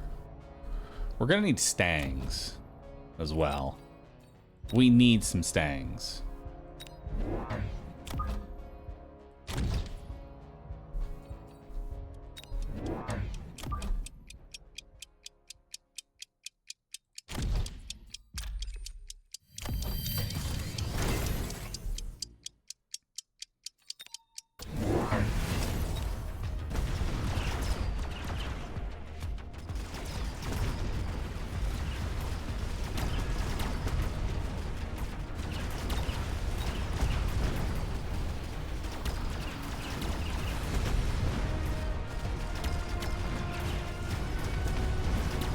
Okay, so he's got some snipers going.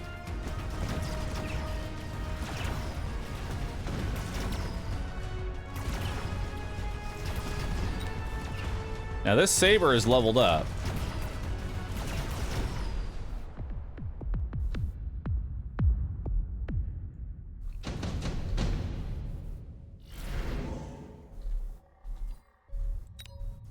Subsidized crawler is an option here. I'm gonna go ahead and take redeployment, and we're gonna move this high-level tank to over here now. We'll grab another set of stangs. Now it's coming in over here.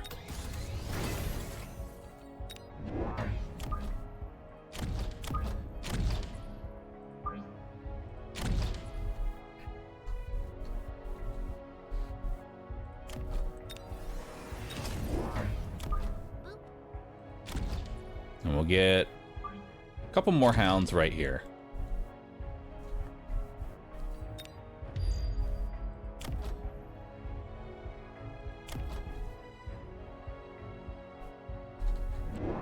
Now his empty tower is just kind of sitting there right now. I'm susceptible to a double flank, which is very bad for me.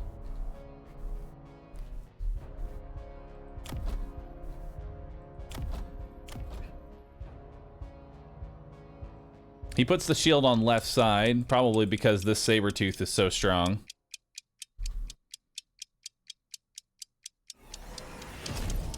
Arc lights go range up.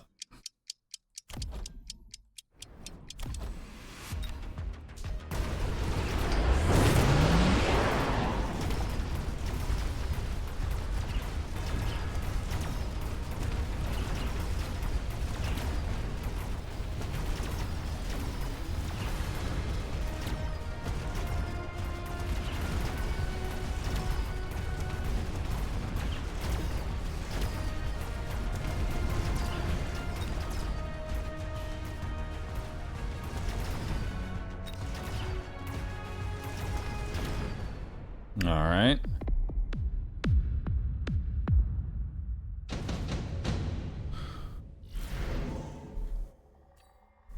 Now we have advanced targeting, sub-marksman, sub-crawler.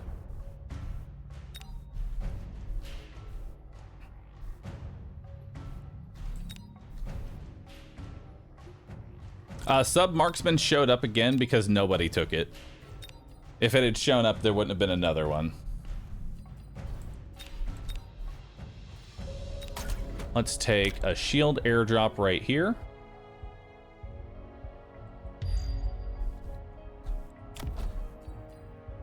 It's too early to slap them with EMP armor.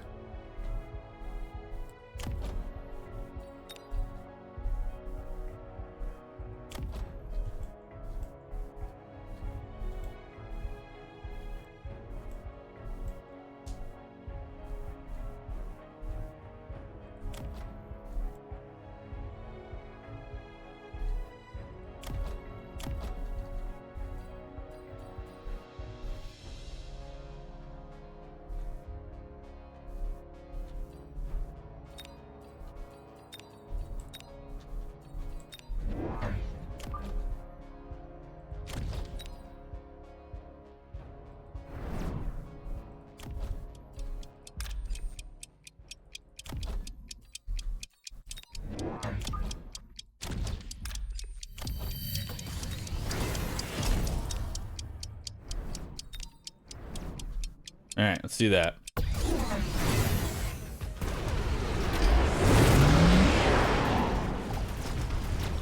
So we gave our Sabertooth double tap so that we can punch through that big ass barrier that he's putting down. That's just a lot of shielding.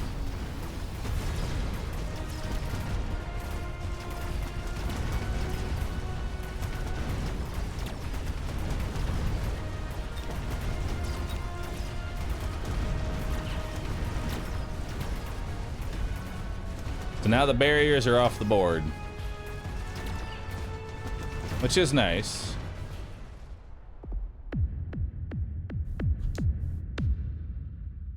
Unfortunately, this crawler flank lost to this Typhoon. Sadly.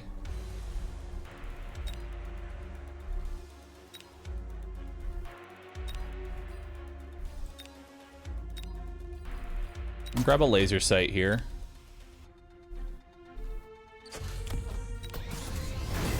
Sabers level up again.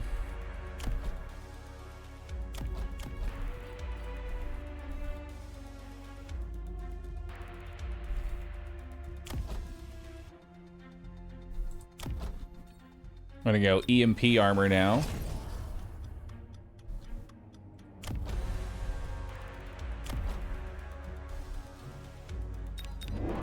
And 2 more sets of Void Eyes.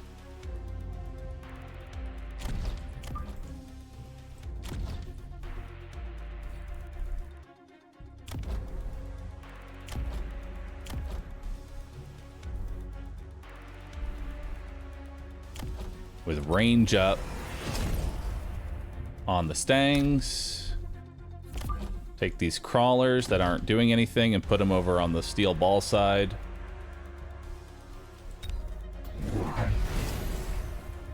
And we'll see how that plays out.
go for improved firepower system here.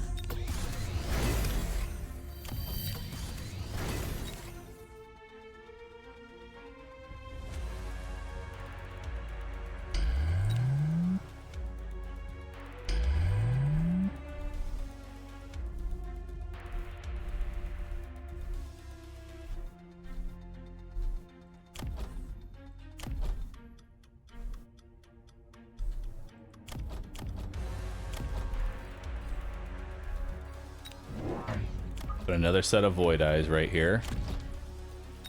Now we give them shields. I guess we'll rocket this because apparently these steel balls lived somehow. I guess I'll rocket that. And that should be good.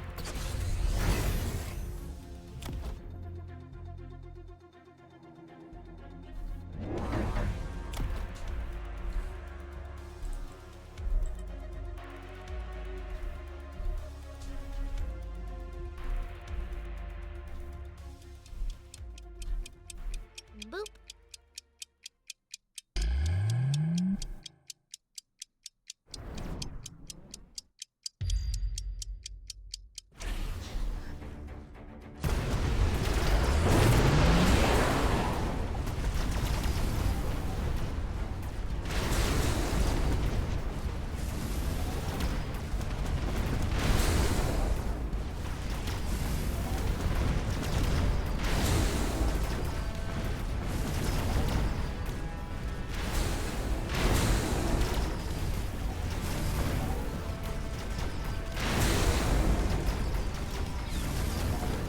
Taking me too long to clear the sledges.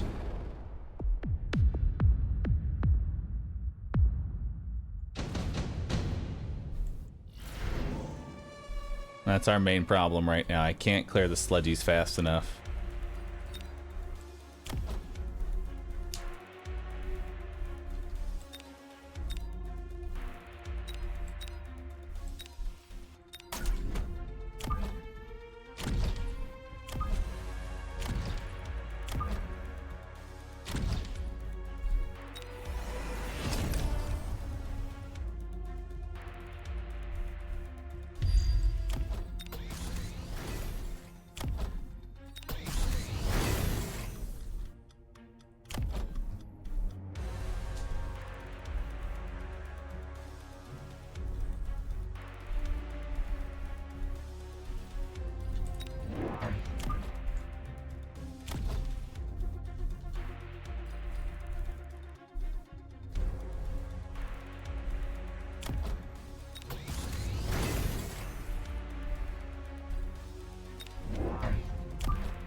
Wow.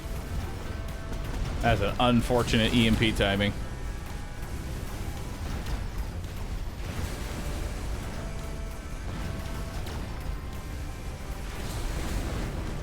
Dang, man.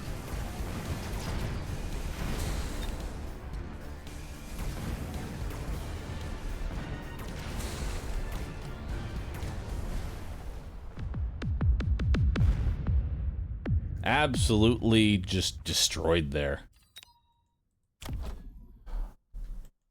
We need a better response to sledgehammers.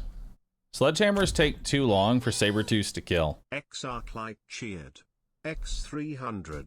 Roo-sussy, shake your butt, Roo-sussy gently at the stream, Roo-sussy merrily, merrily, merrily, merrily, Roo-sussy, this is all chat sees. Roo-sussy. Honestly, I think Scorps was the better answer. We needed scorpions. We needed scorpions in there. I don't really like side cannons because it would do what, 6,000 damage times 2. It's still kind of blech. Better chaff clear? No, our chaff clear was fine. As far as the fangs were concerned. The fangs, they got deleted. Then we spent forever trying to kill sledgehammers, and then the crawlers came in. We need to be able to kill these faster. The void eyes were very much wasted. I will agree with you. The void eyes were wasted. That was not a good play. But we need to find a better way to punch through sledgehammers. Question is, what's the best implement I can add?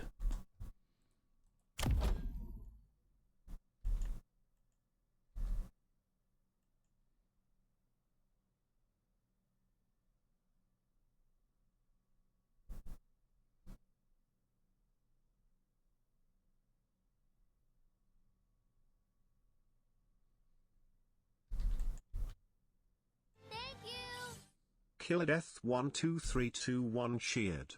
X300. Turns out that one guy who said you were 2 to 3 was just using the power of prophecy. As soon as I took the first L, we just kind of kept losing. Honestly, I think we do have to, if we see sledgies, we have to go Scorpion. Scorpion is just really good. Problem is, I love sabers so much. I want to keep the sabers in, but I don't want to go Scorpion. So it's got to be something that isn't Scorpion.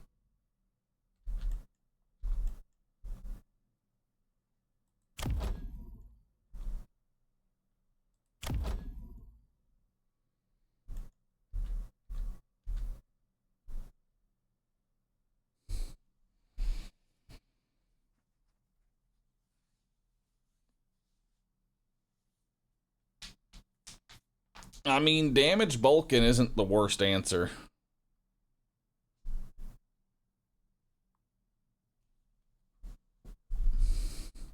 DPS Vulcan is not the worst. Could go Steel Balls. I don't like Steel Balls. Because they had the same problems that they just take forever. Double Tap was wasted because that just made it take longer to kill the sledgehammers.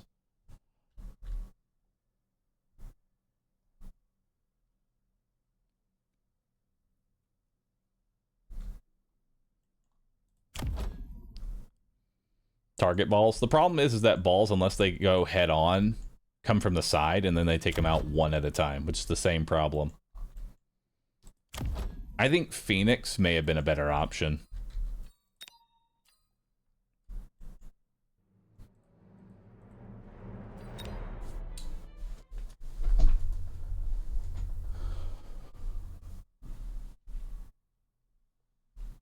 What upgrades were on the sledgies that it took so long? Nothing. Those were just regular sledgies. They didn't even have tech. They were just regular ass sledgies with lots of HP.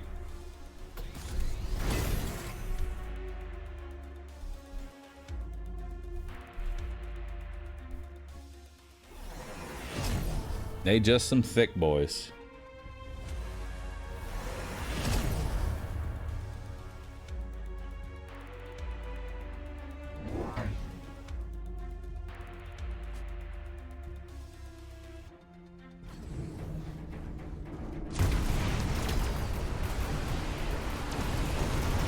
Oh man, that poor Wraith gets locked on immediately.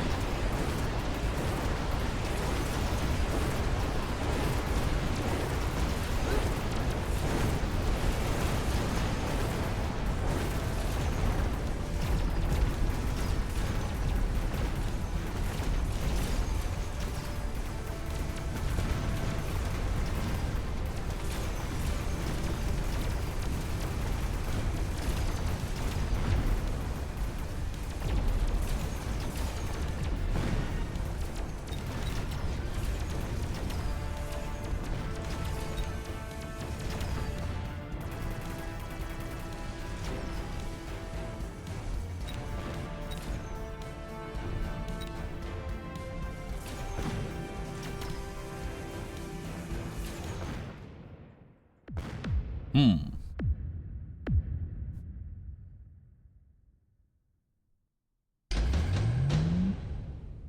you ever thought of a Darkest Dungeon Nuzlocke? I just encountered the term in a video and it's pretty interesting. How would you play Darkest Dungeon Nuzlocke?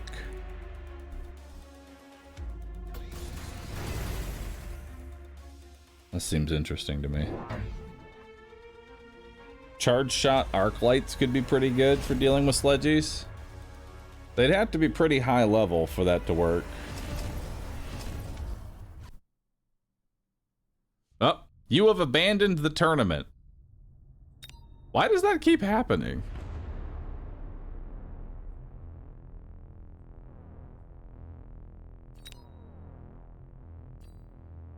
What? Huh?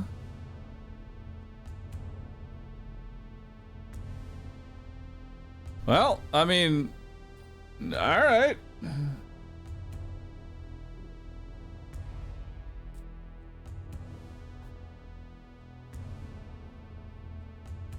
The alt tab? No, I'm still in here. I was in the middle of watching.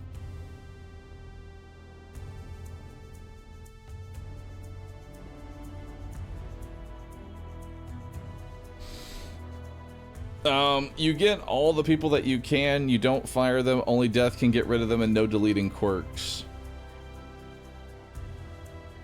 I mean, that really wouldn't change too much. I mean, I've already, like, it's hard to do anything more in Darkest Dungeon. The only thing I have left in Darkest Dungeon is to do Torchless Deathless. That's all I got left.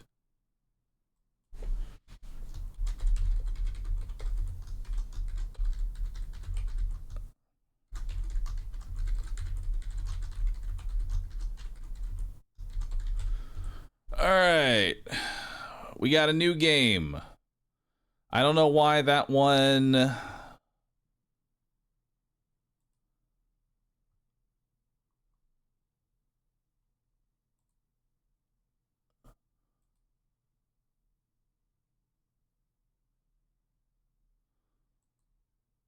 I don't know why...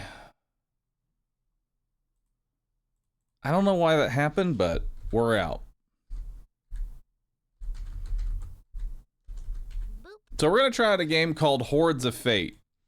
Now, any of my longtime viewers, who remembers Hand of Fate? Who remembers that game from a long time ago? Any long-term viewers? I played through Hand of Fate. Very old game. Just some random indie game. You may not even heard of it. Hand of Fate, loved that game. Loved the story. Really well done. Hand of Fate 2, not so good, but still fun. Well, now they've made a new game called Hordes of Fate, which is Hand of Fate, but as a survivor-like. Because that's just what everybody's doing now. We're all making the new Vampire Survivors. So I say we give that a shot. I'm going to launch the game, and let's take a look at it. Warning, I am not sponsored. I know some people are always going to ask, are you sponsored to play this? Is this a sponsored stream? This is not a sponsored stream. This is just somebody who likes gaming. And I like the Hand of Fate. Like, I played a lot of Hand of Fate.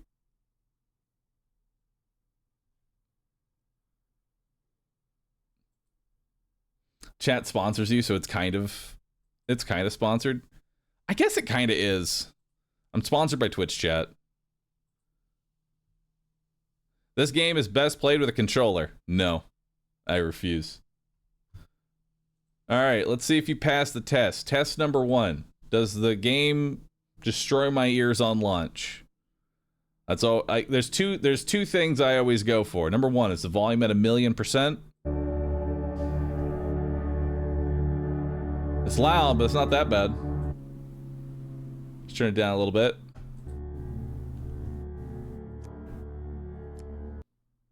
Hang on. I had to get rid of a menu. We've had worse. Not bad. The second test I have for a game is, does it start in windowed borderless? Which It does. It starts in windowed borderless. You'd love to see it. Duchess, thank you for 101 months. And Gaming Central, thank you for 69 months sub. Nice.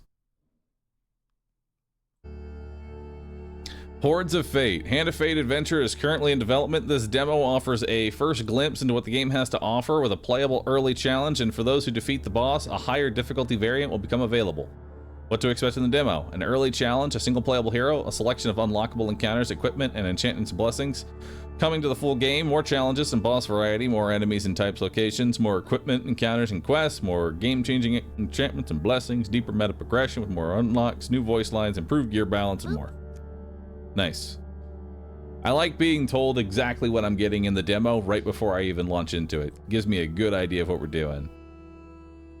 So we have challenge, new game, decks, upgrades, credits, options. So we've got different decks, hero, weapon, enchantment, blessings. We have an upgrade system, which is, I assume, where our meta progression is going to go. What do we have for upgrades? We've got damage taken, cooldown, luck, damage, crit chance, damage, potency, XP, gather range, movement speed, health regen. The standards of a survivor like. Not too bad. Take focus mute off. All right. Let's give it a shot here. Let's hit play. Let's go Goblin King. The adventure begins. Descend deep into the forgotten caves and seek out the one who calls themselves king. We've got one difficulty level. Apprentice. Enemy damage. Enemies cause less damage. Smaller hordes. Ambushes have fewer enemies. The Trickster is our hero. A magician, a jester, and a vagabond. We have a max life of 150. Critical damage is 200%. And our speed is 10% higher. We got our loadout. Oop. Didn't actually get a chance to read a loadout. I clicked on the wrong spot here. All right, we're adding some cards. Choose an encounter for the timeline. We've got a shrine, gain max life for healing. Mage's Workshop, gain an enchantment. Or the Maiden, gain a resource of your choice. I don't know what any resources do right now, so I don't think resources is a good idea for our very first run. I don't even know what I'm looking for. Max life is kind of whatever. Enchantment sounds like damage, and damage is always king. Welcome to a twist on the game of life and death. All things change in time. So it looks like the attacks go automatically. We have a supply chest here. Nice. Leveled up. So let's see what we got here. We've got epic critical damage, increase spellbook crit damage by 40%. We can increase our maximum life by 10, or we can increase our spellbook damage by 25%. I think we go ahead and take 25% damage because crit damage doesn't mean a whole lot when I have no crit chance. This game looks like a mobile game. We did it, chat. It took 2 minutes. Looks like a mobile game. And that's okay. Just because it doesn't look like some overhyped AAA game does not necessarily mean that it is a bad game. You gotta give it a chance. The good games are, this is what most of the good games look like. Well, that may help you on the road ahead. So we're just gonna go ahead and grab some damage here. So we have this shield that I can give myself. Oh, there's a chest over here, treasure chest. What more iconic emblem of success could we imagine? All right, we get a bunch of money, a little bit of XP. Mage's Workshop plays out. We have 2 more chests to get. We have a red chest and a yellow chest. We also have another red chest over there.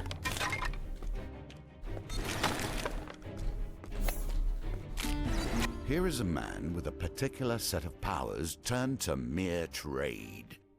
He ought to be bending the powers of the universe to his will, and instead, he serves you. You enter the workshop of a young enchanter who said to specialize in drawing magical powers from items. Welcome, the mage says, glancing up from his books and murmured incantations. It's true, I can enchant items. but I'm still a student, not yet able to draw power from all things freely. Show me your gear, and I'll see what calls to me. Show the mage my equipment. Alright, so your following cards will make the selection, so we have 2 chances for failure and 2 chances for success, either hitting the Gloves of Shielding or the Spellbook. Let's begin. So, I'm thinking it's on the second option here. Based on that shuffle, I think it's on the top. I think it's on the second one. That's where I'm feeling.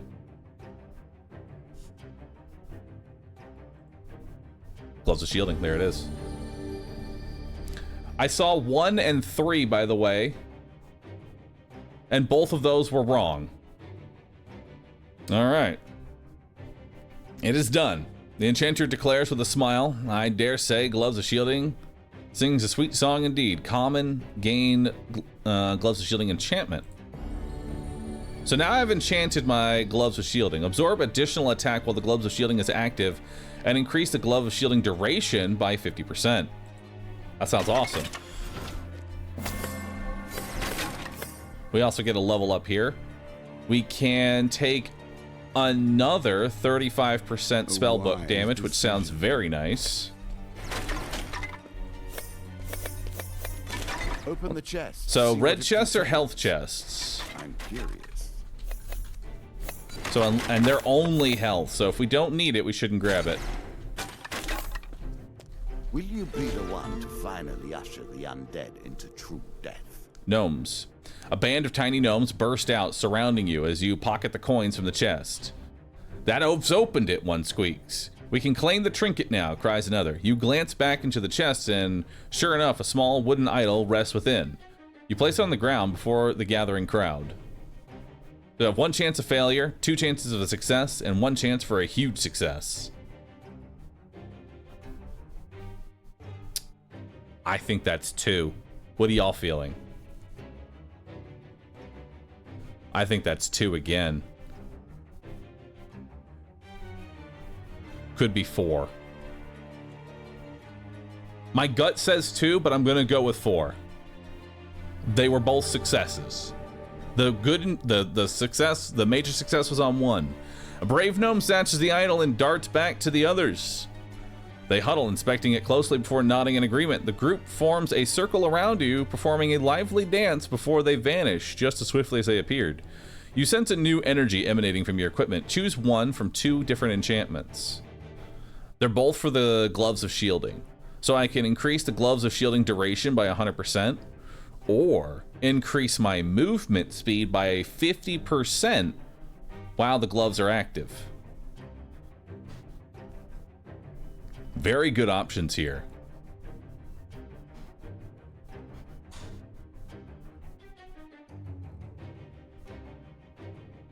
I'm actually going to go duration here. Boop. Let's see. I'm going to re-roll this. And let's take reduced cooldown. Choose a new equipment to add. All right. Send out blades in a fixed location or fixed directions, inflicts physical damage. Dragon armor leaves a trail of fire as you move, inflicts fire damage. Cast a series of lightning bolts that strike random targets. I think the dragon armor actually sounds really nice. Since we have a super long duration shield, let's just pop this shield and just run on in through that.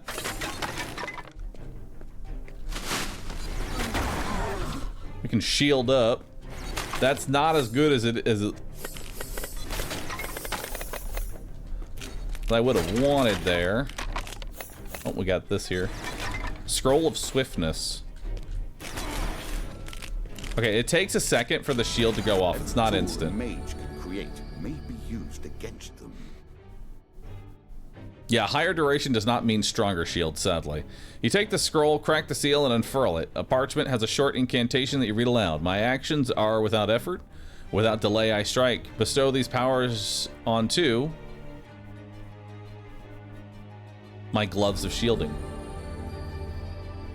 No sooner do the words leave your mouth, paper erupts into blue flames. You feel a newfound ease as which you wield your equipment. You gain an uncommon gloves of shielding cooldown upgrade. So now I can shield even more often. Help, but it is only a momentary respite.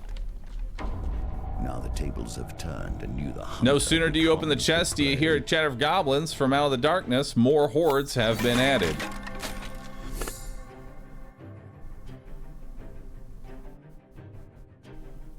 I'm going to take some basic crit chance here. I don't think any of those other ones are really that good for options.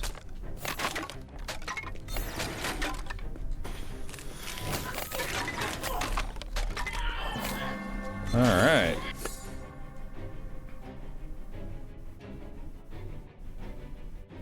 Let's keep increasing our crit chance. Now we're up to 6%. We got an exploding skeleton here. Keep burning them. Nice. We'll shield through this. Get to our next chest. Boss is coming. Going to reach this point without creating some powerful enemies. It seems I see a well. Become aware of your presence. We have a wishing well and a purple chest as well. We'll kite him around the wishing well. Were truly granted, we would not be here, you and I. You happen upon an old wishing well. Shiny coins gleam below the surface of the water. Etched on stone, and its side reads, "Be careful what you wish for. Throw some coins into the well or take some coins from the well." I'll toss some coins in. I'll toss 20 gold in. So we have 2 chances of success and 2 chances for failure. We saw that card. It's number 1.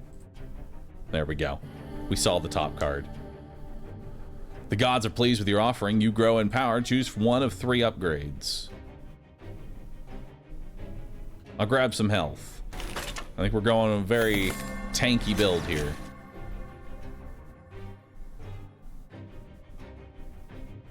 And we'll reduce the cooldown on our single target DPS.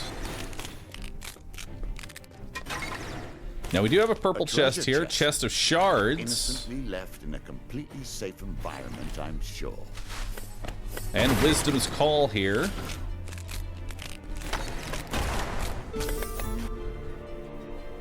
Alright.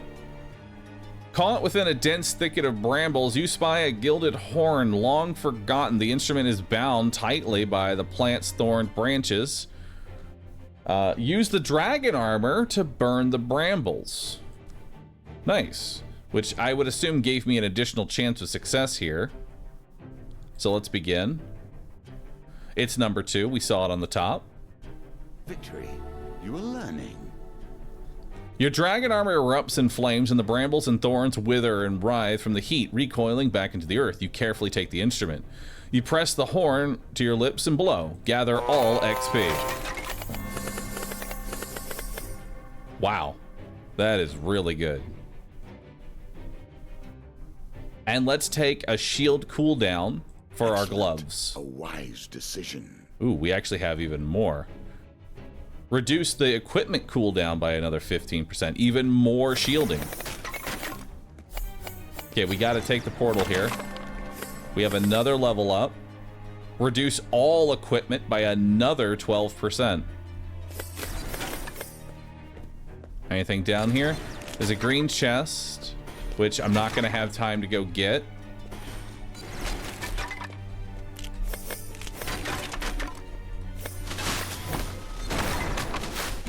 Step through, if you dare. You have discovered the exit to this area. Failure to pass through the portal before it closes will have fatal consequences. Portal closes in 5 seconds. Enter the portal. You step into the portal and disappear in a dazzling swirl of lights. So now we can visit the shop, trading post. We have no money, so that's not gonna happen here. Oh wait, no, never mind. This is to actually gain gold. Choose 2 rewards. Never mind, we're being given gold. Okay, I'll take 40 gold. That sounds awesome. And I'll take 20 more gold. Hell yeah. Love it. So we've added more cards to the board now. Gain max life or healing, gain another enchantment, gain a resource of your choice. I'm gonna go for an epic enchantment here. That seems really nice. We have a goblin bridge. We understand that. So now we have a little bit of a shortcut there. There's this. Catch the Fae. Oh, we have a small little side quest to do. Okay, so we got to go catch all the Fae. Kind of similar to the side quests in the dwarf version of this game. Oh, you really have... Okay, so you have to walk really on them. There's a treasure chest here.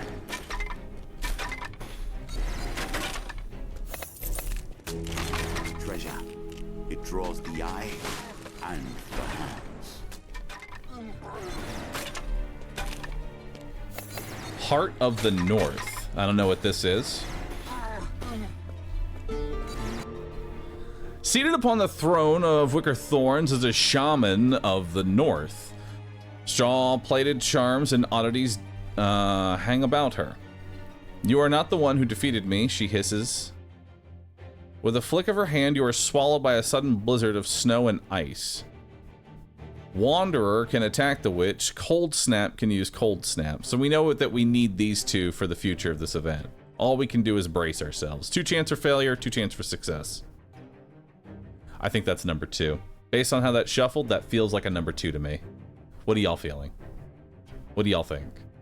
Make your... Just go ahead and guess now. Seeing a lot of 1s, seeing 2s.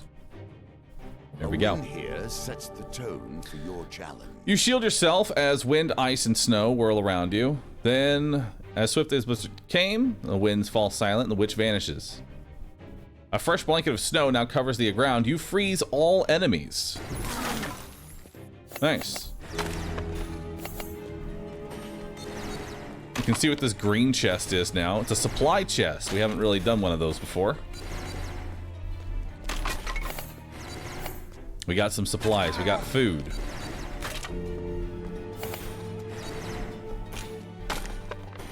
All right.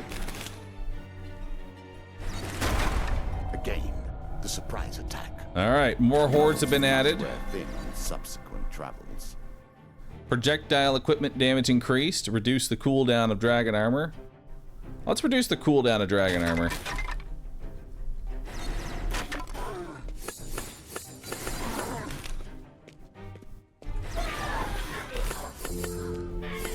We don't really need healing right now.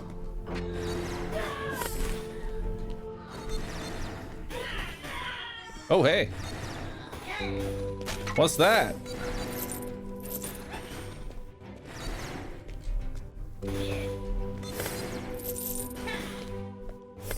Little loot goblin.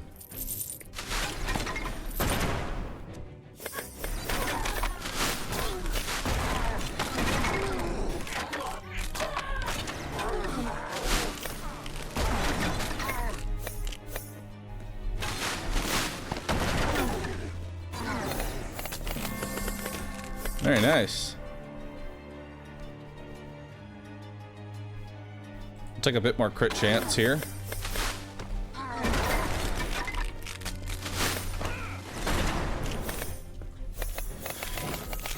Let's grab all that XP. Ooh, increase the damage of the armor by 35%. That seems pretty good.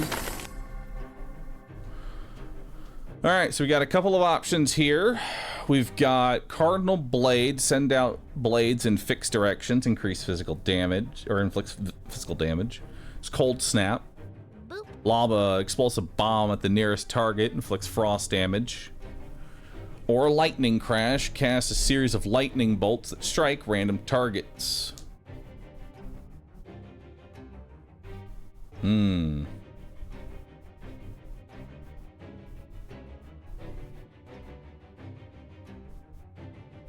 Couple of options here. What do we want? I'm thinking we take Lightning Crash.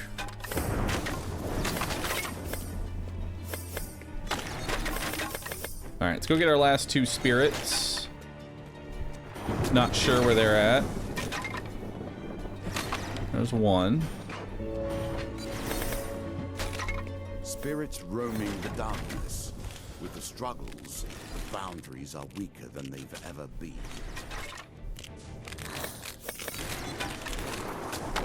So the thing to note about the lightning bolts, they don't necessarily go... they don't necessarily target something. They can actually hit nothing. You would be better to avoid the Fae. You cup the last fairy in your hands and peer within. Release me and I shall enchant your gear to aid you on your quest. I'm thinking that's 2 for the huge success.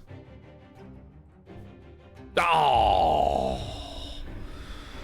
I'm glad I'm not the only one, though. Y'all all saw it, too.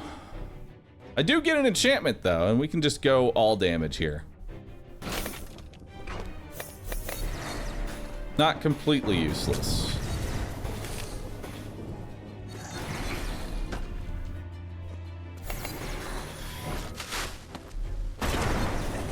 Goblin Banquet.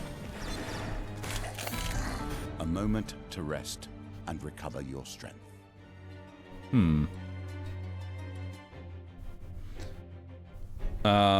From nowhere, a goblin appears beside an abandoned campfire, and the world around you slows to a stop. The creature smiles. Welcome, traveler. Dangerous lands are these. Spare a bit of food for my pot, and we'll share a meal together.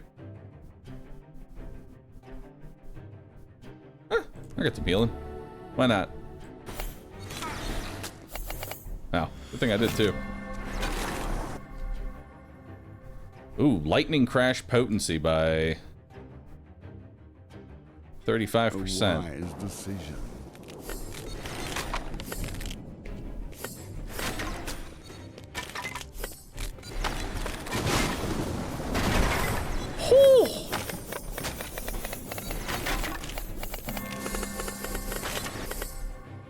Ooh. Increase the movement speed while shielding. That's huge. Step through, if you dare. Grab those big XPs.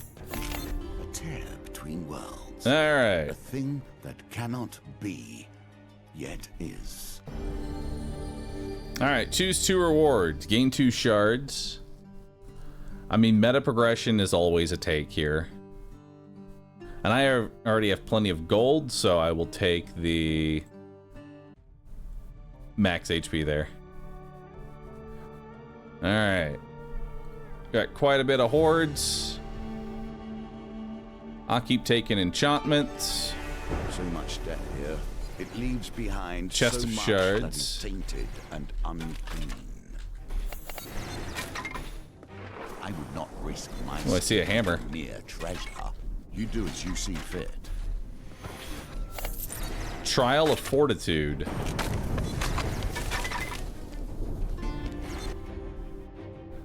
Before you, a vision of a mighty ogre appears. It strides forward with a club held high. It prepares to strike. Weapon. Attack with a weapon. Attack. Attack the ogre. Armor. Defend yourself with dragon armor. I'll defend myself. You place your faith in your trusty dragon armor and brace yourself for the impending blow. As the beast's blow lands, a brilliant flash erupts. The ogre vanishes, gone without a trace. Congratulations, adventurer, a voice echoes in your mind. For showing readiness and peril and great fortitude under threat, you've passed this trial. I bestow upon you a great gift of great defense. You stand taller, a newfound resilience settling into your stance. Gain an epic defense upgrade. Ooh, nice.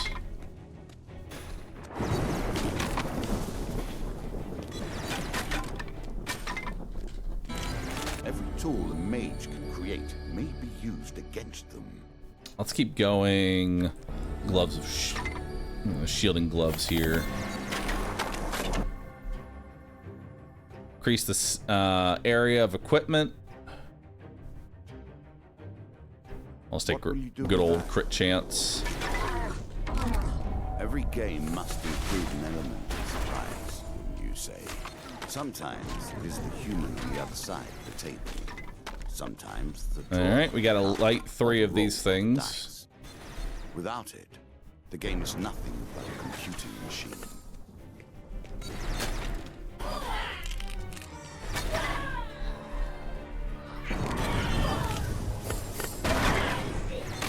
Let's that's just more treasure. And supplies. There's our third one.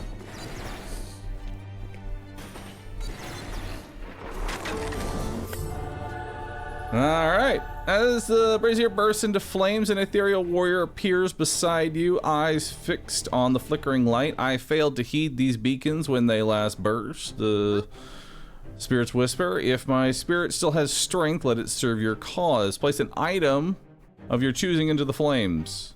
Choose an item to enchant. Let's enchant our spell book. Why not?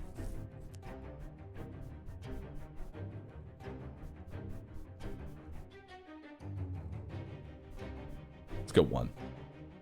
Well there it is. done. You continue to impress. The flames flare a brilliant pink around your equipment as the specter merges with it, imbuing it with power. Change the spell book to fire. The spell book, increase the spell book spell count by 2.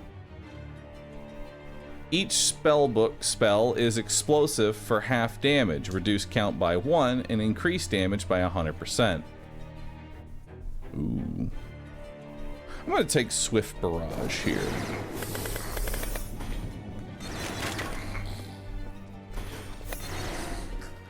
And then we have Wisdom's Call over here, which will scoop up all the XP. We'll use our Dragon Armor again. There we go. Breathe. You have done well. Gather all XP.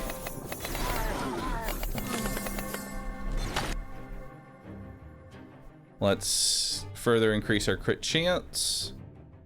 And more crit chance. Wise decision.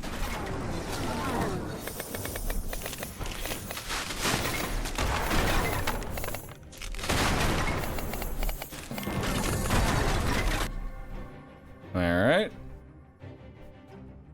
We'll reduce the cooldown on the shield.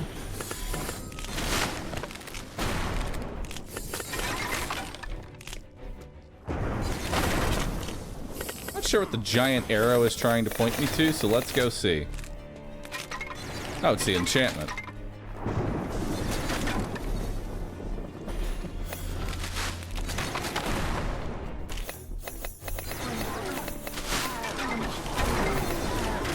A magician still operating in these lands. Alright, so it's another enchantment. Show the mage my equipment. Let's do the gloves of shield. Oh, never mind. We have to... Yeah, let's do 2. More dragon armor. What do we got? Dragon armor area increased by 100%.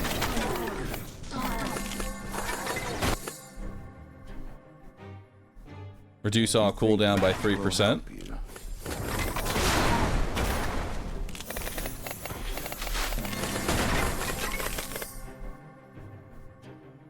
Increase magical equipment damage by 15%. Very nice indeed.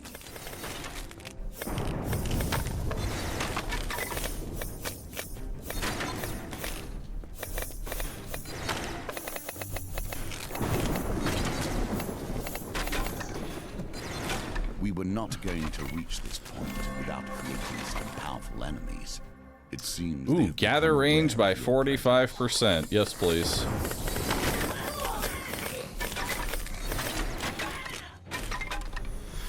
Now, there's some chests over here that I didn't get before. Let's go get those. If you gain health, then I work harder to take it.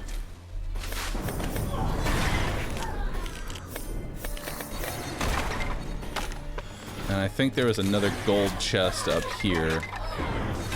Enemies grow stronger. Okay, so we don't want to stay in here for too long. You should have taken more care. And because we opened up another chest, there's more hordes coming.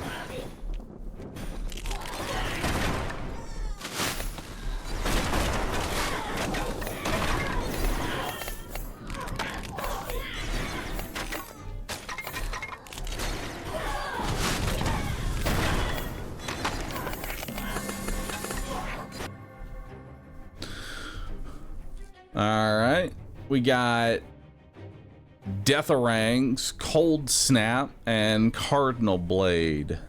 Death-orangs seem kind of cool. Let's try death-orangs out.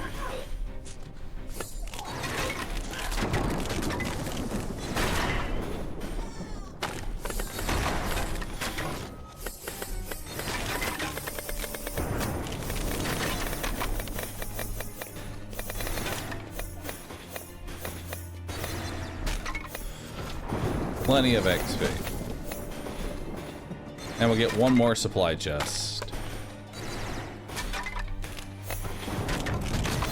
Step 3. Alright, enter the portal. You dare. More meta progression. And I guess more gold.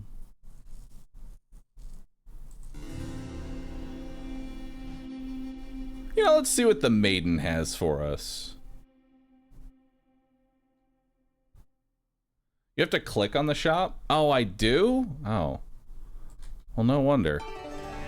The stench of death is upon everything here. We understand that, you and I.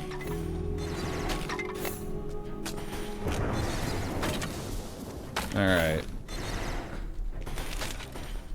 It's all good, man.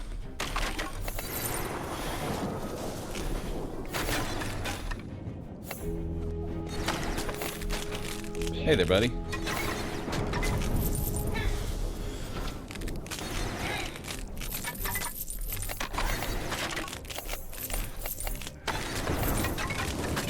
Stop running. Come back. Nice.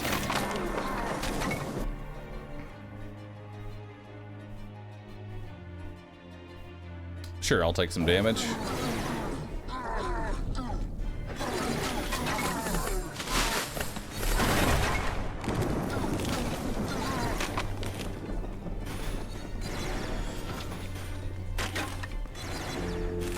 Alright, we got another chest of shards, which is more meta progression.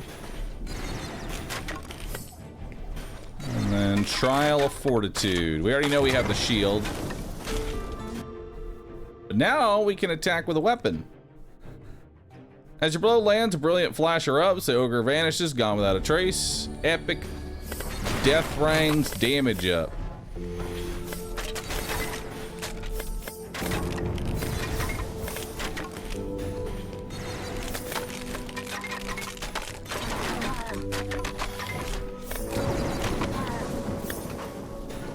Ooh, what's this? Helpful Priest.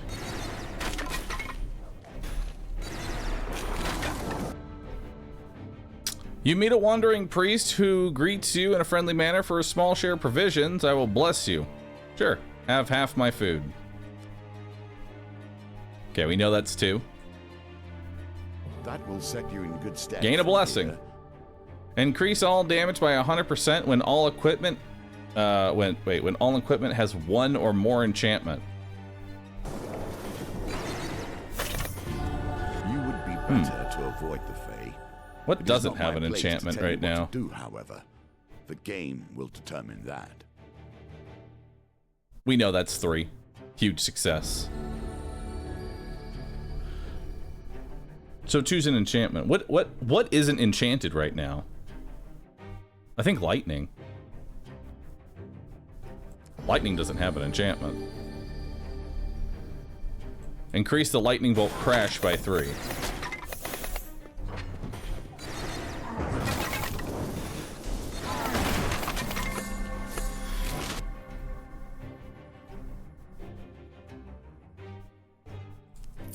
Let's reroll that, and we'll reduce spell cooldown by 15%.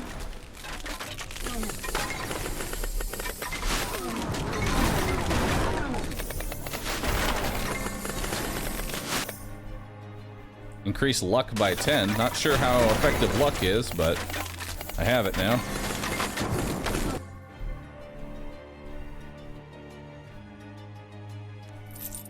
Ooh. Excellent. Spell count projectile by 1. There's a meta progression chest over here that I want, so we're gonna grab that. Oh, hell yeah, I can get both of them. If you fall in the trap, More horrors were added. blame error. To fall in the same trap again smacks of foolishness.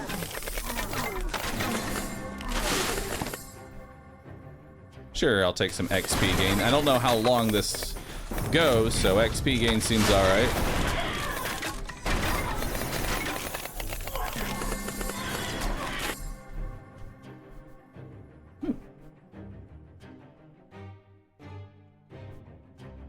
Very nice indeed. Goblins. I do love goblins. Surely. You're at 4 out of 5 right now? Oh, is that what that 4 out of 5 is?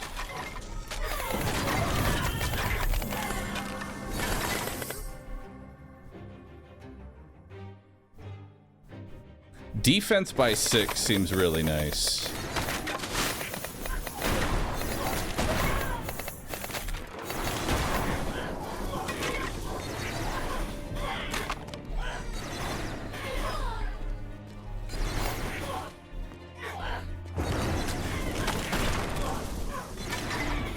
Given how rarely Ask for longer life. You are fortunate indeed to Ask for supplies, ask for gold, ask for wisdom, ask to be blessed. Around the wheel and dipping into the same memories time Longer and life. time again. Nice.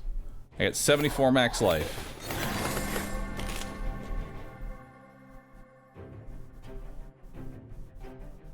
This will help. Give myself some crit damage here.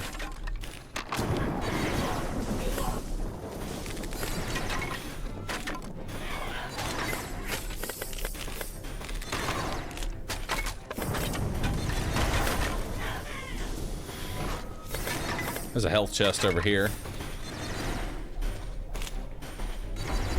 Now the tables have turned. More hordes since I opened up another chest.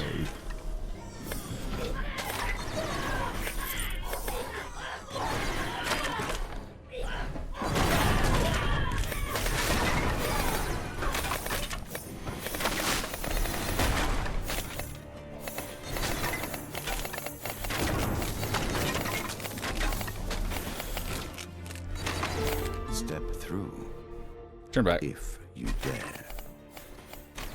I can still get another level. Increase all of your damage by 5%. Nice. Alright, so we're gonna make sure we go to the actual shop this time. Thing that cannot be, yet is. Ooh. Increase defense by 9. Nice.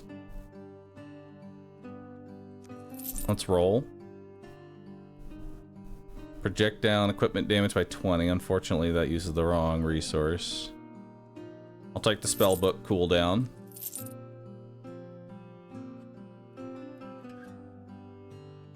Take spellbook crit damage.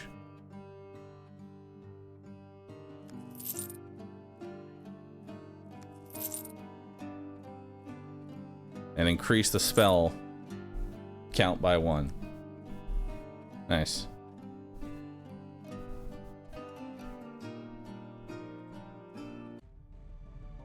And then we'll gain 40 food. Ooh, max life for healing. I'll take that shrine. Epic shrine. Alright, so this is the last world. Chest of shards.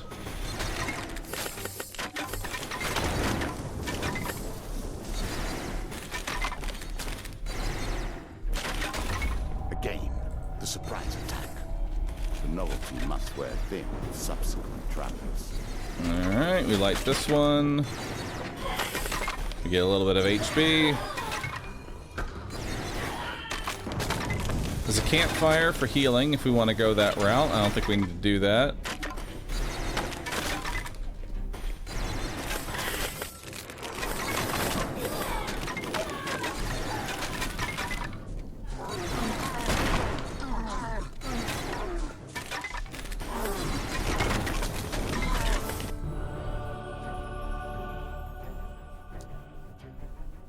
What also doesn't have an enchantment?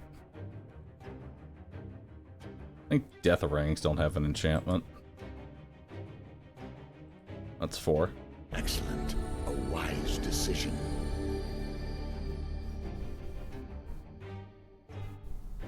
Death Rings circle back. That seems kind of good.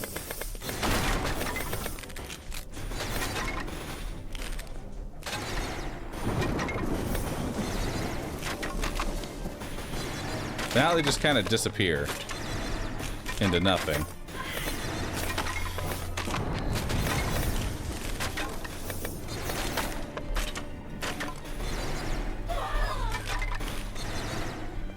Yeah, this is very similar to Deep Rock Galactic. Very similar to that one.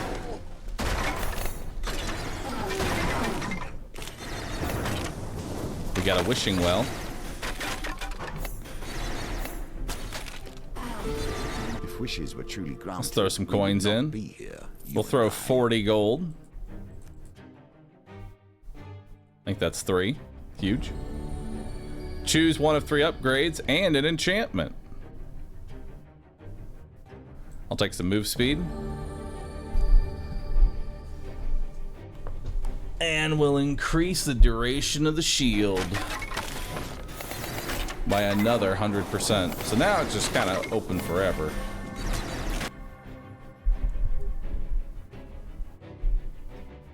A wise decision.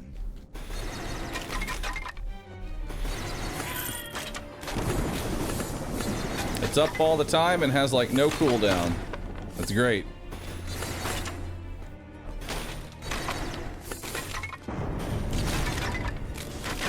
Let's open up this shrine.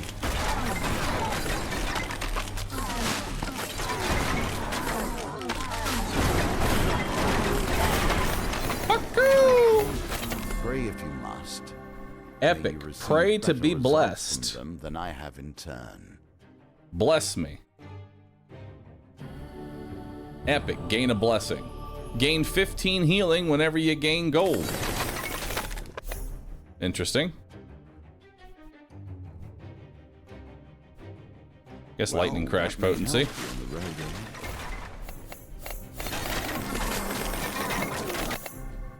eh? Ooh. 15% crit chance. Now we're talking. And 10% all damage. Decision.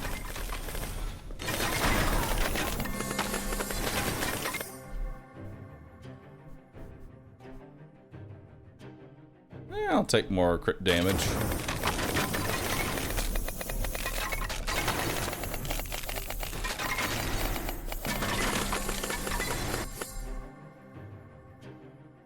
Increase spellbook damage. Really? Now we just want to focus the boss. Enemies. As soon as he comes out, where's he at? Now, one step closer. There he is. You reach my threshold.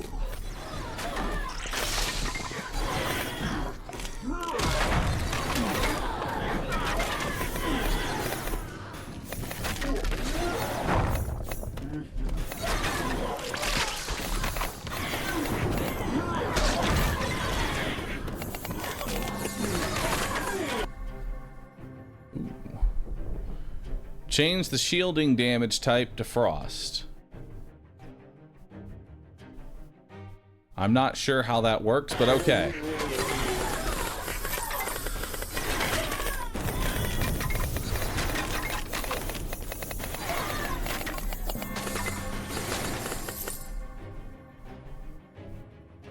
And more maximum life.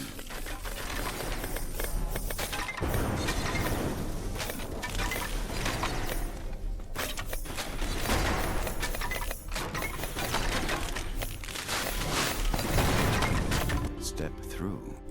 Alright, into the portal we go. For enchanting an item at the enchanter, you receive Wisdom Stealer. Oh, I guess that's it. We won. For finding the maiden, you receive Trapped Treasure.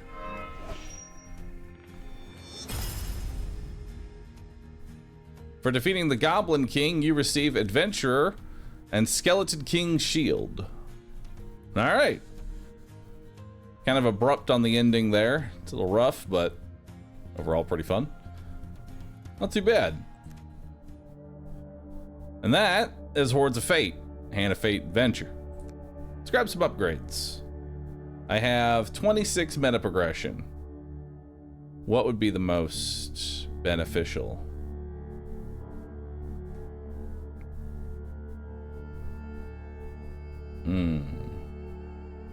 I do like movement speed. So we'll grab a little bit of movement speed. 2%'s not a lot, but it's something. You know, let's up that to 5% actually. 5% movement. And a little bit of luck.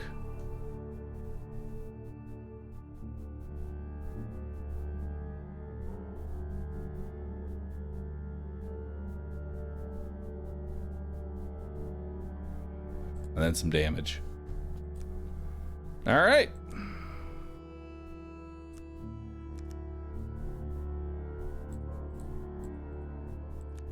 So now what? Now we can play on adventure difficulty. Each horde has more goblins. There's now scouting parties. Ambushes are also more frequent. All right, let's take a look at the harder difficulty.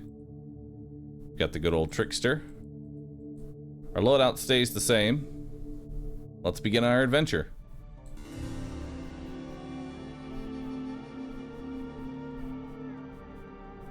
I'll take the Mage's Workshop as always. Alright, so we're in our new run now.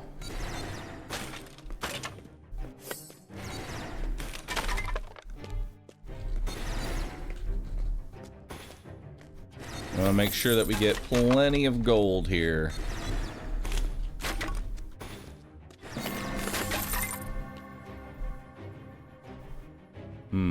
6% crit chance. Actually, that's pretty good. We don't really have the money to do a wishing well right now. We only have 20 gold. There's more meta progression here. I do want that.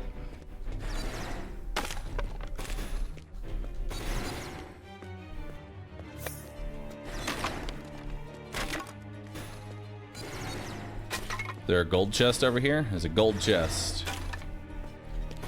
So now we got the last gold chest. Deal with them if you will. I would rather leave them be. Alright, so same thing that we had before. We gain an enchantment. Let's try fire.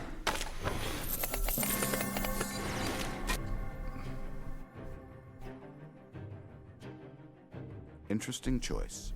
Oh. Ooh, reduce all equipment cooldowns.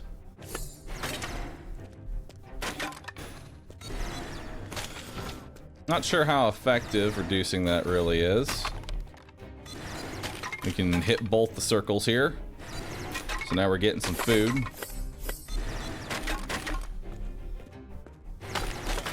I check options for subtitles.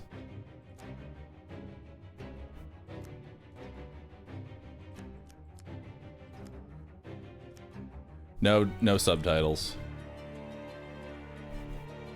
Rough. Here is a man with a particular set of powers All turned right. to mere trade. See what we got He here. ought to be bending the powers of the universe to his will, and instead, he serves you. Each spell is explosive for half damage. All right.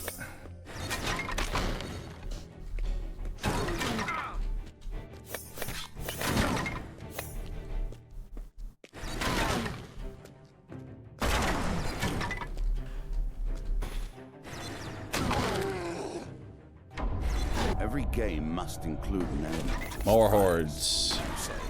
Sometimes it is the human on the other side of the table. Sometimes the draw of a card or the roll of a dice.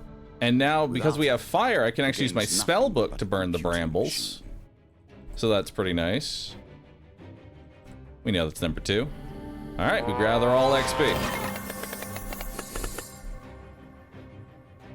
Ooh.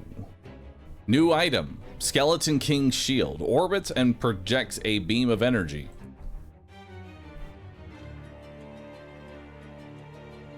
You know what? I'll take just straight crit damage here. And we'll grab some early XP gain. And you know what? Let's increase the shield's damage. Oh. Oh, I like this thing. It's a little sweet.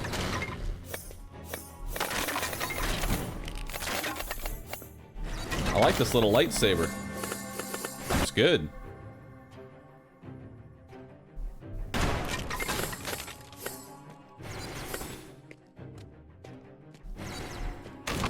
What we got here? More supplies, and there's gold up here too.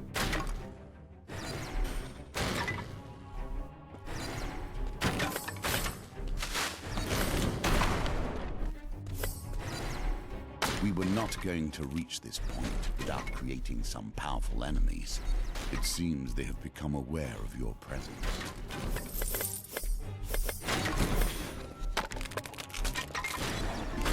Every tool a mage can create may be used. Let's do the Skeleton King shield. Uncommon cooldown. Not too bad.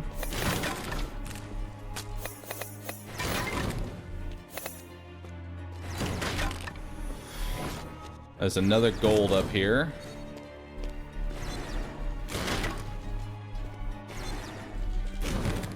And there's a lion heart, which we haven't actually tried this event. The lion is a symbol of You stumble purity, upon a small glass nobility, bottle on the ground in front of you. Drink it or leave it.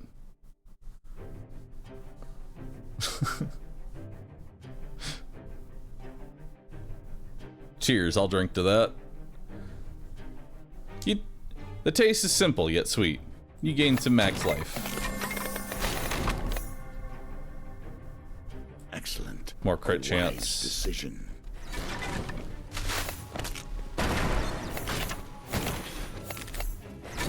Step through, We should turn back. if you dare. I ain't gonna go through just yet. A tear between worlds. A thing that cannot be, yet There we go. is. Enter the portal. I'll grab the gold for now, and we'll hit the shop on the next round. Ooh, trapped treasure. Gain gold. So much death. Nice. It leaves behind so much that is tainted and unclean. Alright, so we got some heal in there. Now we need to go catch the Fae. We'll grab some more crit chance.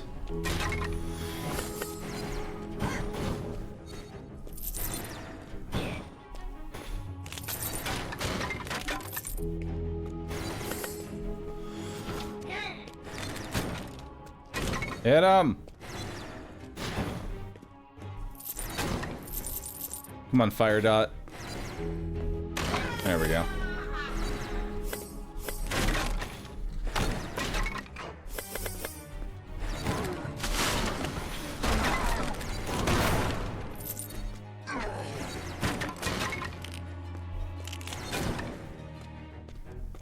Healing spirits. Alright. If you're strong of spirit, You have it in a will find this small vial. if not, Drink it. well, You feel rejuvenated. Heal. Alright. Let's grab some trapped treasure.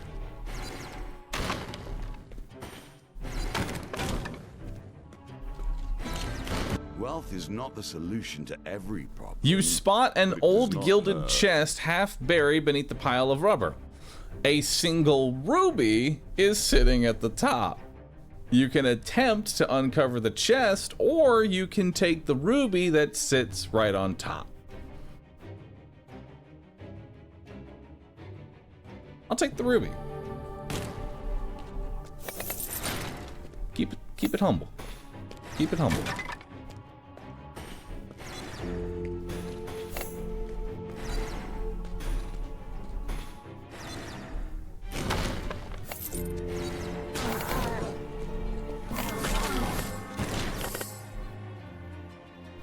Let's take some crit damage to go with all my crit chance.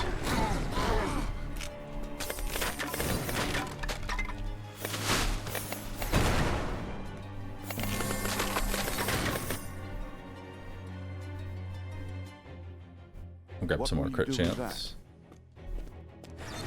I don't really need either of these events.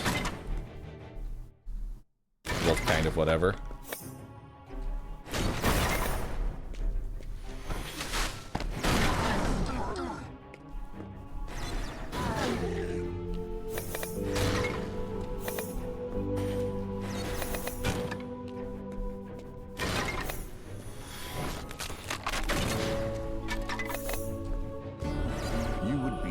to avoid the Fae. Release me and I shall enchant your gear. However, the game will. Okay, we actually saw the huge successes right here. And let's do the Skeleton King shield. I really want to see how this thing enchants. All right, so I can increase the range of the sweep or have an additional projectile. It's got to be 2 beams. Yeah, that's much better.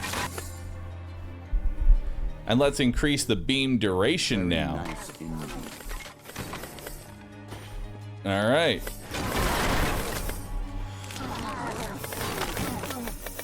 Laser blender is coming online.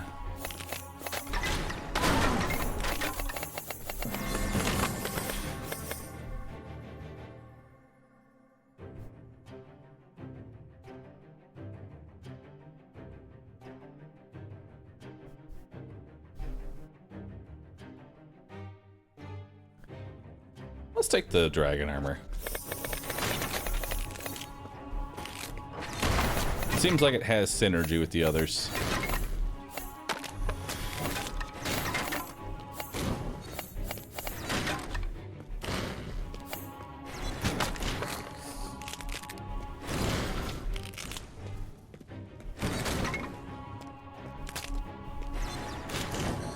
Yo, with some gold.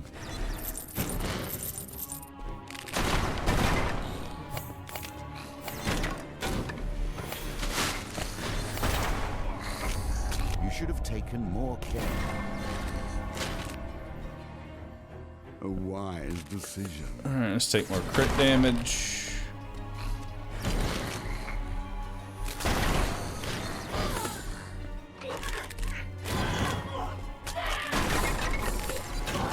Let's grab this health shrine.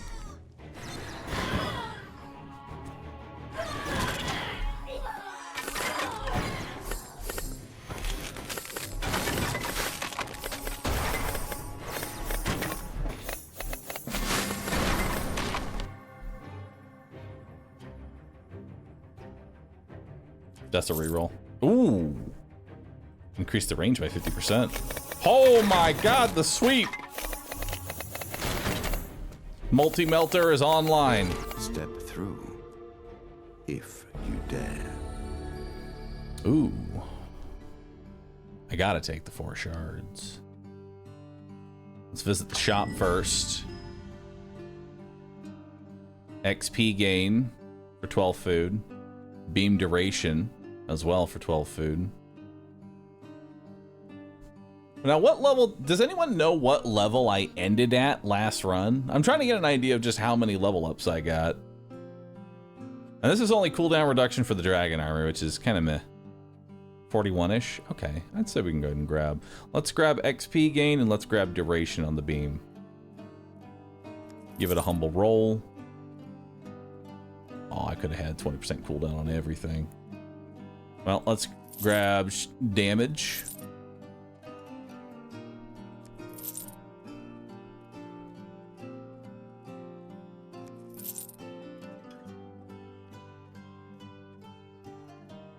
And we'll take crit damage on the shield. And then we'll grab the 4 shards.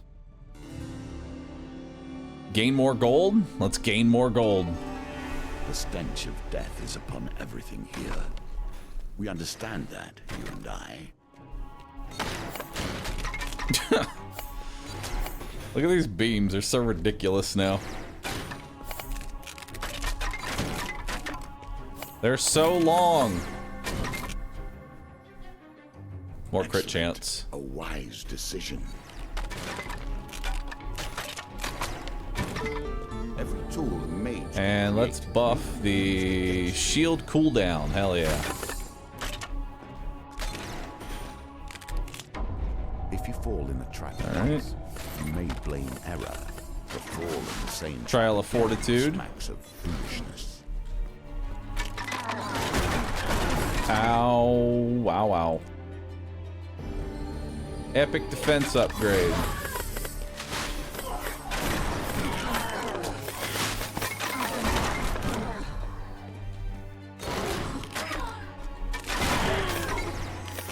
Help.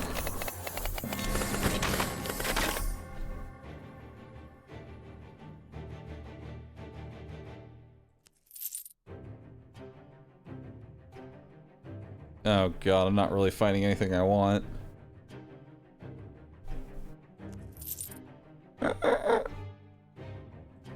I'm trying to make the Skeleton King shield work better. It's not.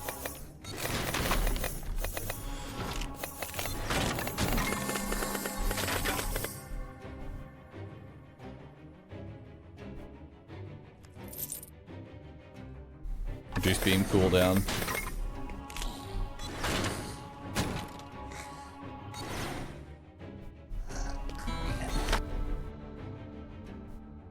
A cloaked figure emerges from the shadows. Give me your blood and I will reward you with gold. Satisfy the stranger's thirst to gain a bonus enchantment. Sure.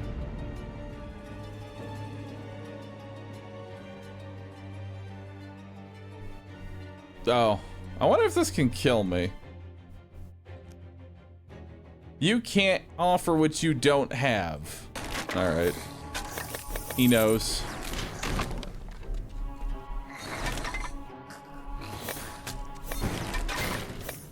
He's aware. I'm trying to pay with counterfeit blood. He won't let me.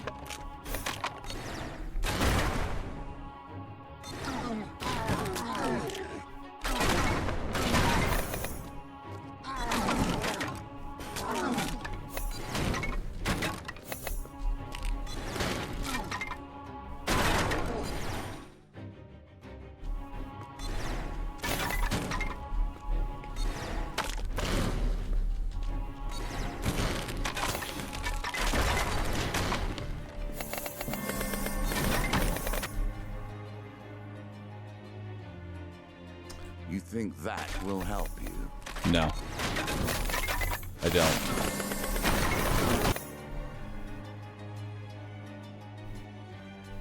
Let's take some move speed.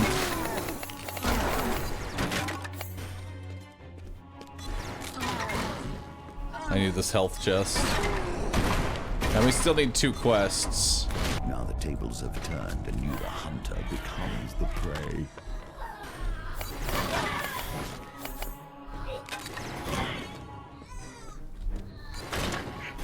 Oh boy. We have not done our objective. I don't know where the rest of my objectives are. There's XP all over the map.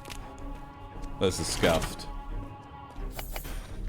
We were not going to reach this point without creating some powerful enemies. I'm gonna attempt to uncover the chest. 1. Success! You gain 20 gold. This will help you.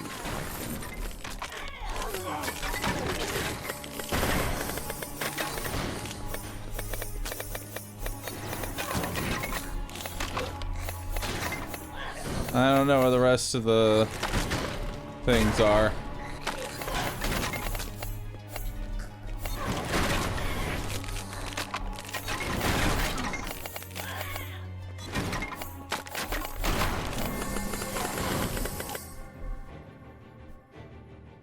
I'll take some gathering range. Please help me.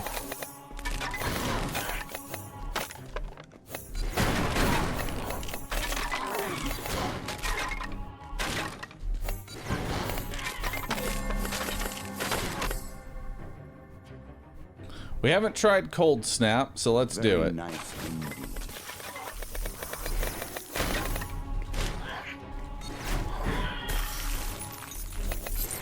Sadly, we did not get our quest done.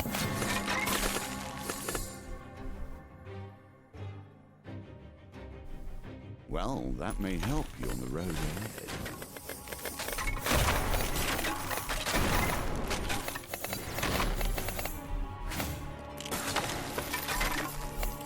The good news is that the sweep is starting to sweep. Through, if you dare. Ooh.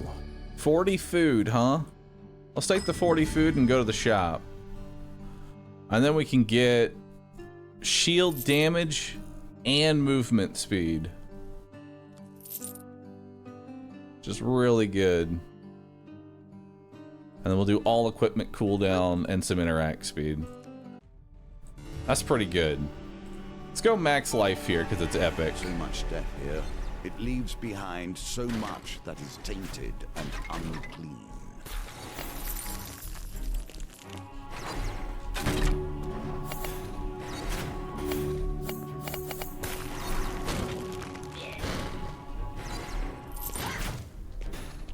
Yeah, I'm not killing him.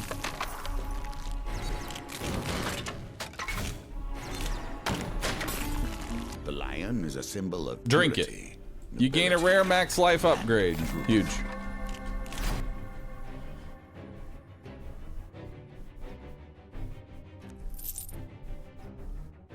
More crit chance.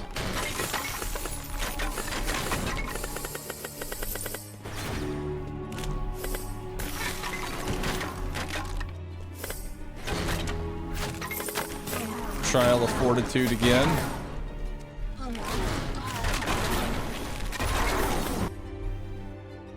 I'll defend and get another epic defense upgrade.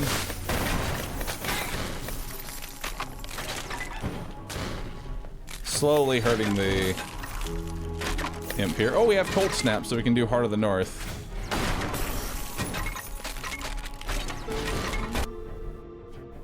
Use Cold Snap. Alright. That should help. Freeze all enemies and also gain Cold Snap Bigger Boom enchantment. Also, we win the token.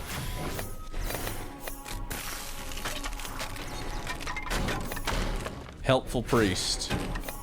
Help me. I need it. I'll offer up half my food. What you got for me?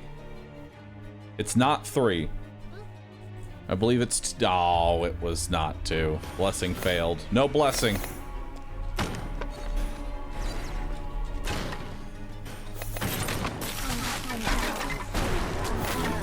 Ow.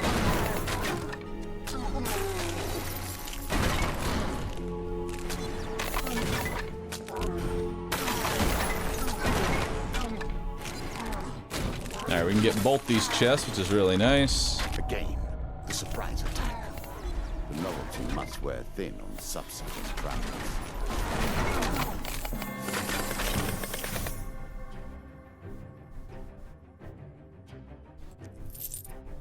Huh. There's more speed while shielded. That's always nice.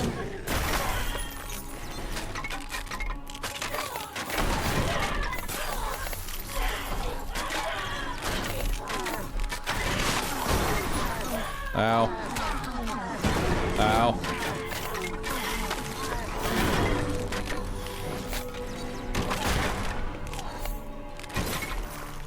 Hey, it's the goblin.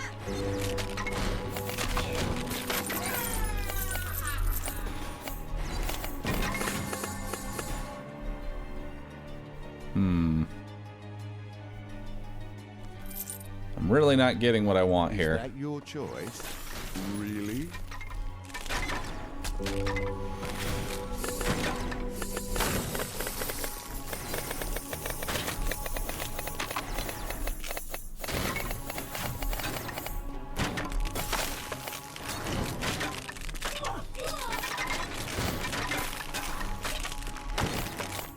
Oh my god, there's so much XP on the ground.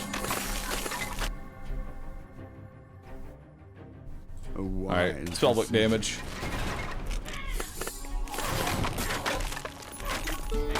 Pray if you must. Pray to be blessed. Receive better results from Bless them than me. I have in turn. Huge blessing. Each increase projectile equipment by 1. Nice.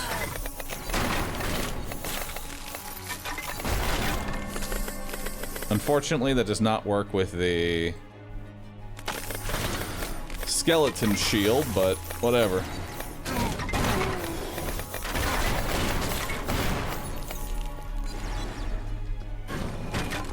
So I need to catch 2 more of these Fae.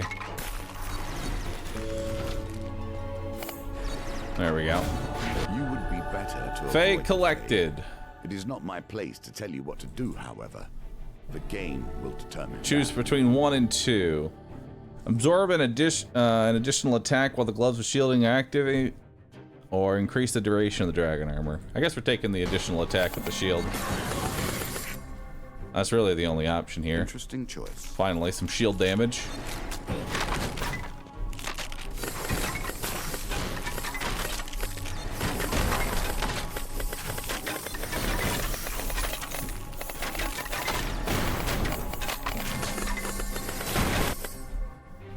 Nice.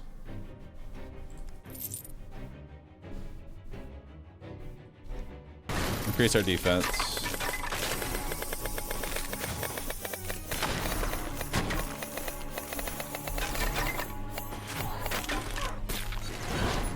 There's some gold here.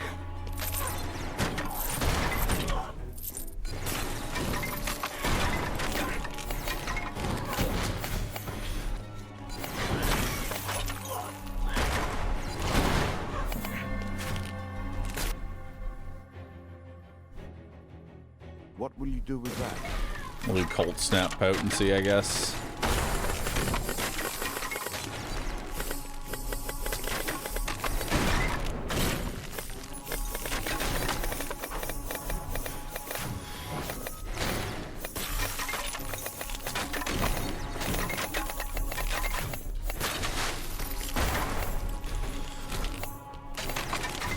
Grab all the XP. We're out of here. Tear between worlds.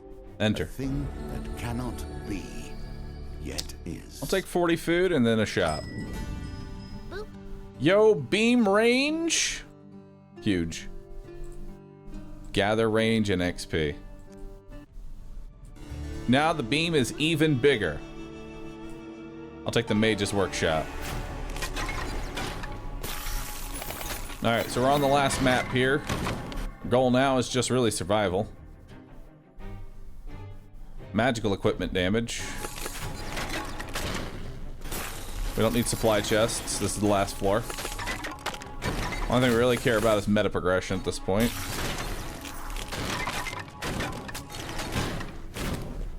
That and healing. Wouldn't mind doing the quest if available, though. Okay, we got a chest of shards. Yeah, Super Wojo, thanks for subbing. The Maggot, thank you for priming. Alright.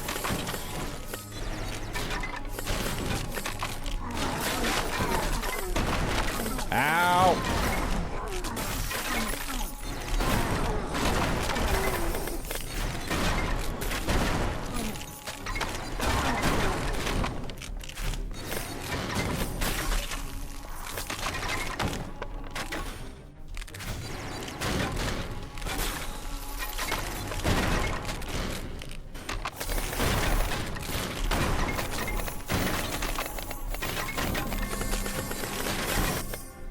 Nice.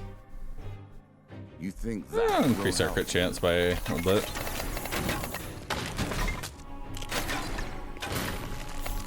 Here's a healing.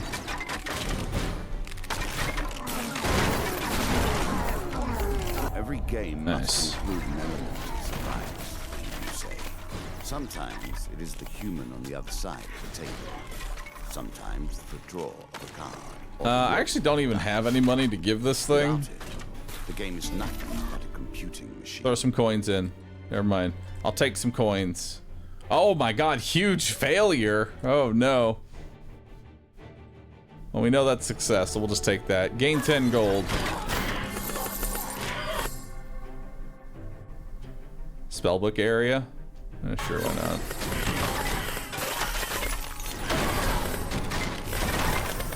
My sweep is able to two-shot, so really it's where it needs to be right now. We'll just keep increasing our single target damage.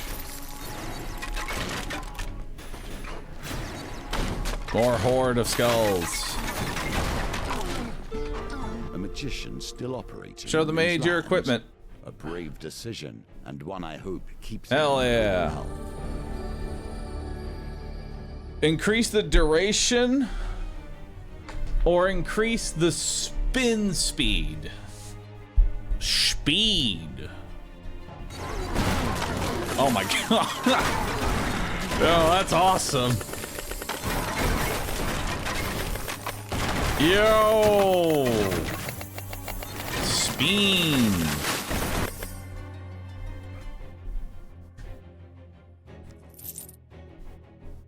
This will help you, I think.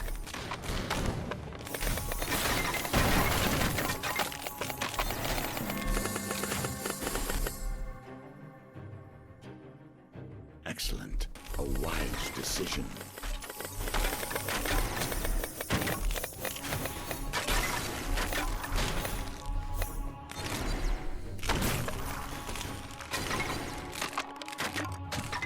You have made bitter enemies, and the best of them would stop you now.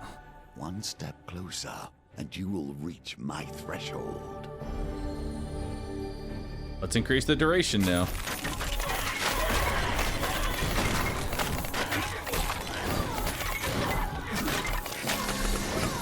Alright, just gotta kill the boss. Funny little fellows.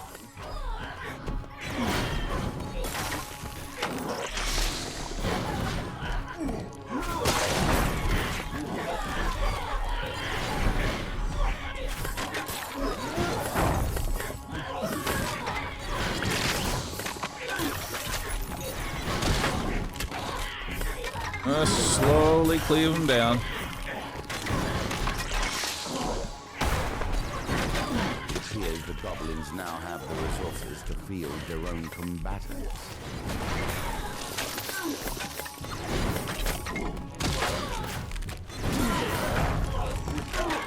There we go.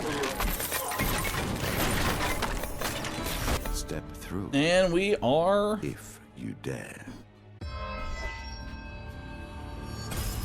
Alright. For taking Cold Snap, you receive Bigger Boom. Hell yeah. Well, level 40 again. Not too bad. Pretty good. Alright, let's grab a little more luck. And a little more luck. Luck's actually very useful in this. So it looks like that's all we have for right now. That's all we got. That's the whole demo. You know, for a demo, that's quite a bit of content. Excited to see the actual launch of the game. That was a good demo. Good demo. That was a good taste, which is kind of what a demo, it's kind of what you want in a demo. Just a nice taste of what's to come. There's a lot here. This is definitely more like Deep Rock Galactic than it is Vampire Survivors. It's in the Survivor-esque, you know, kind of gameplay, but it's definitely more leaning towards, you know, the Deep Rock Galactic version. Overall, I think it's very good. I think it's got a good foundation. I would like to see more options between like traveling from zone to zone. Usually those have, you know, Hand of Fate has always been like, you know, an adventure. So I'd like to see more on that between the actual maps that you play. More actual events. But overall, pretty good. I'd say this is a very solid demo. I like it. That was a good one. It is a demo after all, not a beta. Yeah, it's a demo, not an early access or anything like that. Do they have a release date? Planned 2025, so no.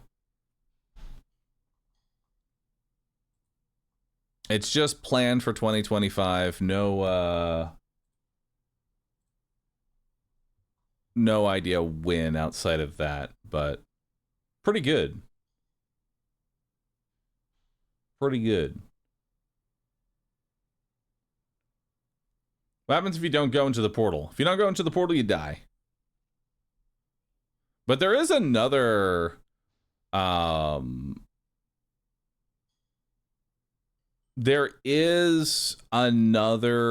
Survivor game that's coming out soon. I believe Soulstone Survivors is coming out soon. Although I have heard that that game is a little bit of a grind to get into. It's a little bit of a grind. In June? Yeah.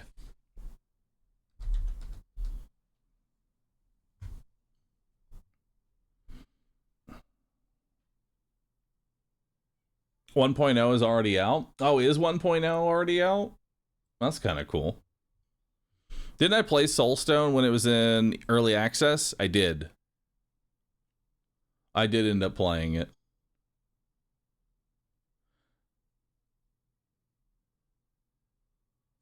If I tried playing Vampire Survivors. 7 Days to Die 2.0 stable comes out on June 30th. Yep. You should check out Gunbot Diplomacy. It's another one that feels more like Brotato. Brotato? Brotato mentioned?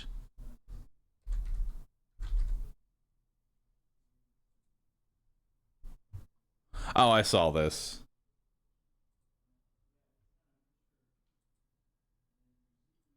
It looks okay. I think that one needs a little more time.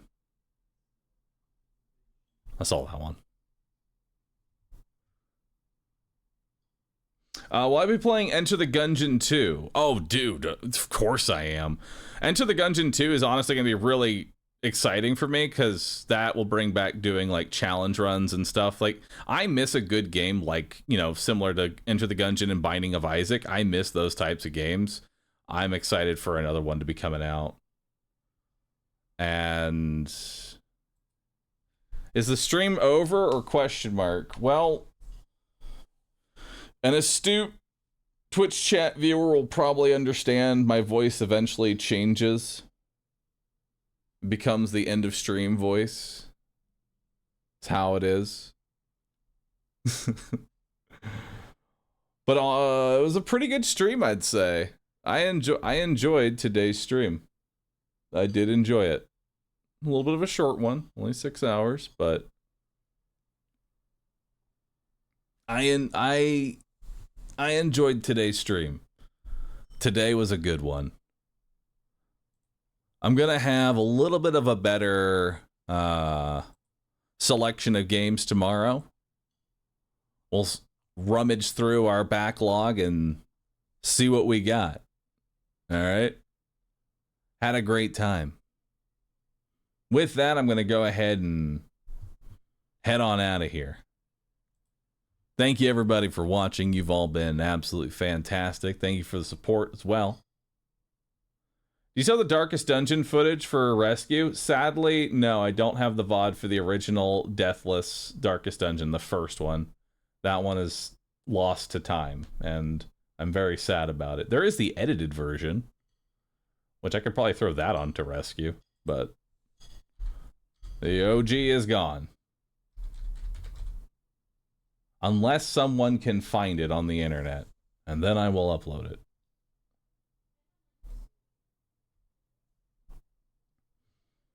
But, chat, thank you for watching today. You've all been awesome. Thanks for hanging out.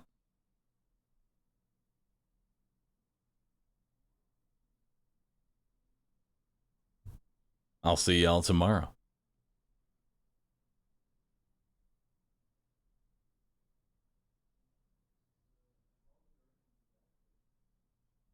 Boop.